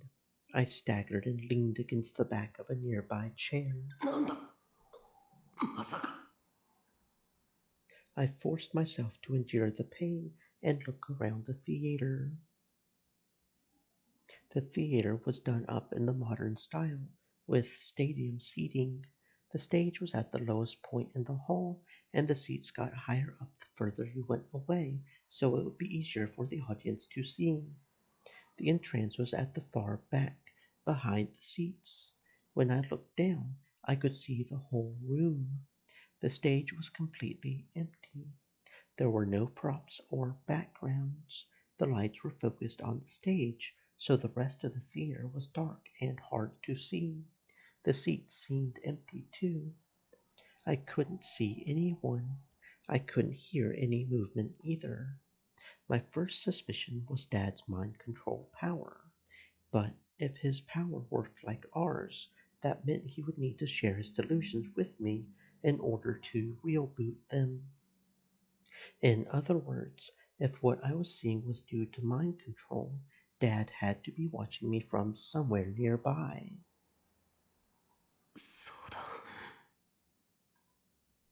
I suddenly got an idea and looked through my pockets. I found the lollipop that Kazuki had given me. I tossed it up and imagined it floating in the air. But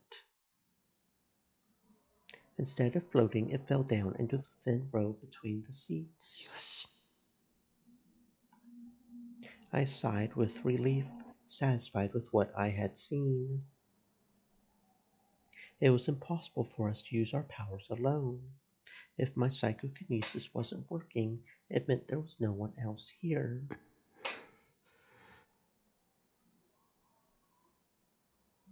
But I still kept my guard up as I walked toward the stage. If I remembered right, this place hadn't changed since the last time I was here. Come to think of it, if I had come here to celebrate my acceptance to Hekiho Academy, it had only been 2.5 years since I had last been here.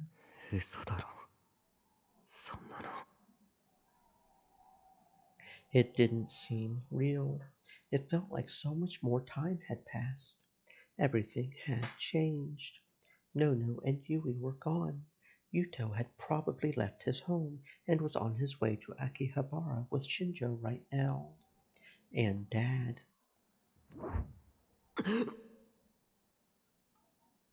Suddenly, I heard a sound come from behind me and spun around.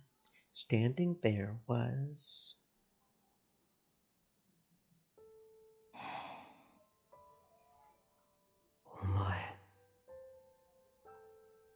She looked just like she had when I had seen her this morning.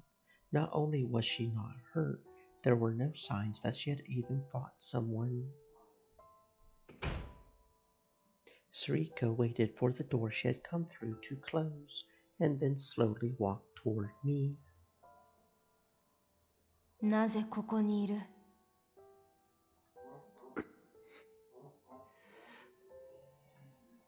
Her voice was quiet, but angry. She probably thought that I had left Shibuya by now. 父さんは死んだよ。舞台裏に頭だけ転がっている。半分潰れていて分かりにくいがな。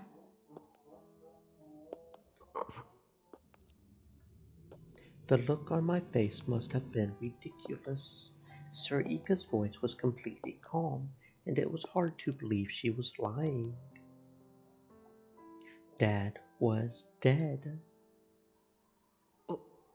お前が殺したのか? Her nod silently said, "Of course I did." それで、なぜここにいるんだ? 久野里美桜たちはどうした?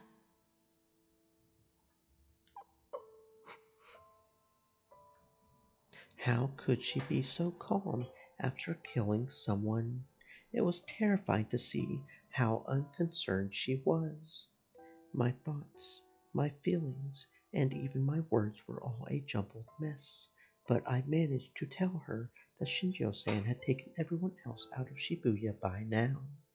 And then I told her why I came here. お前、どうして電話であんなこと言ったんだよ。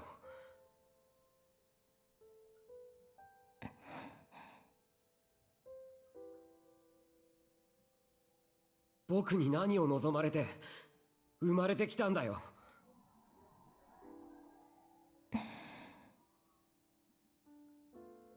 Sarika looked at me like she was staring at something very dear to her. I knew this feeling. Sarika was reading my mind.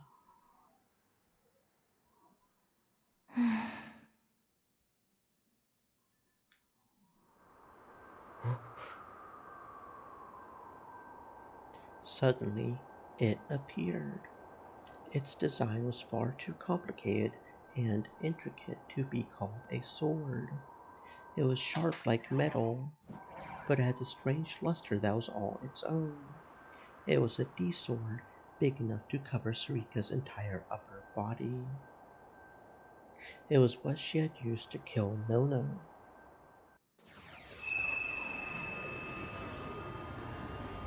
"Omae wa Kunosa to Mio tachi to nigeru beki dattaんだ, Miyashiro Takuru." Behind her blade, I could see a slight change in her expression. Omae?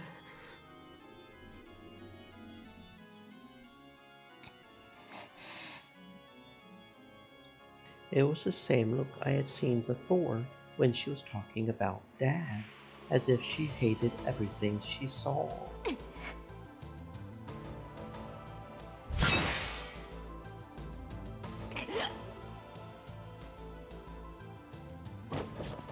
Right as she jumped, I felt a burning heat in my right shoulder and fell to the ground. A moment later, I felt a pain like nothing I had ever experienced before. I grabbed my shoulder with my left hand and felt something nasty, warm, and sticky. It was blood. I had been cut. If I had reacted even a moment later, she would have chopped my entire shoulder off. I looked up. Sarika was suddenly already bringing her blade down.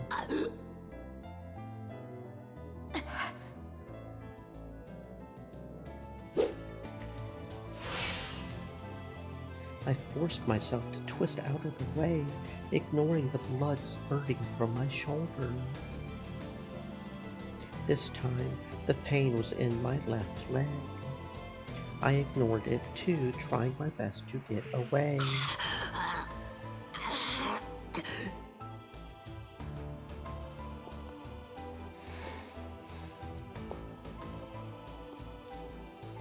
Sarika walked over to me slowly. I must have bit something in my mouth when I rolled, because I tasted something bitter and metallic.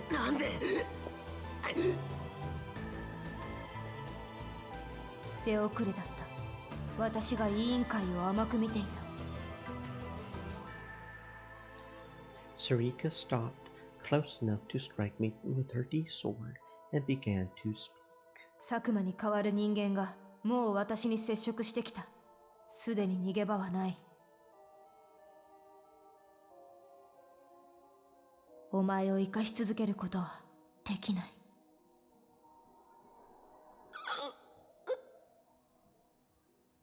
お前をこれまでの事件の被害者のようにはさせたくないんだ。No way.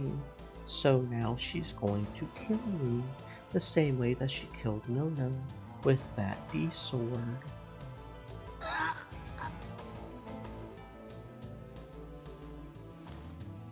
The pain from the cuts kept me from thinking, and the blood loss drained away my will to resist. I couldn't feel my left leg anymore, but I couldn't stop looking at Sarika. I wasn't sure. Were there any important blood vessels around the calves? 私もすぐに行く。向こうで話そう。Sarika swung her D-sword at me again.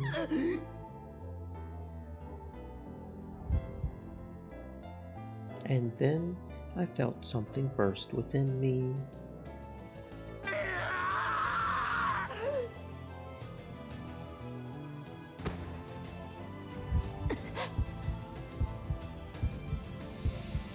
I leapt at Sarika.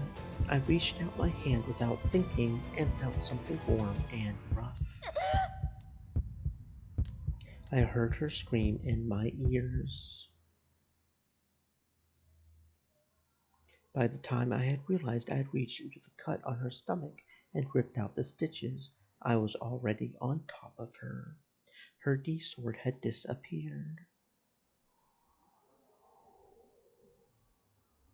My hands went straight for her neck.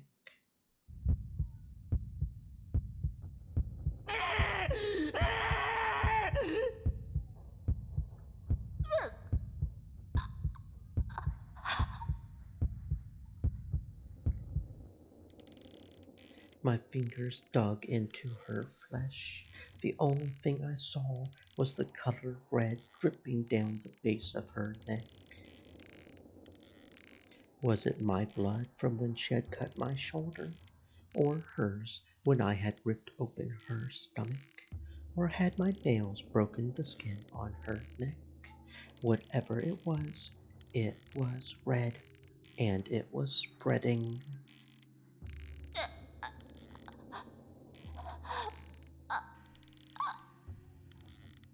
I couldn't stop myself from gripping tighter. My fingers dug deeper and deeper, and the soft sensation of her skin began to recede. Instead, I felt thick muscle and hard bone.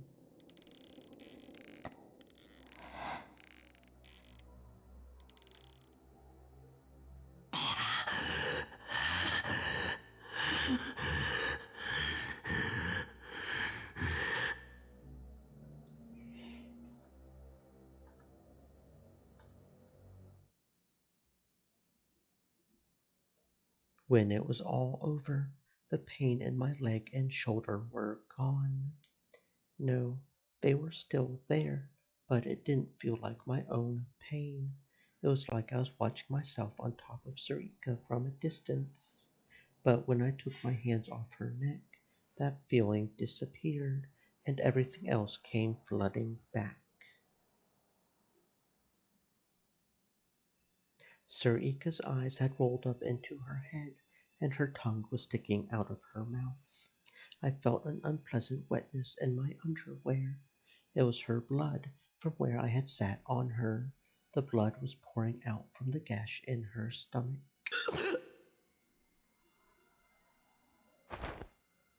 Sarika wasn't moving anymore. Did I just kill her? Did I strangle her to death?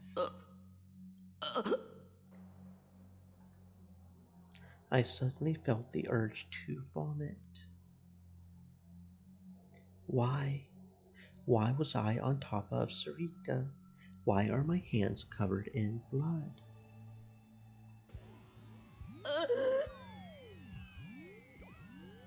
My head hurt. My field of vision went red. My heart was pounding hard, and under me was the body of the girl I had created.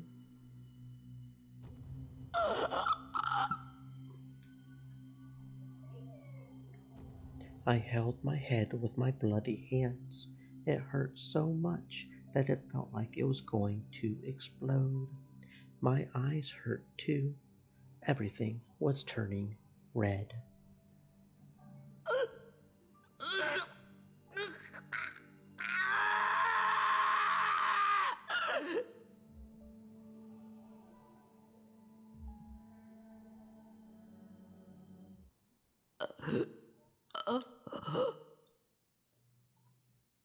Suddenly, my vision cleared up. The lights above the stage seemed impossibly bright, like the sun at the end of a tunnel.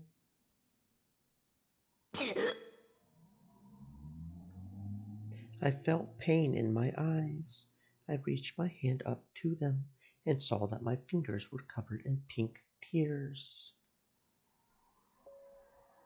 That was when I realized Sarika wasn't here. My hands weren't covered with blood.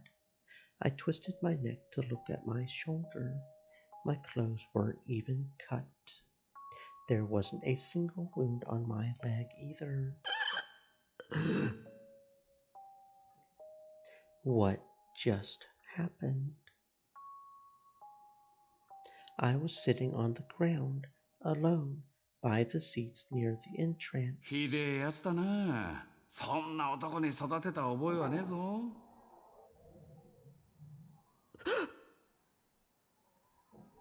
I leaped up to my feet.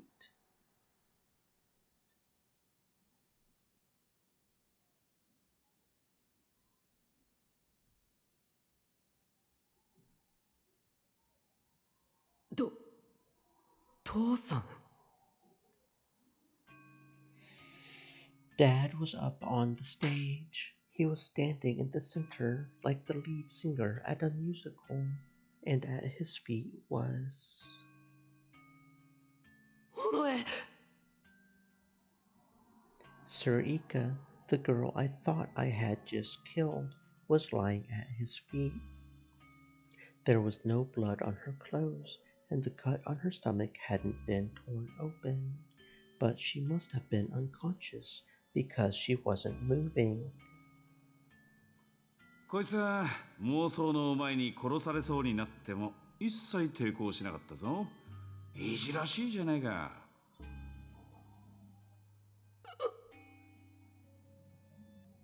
I suddenly understood what was going on. Mind control.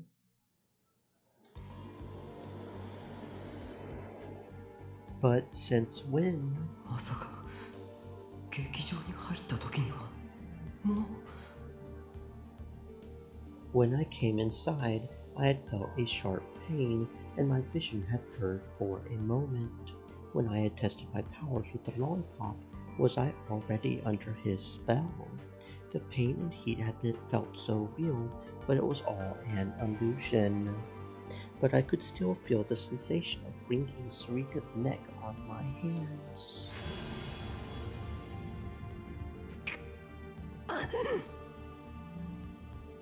あのままこの子に殺されてりゃ、お前のここも壊れてたはずなんだがな。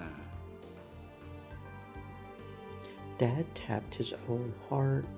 逆に殺しちまうってのはどうだよ、タケル。女に手を挙げる男はモテねえぞ。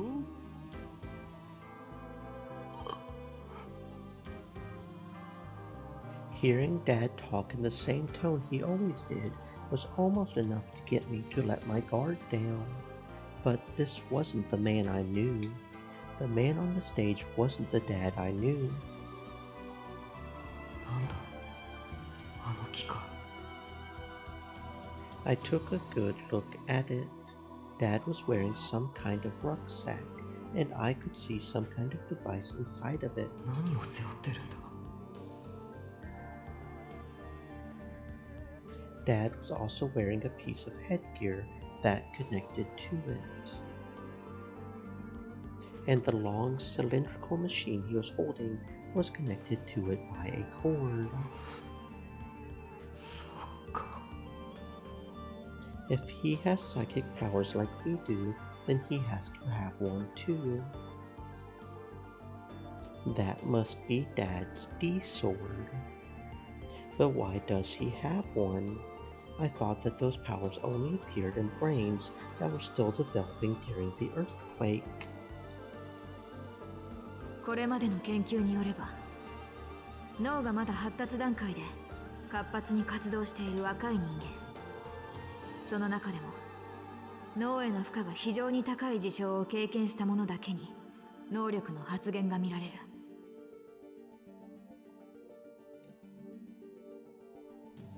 That's what Kunosato-san had said. ああ、これか。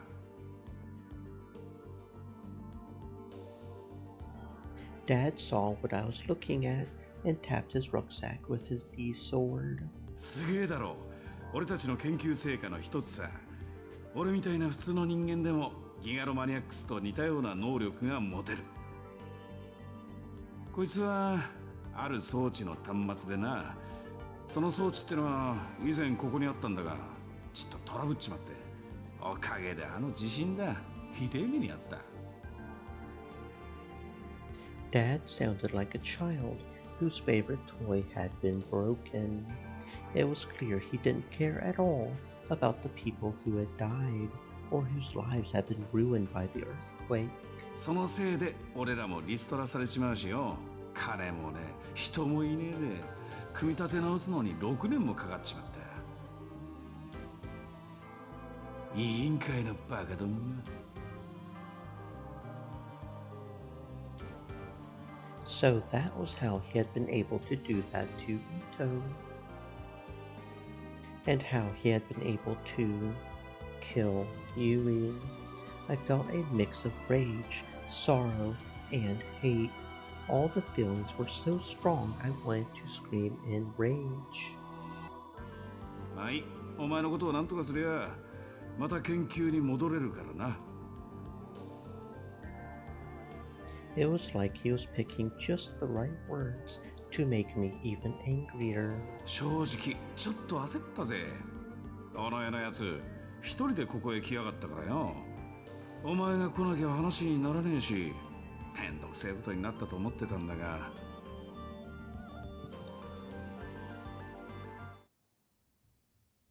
He looked down at her and poked her with the artificial D sword. She still didn't move. It can't be. It's Sir Ika. ん？死んでるぞ。当然だろう。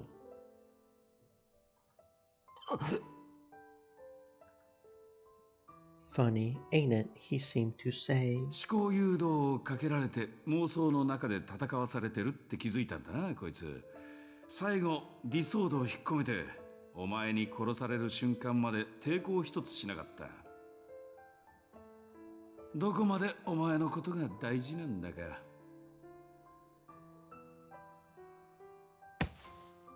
He kicked her hard enough that she turned over. やめろ。それにしてもお前すごかったな。ノノを殺された恨みに取りつかれてるからよ。それをちっとブーストしてやったんだ。そしたら情けも容赦もなくぶっ殺したもんな。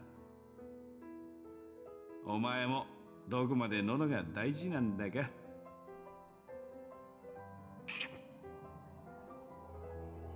I could feel my whole body getting hot. Stop it. Don't you dare say Nono's name. Not with that face, not with that voice. 何考えてんだよ。ああ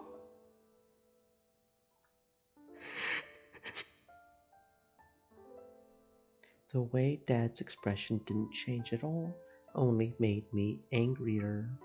Did he really not understand? We had all lived together for years, hadn't we? We had come here as a family, hadn't we? ユウトとウキはいなくなったあんたのことを心配してる。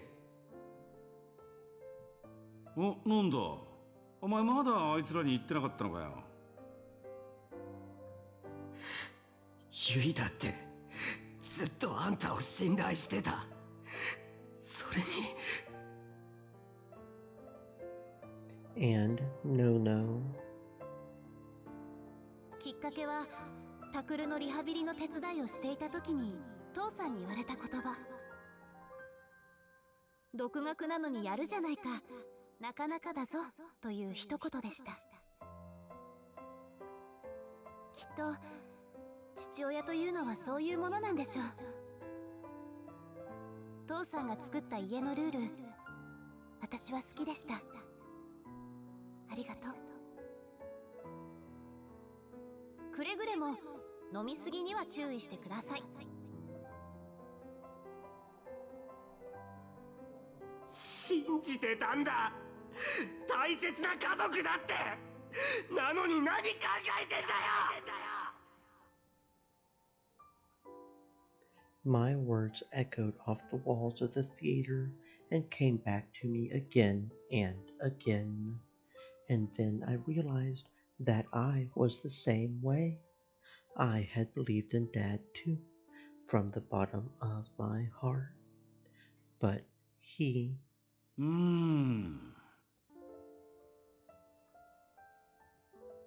Dad chuckled and scratched his head, like I had seen him do so many times before. It was the same thing he had always done when Nono was scolding him at home. タクルよ、お前なんか楽しいことってあるか？は？なんかあんだろう、面白いと思うこと。それがなきゃ人間なんてやってらんねえだろうが。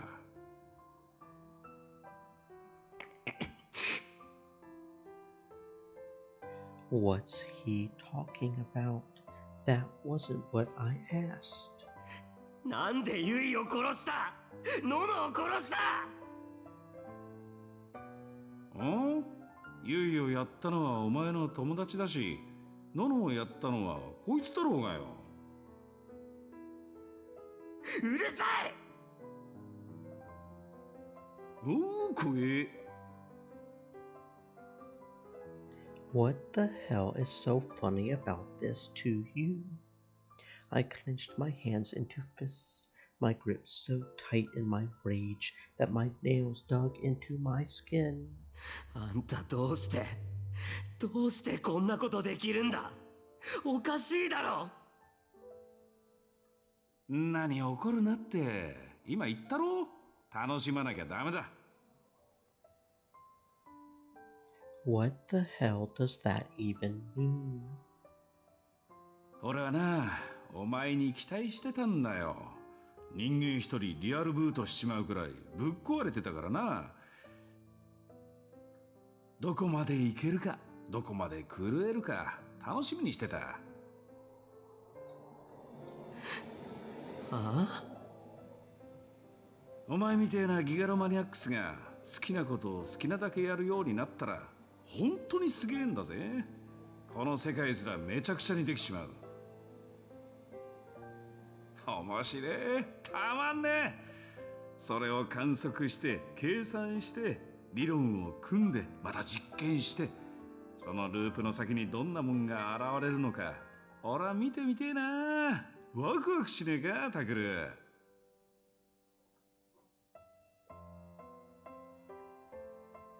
Dad kept using the same voice he had always used at home, but I couldn't even hear a word. The anger inside me just kept building. とにかくよ、どんな時でも自分が面白いと思うことに従っとけ。これは父親代わりの人生訓ってやつだ。父親だと？あんたなんか父親じゃない！ I screamed at the top of my lungs, but Dad just kept on smiling. とにかくな、俺にとっちゃギガロマニアックス研究は最高だ。こんなに楽しいこと他に存在しねえ。これがお前の質問への答えだ。そんな。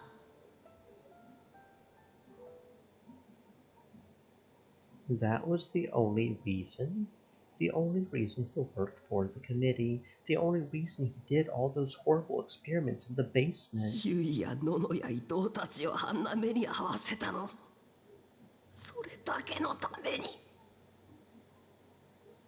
だから何回言ったらわかんだよ。面白えだろ、その方が。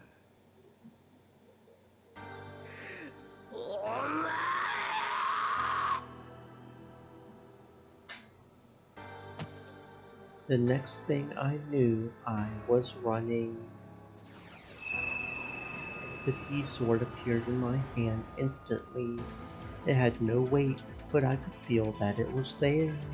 I listened to the blades roar as I ran down the corridor.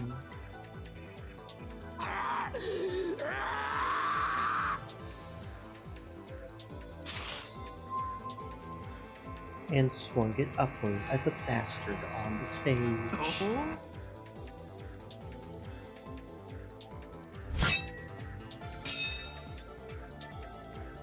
There was a high-pitched noise and a brilliant light, and I stopped. My hand went numb for a second. The mechanical D-sword had blocked my swing.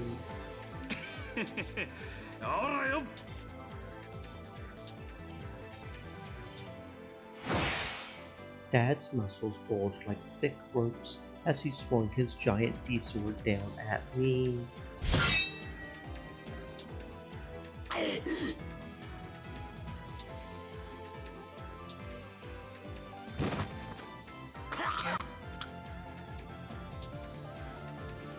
I barely managed to block it, but the impact knocked me back into the front row seat. There was a sharp pain in my arm. It had been cut a little. When I first got cut, it was just a delusion, but this time, real blood was running down my arm. おいおい、お前の腕力で俺とチャンバラする気か?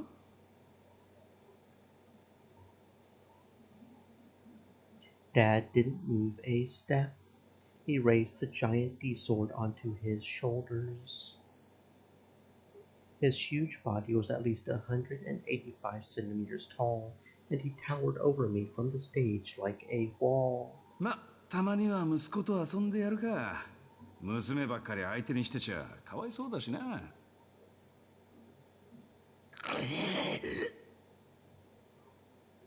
ほら、こっちに来いよ。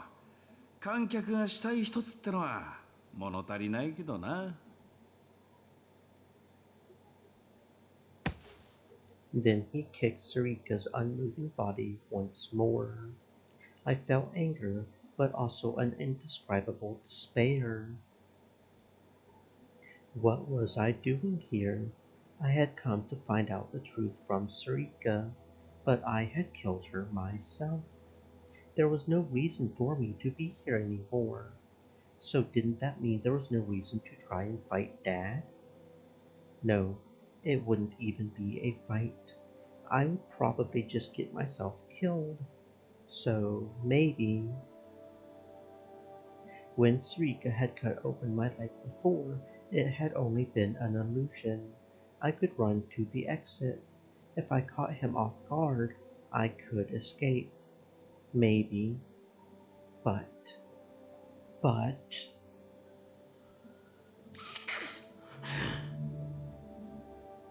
I went forward. I hadn't done any real exercise since my physical therapy 5 years before. A vision of Nono and Yui's faces flashed through my mind, and for some reason, I also saw Sarika smiling like she used to do when we were in the newspaper club. どうした?早く舞台に上がれ。客が退屈してるぞ。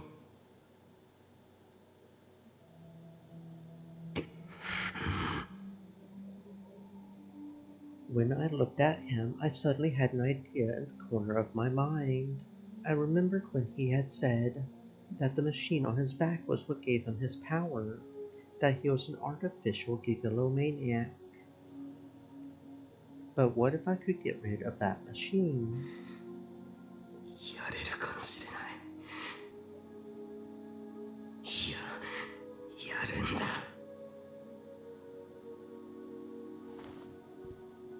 I stood and climbed up onto the stage. The lights shone down upon my head. I could hear a non-existent crowd screaming for my death from the empty seats.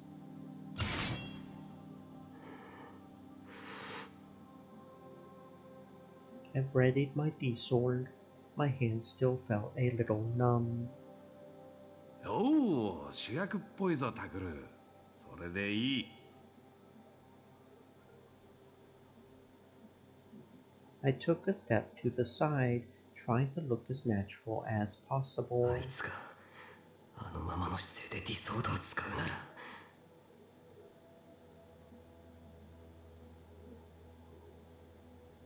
By moving to the side, I was able to see part of the device on his back. And hit him with all my power as hard as I could.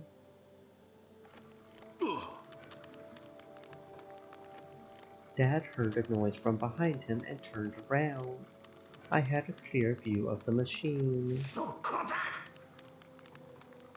I concentrated more intensely and hit him with more of my power. てめえ。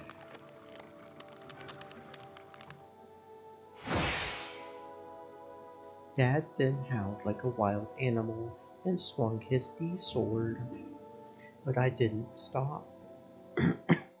If I could just destroy that machine.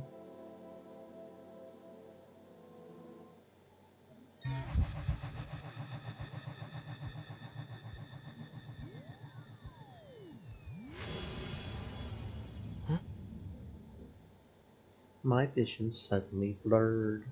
I felt a cold wind on my cheek, and I could see the city Stream in the elements, distance. said. Where am Stay I? moist, my friends. Hydrate. 学校の屋上。くそ。 More mind control. I panicked and tried to use my D-sword. Only to find that it was gone. My D-sword had disappeared. なんでだよ、ちくしょう。 I concentrated as hard as I could. I imagined the pale light of the sword. Come on. Come on. I couldn't see him or sense him, but Dad was probably right in front of me with his huge D sword. Why can't I make my D appear? I can't see it. I can't find it. It's always supposed to appear when I imagine it. 何のんちゃん、話って。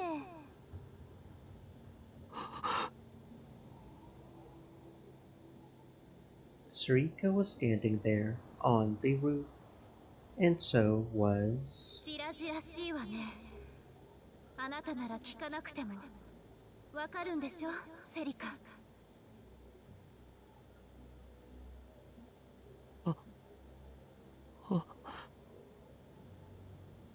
It was Nono. Nono was standing in front of me talking. 生きてたののか。 Nono is. Nono is. いや、違う。 My sense of logic dispelled the hope that was forming in my mind. This is mind control. Dad's power is causing me to hallucinate. The two of them were right in front of me, but didn't seem to know I was there. 分かっていたんだな、クルスノノ。ええ。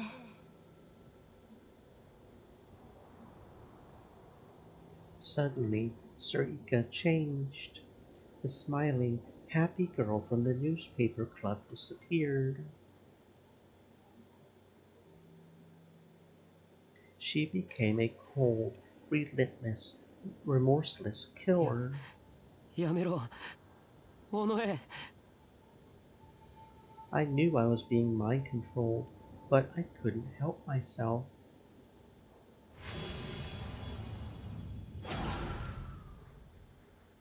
I felt a cold chill in my heart, and all the hairs on my body stood up on end.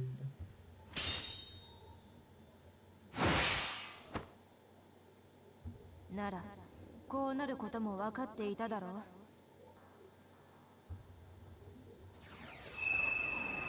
Sarika's D-sword appeared in her hand. Nono didn't seem surprised. She just glared at Sarika. Stop it.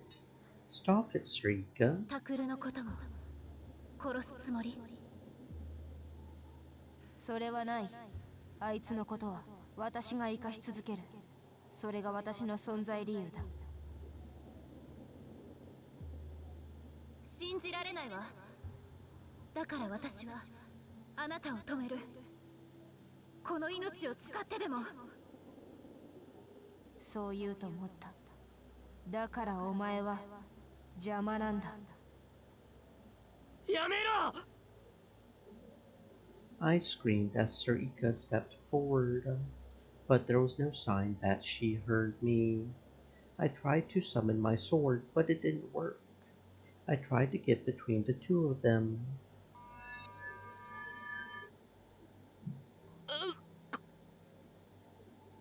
Only to realize that I couldn't move. My legs felt like they were rooted to the ground. どうして My head was clear. I couldn't let this happen. I knew I had to stop it. Surika and Nono's swords clashed with each other. They created a flash so bright that I was forced to close my eyes. Then Nono's sword cracked. 見込み違いだったな。お前の思考は丸見えだ。まだ私に友情を期待しているとはな。Sir Ika kept moving forward. There was no hesitation on her face. やめろやめろ No matter how much I screamed, they couldn't hear me. I couldn't move. Sarika crossed right in front of me, carrying her gigantic, deadly weapon. 私の中に友情など存在しない。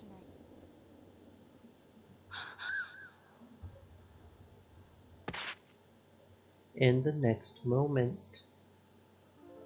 タクル、ごめんね。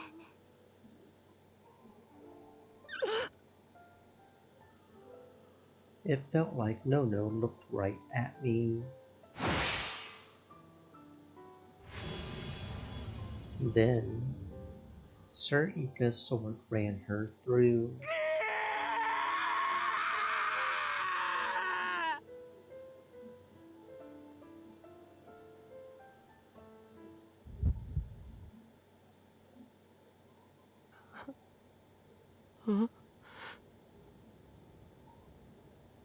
My vision suddenly blurred.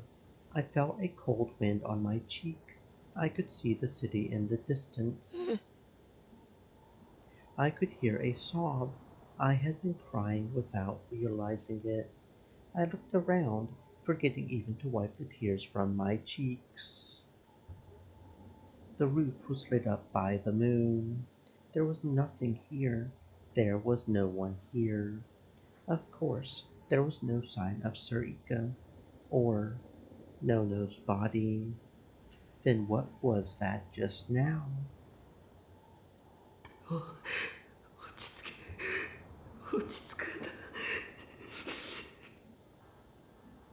This is all mind control, all just a hallucination. It's a fake vision that Dad created. That's right, it's just like a movie. It has to be. Nono died by Sir Ika's hand. Sir Ika killed Nono. That really did happen. I saw it. It's not happening now. It's all part of the past. There's no changing it. 何のんちゃん、話って。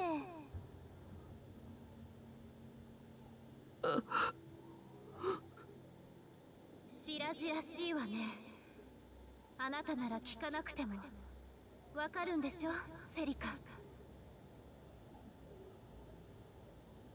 Again. The two of them were standing there, just like they were before. 分かっていたんだな、クルスノノ。ええ。なら、こうなることも分かっていただろう。タクルのことも殺すつもり？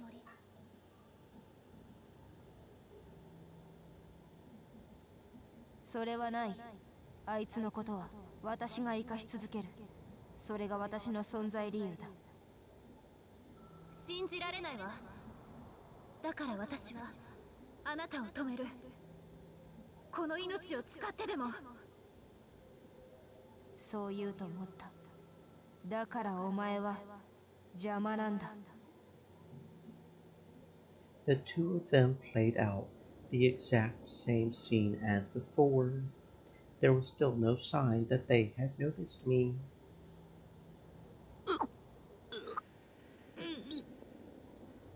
My heart began to pound loudly again. I remembered how it felt to hold Nono's body in my hands. The smell of her blood, the way the warmth drained from her body, the way her eyes would never look at me again. Calm down. I tried to tell myself that over and over. This was just part of the past. Screaming wouldn't change the fact that I couldn't interfere with it. いや、そうじゃない。Maybe this wasn't even part of the past. I hadn't heard this conversation. Everything except the fact that Sarika had killed Nono could just be a hallucination that my dad had created.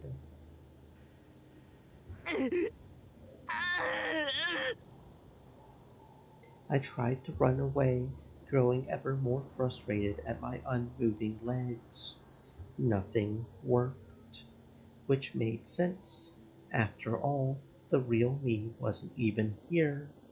I was on top of the stage, trapped in a hallucination, with Dad, his gigantic sword standing right in front of me.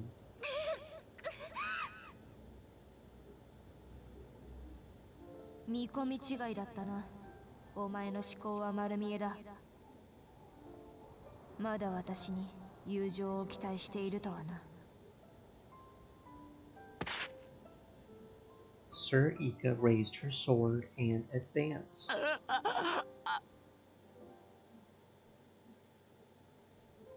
It was happening again. I never wanted to re-experience that horrible moment. It was happening all over again. I looked away. No, I tried to look away. My head wouldn't move. I couldn't take my eyes off the scene before me. Then Nono looked right at me. タクル、どうしてそこにいるの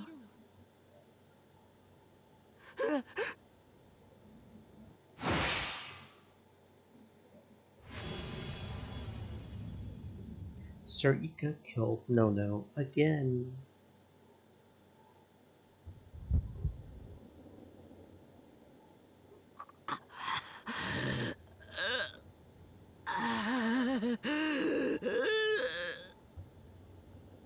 Then I found myself back at the beginning once more.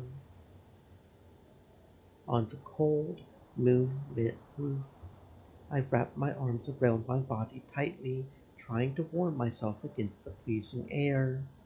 What was that? Nono looked right at me. I saw her looking at me, I'm sure of it. She actually saw me. No, that's impossible.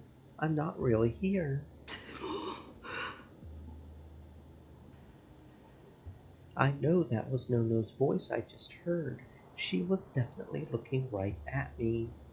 If I'm a real gigalomaniac, does that mean I have the power to interfere with the past? If that's really true, was that the real Nono, not a hallucination?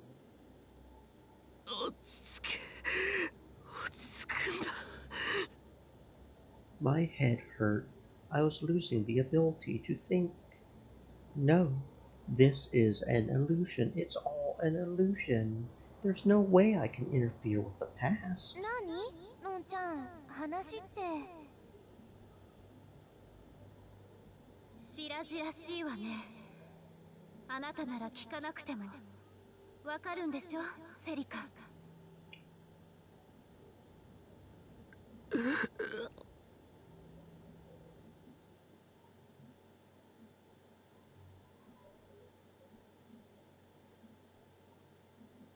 On my third time seeing the same thing, I was finally able to close my eyes.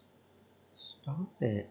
I don't want to see Nono die anymore. I put my hands over my ears to block out the sound. I could still hear them saying the same words. The last conversation Nono would ever have flowed directly into my head. 見込み違いだったな。お前の思考は丸見えだ。まだ私に友情を期待しているとはな。私の中に友情など存在しない。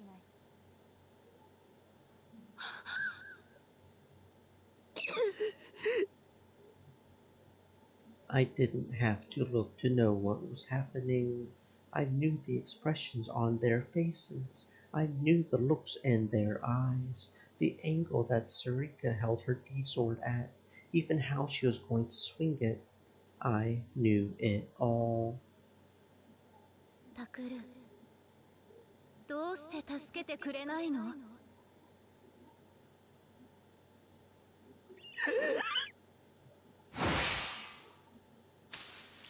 I suddenly opened my eyes without warning, felt warm blood splash on my face the second I did. There was no time even to scream.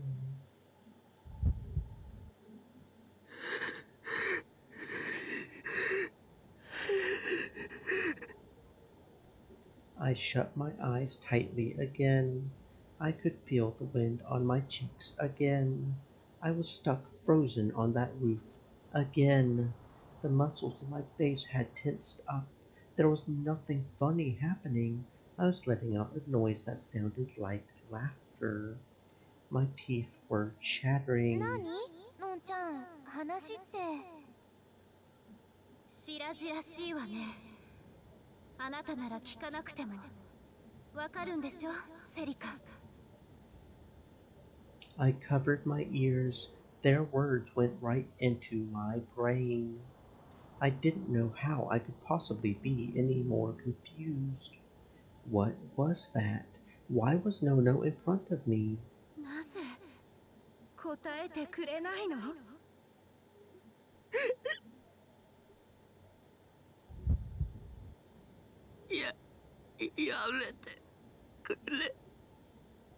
I didn't want to open my eyes. I wanted to keep them shut. For some reason, the moment Nono was killed, they opened on their own. Nono kept dying in front of me. Nono had taken care of me, kept me safe, before I had even woken up from my coma. From my perspective, that was before I had even known her. She was a part of my family. She was the only big sister I had. She kept dying over and over again in front of me. なぜ私が死ななければならないの？ My head hurt. The pain didn't even work as an anchor to keep my mind connected to reality. This Nono was a hallucination. I knew that. The words she said were ripping my mind apart. なぜユイを助けてくれなかったの？なぜ事件を追いかけたりしたの？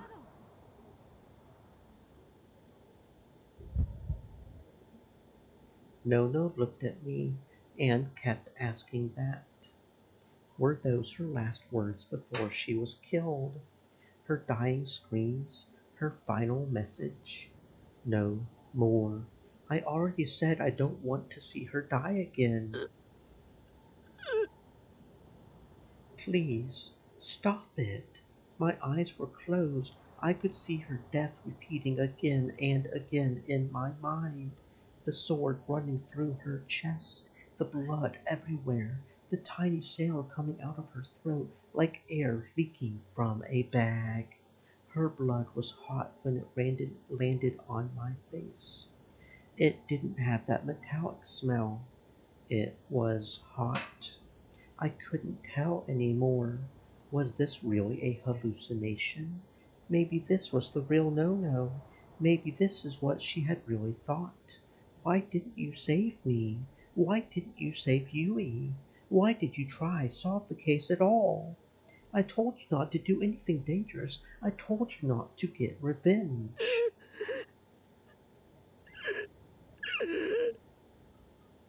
お前のせいだ。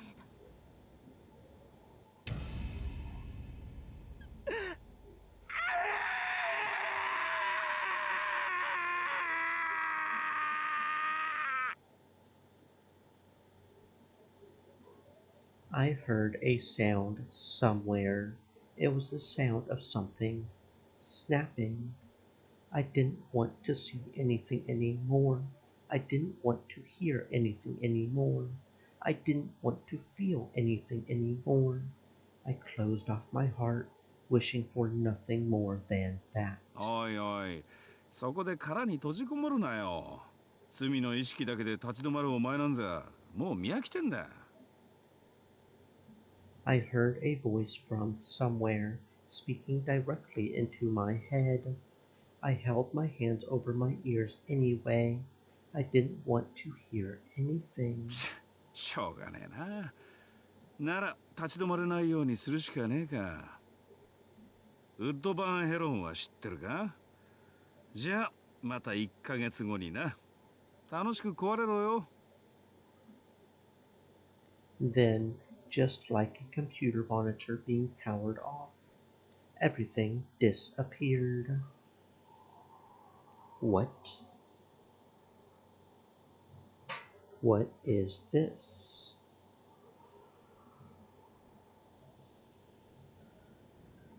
It was dark. I couldn't see anything. I was in a huge, dark, empty space, like nothing I had ever experienced before. I couldn't even tell if my eyes were open or not. I tried blinking. The darkness didn't change. I tried to rub my eyes to see if that helped. My hands wouldn't move. No, not just my hands. Nothing moved. There was no sensation of standing. There was no feeling of weight in my body. Am I lying down? No. Wait, am I floating? It's almost like I'm in zero gravity, or just floating in water with no resistance. Like my body is just drifting along. The only thing that existed was silence. I could hear the sound of my heartbeat echoing.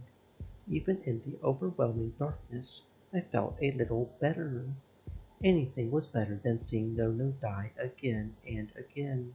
It didn't matter what, compared to hearing Nono's last words over and over. I did nothing but float there. It was like being almost asleep. There was something stopping me from falling asleep altogether. It felt weird and unpleasant. I tried to at least do something about the floating. There was nothing to grab onto, nowhere to stand. My body wouldn't move. I wanted to find something solid. I tried my best to find it. Suddenly I realized, where am I? What am I doing here? No, no, this has to be more mind control. This darkness is just another hallucination. I tried to scream and wave my hands. There was no sound, no movement. If I couldn't move, I wanted to at least feel something with one of my senses. It could be a bright light, screaming, even pain, an awful bitter taste, even a horrible smell. If I didn't find something fast, I would lose track of where I ended, where the darkness began. I know. What about my shoulder injury from when my dad knocked me into the seats? I desperately tried to feel the pain in my shoulder. It didn't work. I couldn't feel anything, even whether or not it was bleeding. It felt like the darkness was gradually burying me, like ants swarming over a piece of candy. The boundary line between my own body, the rest of the world, got even blurrier. No way. I finally remembered a certain piece of information. I remembered what my dad said just before this happened. Woodburn Heron, wasn't it? I matched the name with what was going on. That was a famous experiment, if I remembered right. Heron's sensory deprivation experiment.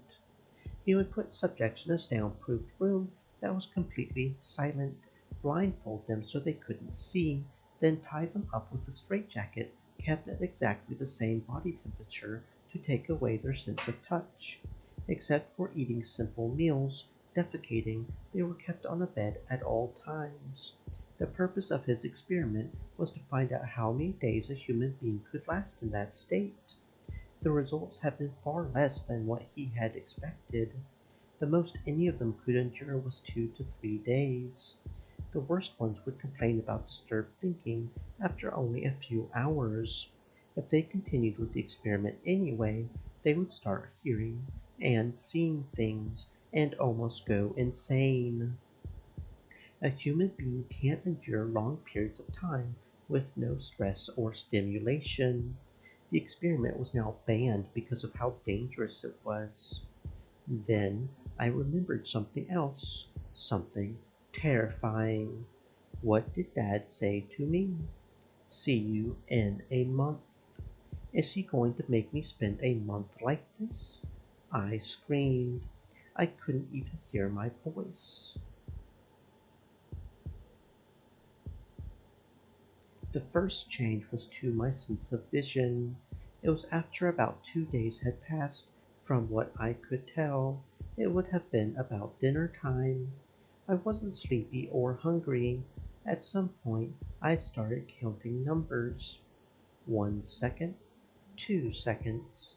It was meaningless. I felt like I would go crazy if I didn't do something. When I had just passed about 100,000 seconds, the darkness in front of me suddenly began to shine. What? Who's there?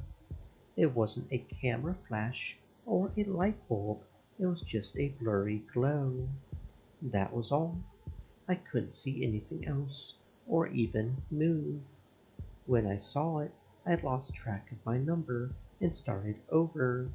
The light came every 100,000 seconds. A day was 60 times 60 times 24, so 86,400 seconds. Perfect. I decided to round up and call each 100,000 seconds a day. When there was no light, I was bored. I wished so many times for something to happen. Someone come here. Even Dad. I don't care. I would rather be fighting a battle with D-swords that I know I can't win. No, actually, I would rather be stabbed with a D-sword. I want to feel pain. I thought that when the light came for the 30th time, I could escape, because that would mean a month had passed. A month was 30 days. But nothing happened. The light just kept coming at the same pace as before. When the light came again after 30 days passed, I stopped counting how many times it had come. I stopped counting to 100,000 too. What's the point of counting anyway? 数えるのやめてしまうの No. I heard that voice very clearly.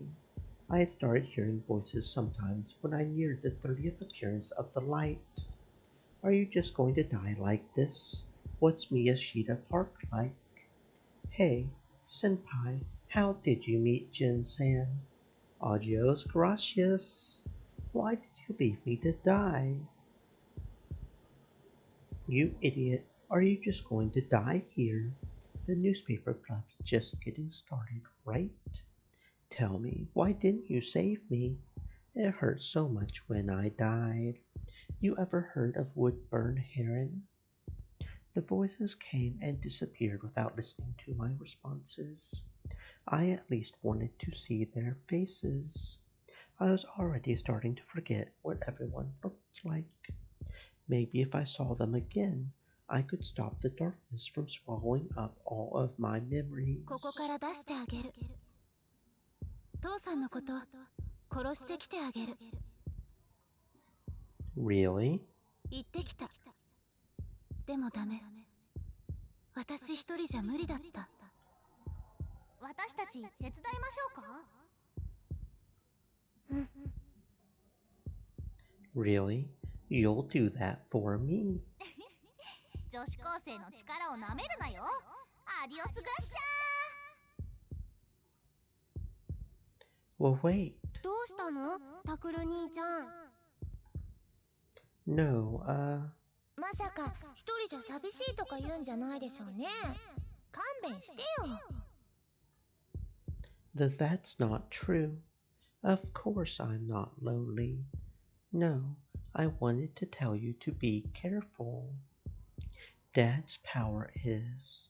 What was it again? どうした？佐久間はどこにいるんだよ。それがわかんねえと殺しに行けねえだろ。さっさと言え。時間の無駄だ。That's strange. He should be right there. There. Where's there?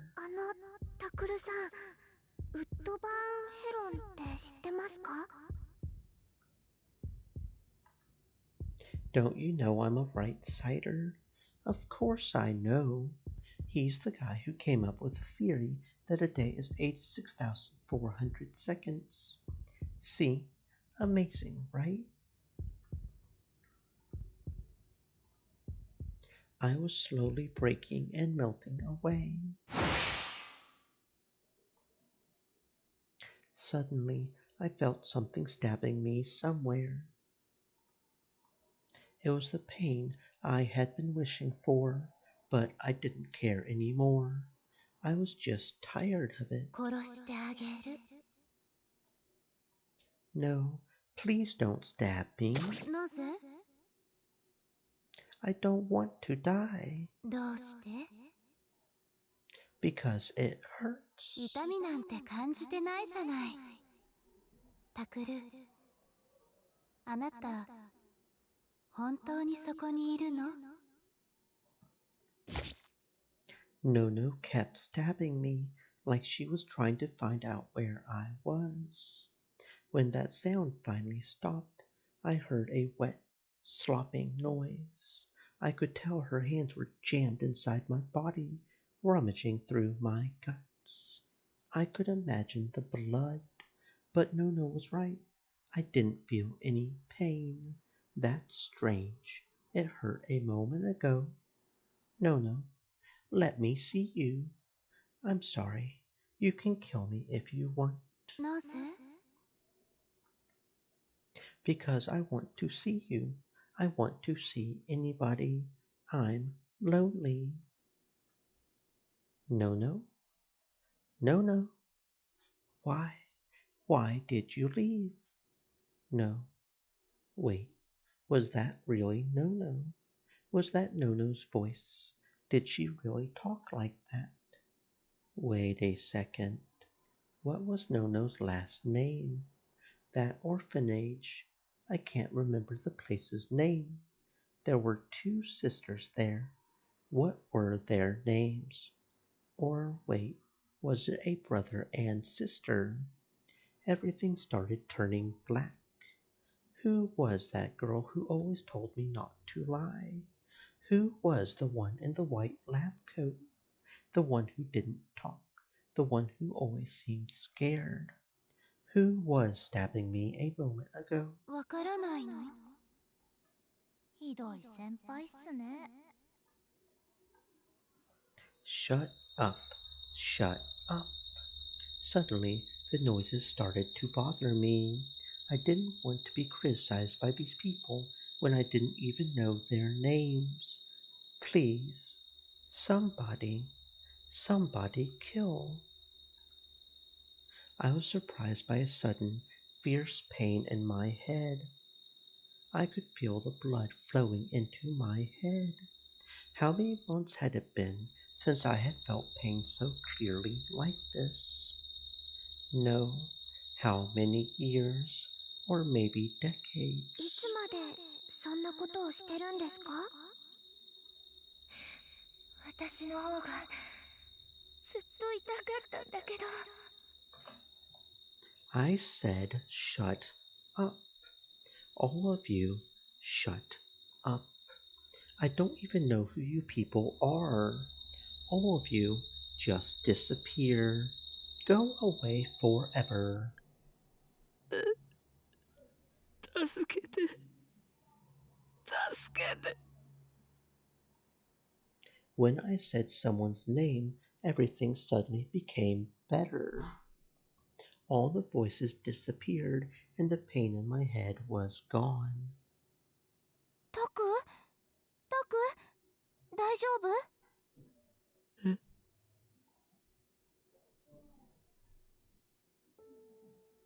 怪我は平気だね。 She was right next to me, as if that was the most natural place in the world for her to be. お前なんでここに。私はいつもタクの隣にいるよ。 This is impossible. When Dad used his mind control on me, I killed her. そうだ。僕が。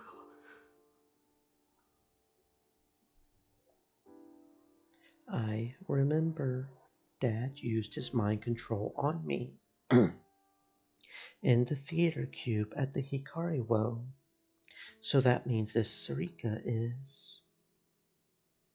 僕のただの妄想か。昔みたいだね。 Sarika laughed. I didn't know why. で、どう？何が？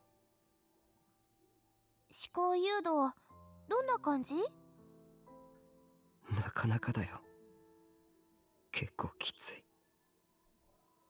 そう？結構居心地良さそうだけど、お腹も空かないんでしょ？ Sarika looked around at the empty void. She was acting like she had just come over to check out a friend's new house. お前な、一度こうなってみろよ。体を動かせないのがどんなに辛いか。そりゃ私は耐えられそうにないけど、タクはリハビリの時に経験済みじゃん。あの時は動かそうとするたびにちゃんと痛みが走った。動いてなくても動かしてるっていう実感があったんだよ。そういうもの？ Sarika tilted her head toward me. これ、向こうはどうなってる？向こう？現実だよ。つまりシアターキューブにいる僕だ。思考誘導を受けて多分倒れてるだろう。I didn't even have the slightest idea how much time had passed. It had to have been much longer than a day or two. The Restoration Festival was probably long since over. I might have already starved to death. それはないんじゃないかな。だってタクちゃんと話してるし、生きてるってことでしょ？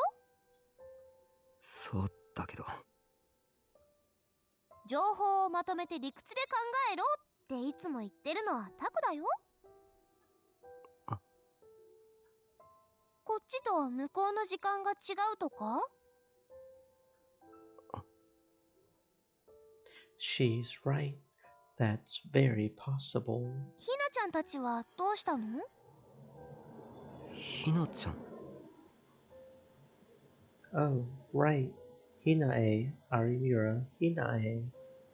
How did I forget about her? 新庄さんたちと一緒に渋谷を抜け出したと思う。たちって誰？ウキちゃんとゆうとくんと久野里さん。あれれ、はなちゃんは？あいつは事件と直接関係ないから渋谷に残ってると思う。そっか。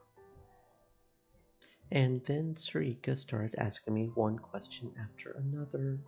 Could I really not move? Was the light I sometimes saw a hallucination? Were the voices I heard just auditory hallucinations?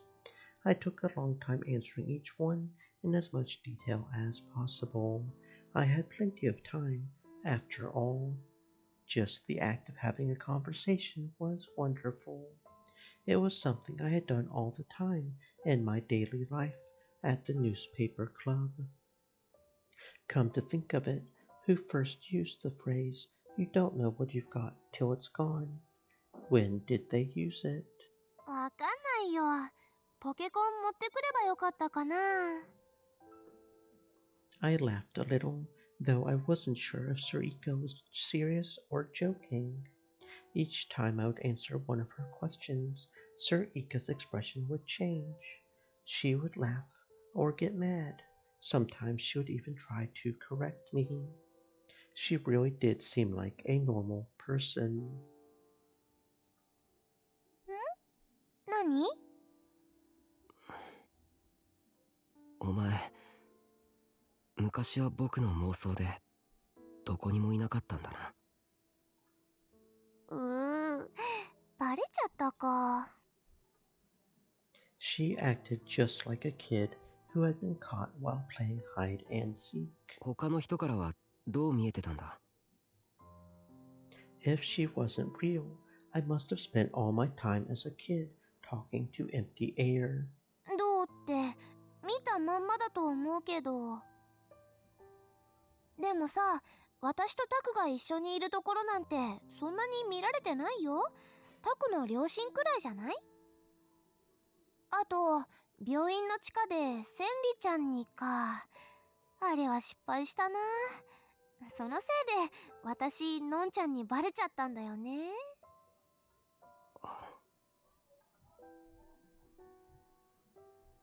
That's right. Sarika and I spent almost all our time alone in my room. I've never been to her house. No, actually, according to Kunosato-san, her house never even existed. 言ってくれればよかったのに。そういうわけにはいかないよ。She laughed. She seemed a little bothered. でも、あの時はどうだったんだ？渋谷地震。ああ。I remembered carrying Sarika through the hell that was post-earthquake Shibuya. If she had only just been born when I had had that headache, when I was in the Yoyogi shelter, I hadn't really been carrying her on my back after all. Only then did I remember why I was here. It wasn't to talk about old times. よくわかんないけど、でもちょっと変くらいにしか見えてなかったと思うよ。ほら、私は気を失ってたからあんまり話してないし。あんな状況じゃタクが独り言を言ってるとか歩いてる姿勢がおかしいとか別に誰も。タク？え？どうしたの？いや。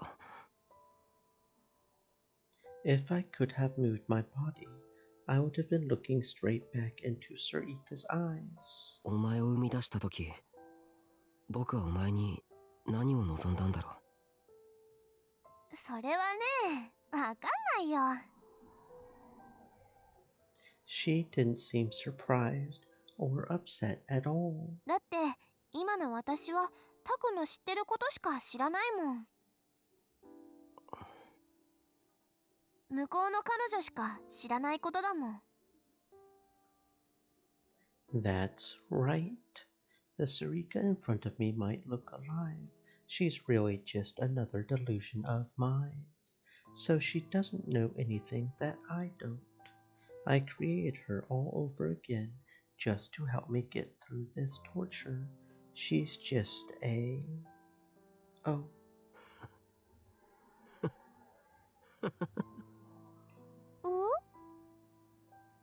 When I realized it, I felt so disgusted with myself. I felt so pathetic that I wanted to cry. How could I be so shameless? 僕は向こうの尾上を殺したんだぞ。Even if it was a trap created by Dad's mind control, I had still killed her with my own 2 hands. She had almost killed me, then I had lost control, killed her instead. I had torn open her stomach injury, then strangled her.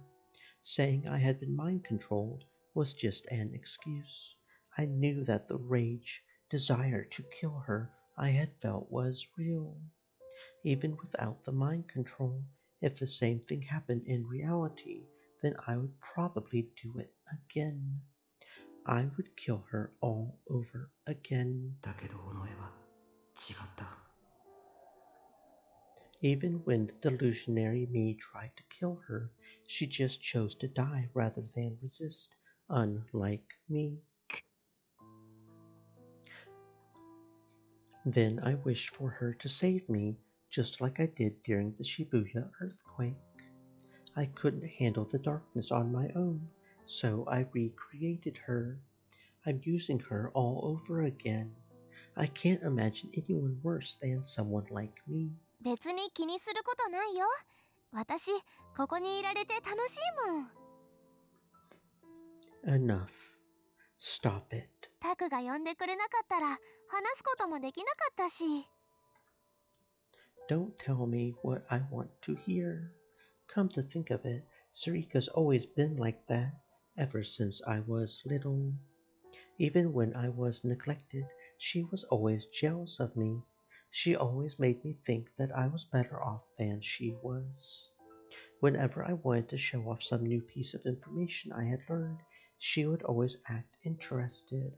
She had pretended to be a stupid girl, so that I would always get to think of myself as a right-sider. ごめんな。本当に。ごめん。タク。 Sarika looked hurt when she saw me apologize. Why don't you understand? You don't have to apologize. This is what makes me happy, she seemed to say. She only looked that way because I wanted her to. My ego, desire, had created the role of a kind-hearted young girl that she was forever forced to play. The two of us just stayed like that for a little while. I kept apologizing. Sarika seemed to not want to hear it. Eventually, she spoke to me like a mother scolding her child. タクはね、それでも私を許しちゃいけないんだよ。え？私、のんちゃんを殺しちゃったんだから。そうでしょ？でも、その理由が僕のせいかもしれないんだ。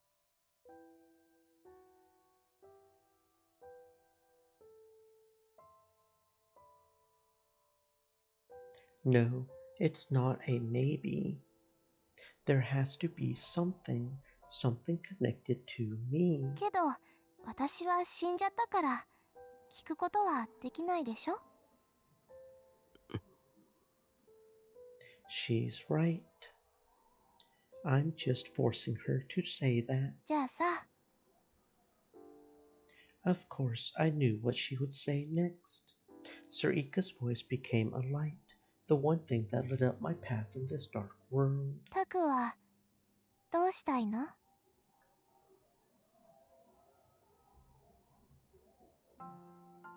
Suddenly, I saw a scene that I remembered well.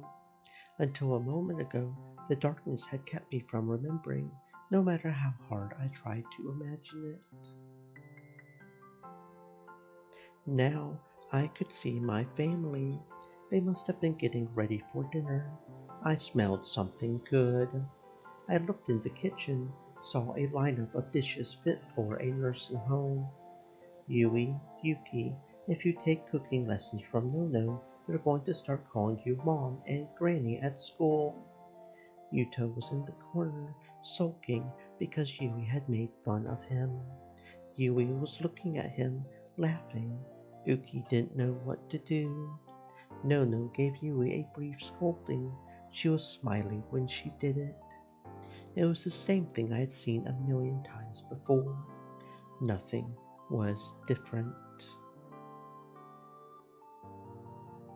Everyone was in the club room, going over the case.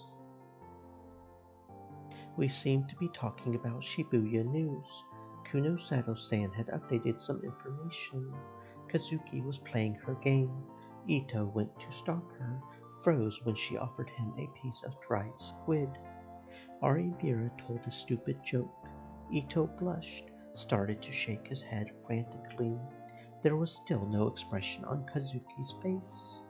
This was another scene I knew well. This world was never coming back. Dad had destroyed it. それでいいの？ Of course not.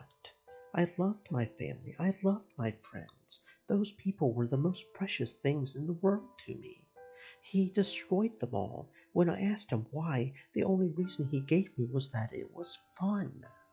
I can't let him get away with that. No matter what I do now, Yui, Nono are never coming back. The life I had with my friends is gone forever. My feelings began to break free from the darkness, come to life again. Blood flowed through my body once more. My senses started to return to me. That's right. 敵を取らなきゃダメだ。Even if that means breaking my promise to Nono. I don't care what Dad is trying to accomplish with this experiment. What's happening to me? He wants to accomplish something through this experiment on me. Whatever it is, I don't even want to know. それを知ろうとしなくていいの？いい。I don't care. I refuse to go insane like he wants me to. なんかタコらしくないね。うるさいな。でも感情だけで頑張っちゃうタクもちょっと見てみたいな。I smiled back at her. Then I focused all my neurons on creating a delusion. I started trying to envision what the theater cube looked like, as well as that bastard of a father, where he was standing. Since I'm trapped in a prison, then I just have to reboot a delusion that's even more powerful than his. Then I'll pull him into my own delusion.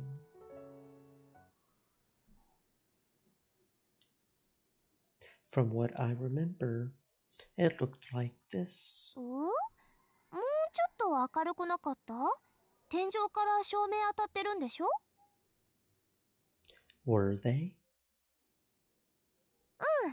多分これくらい。あともうちょっと近かった。 Closer.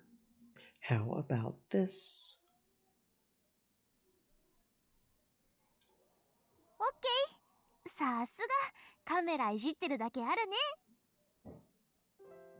Sir Ika walked around the stage, checking to see if there was anything I had missed.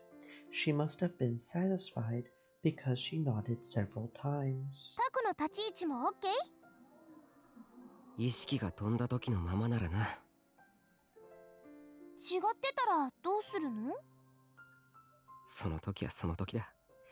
確実な方法なんてありっこないんだからな。Sarika pretended to be impressed with what I had said. I laughed at myself, too.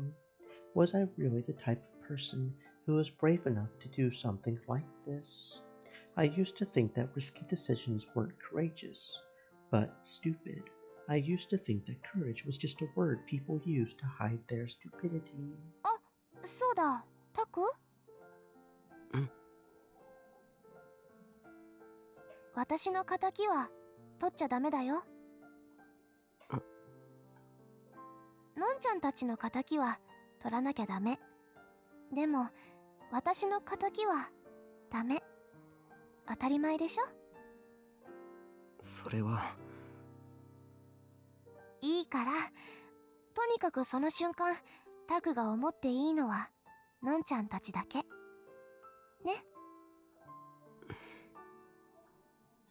I really am sorry, and thank you for everything. Those were the only words I could come up with. I didn't know what else to say to her.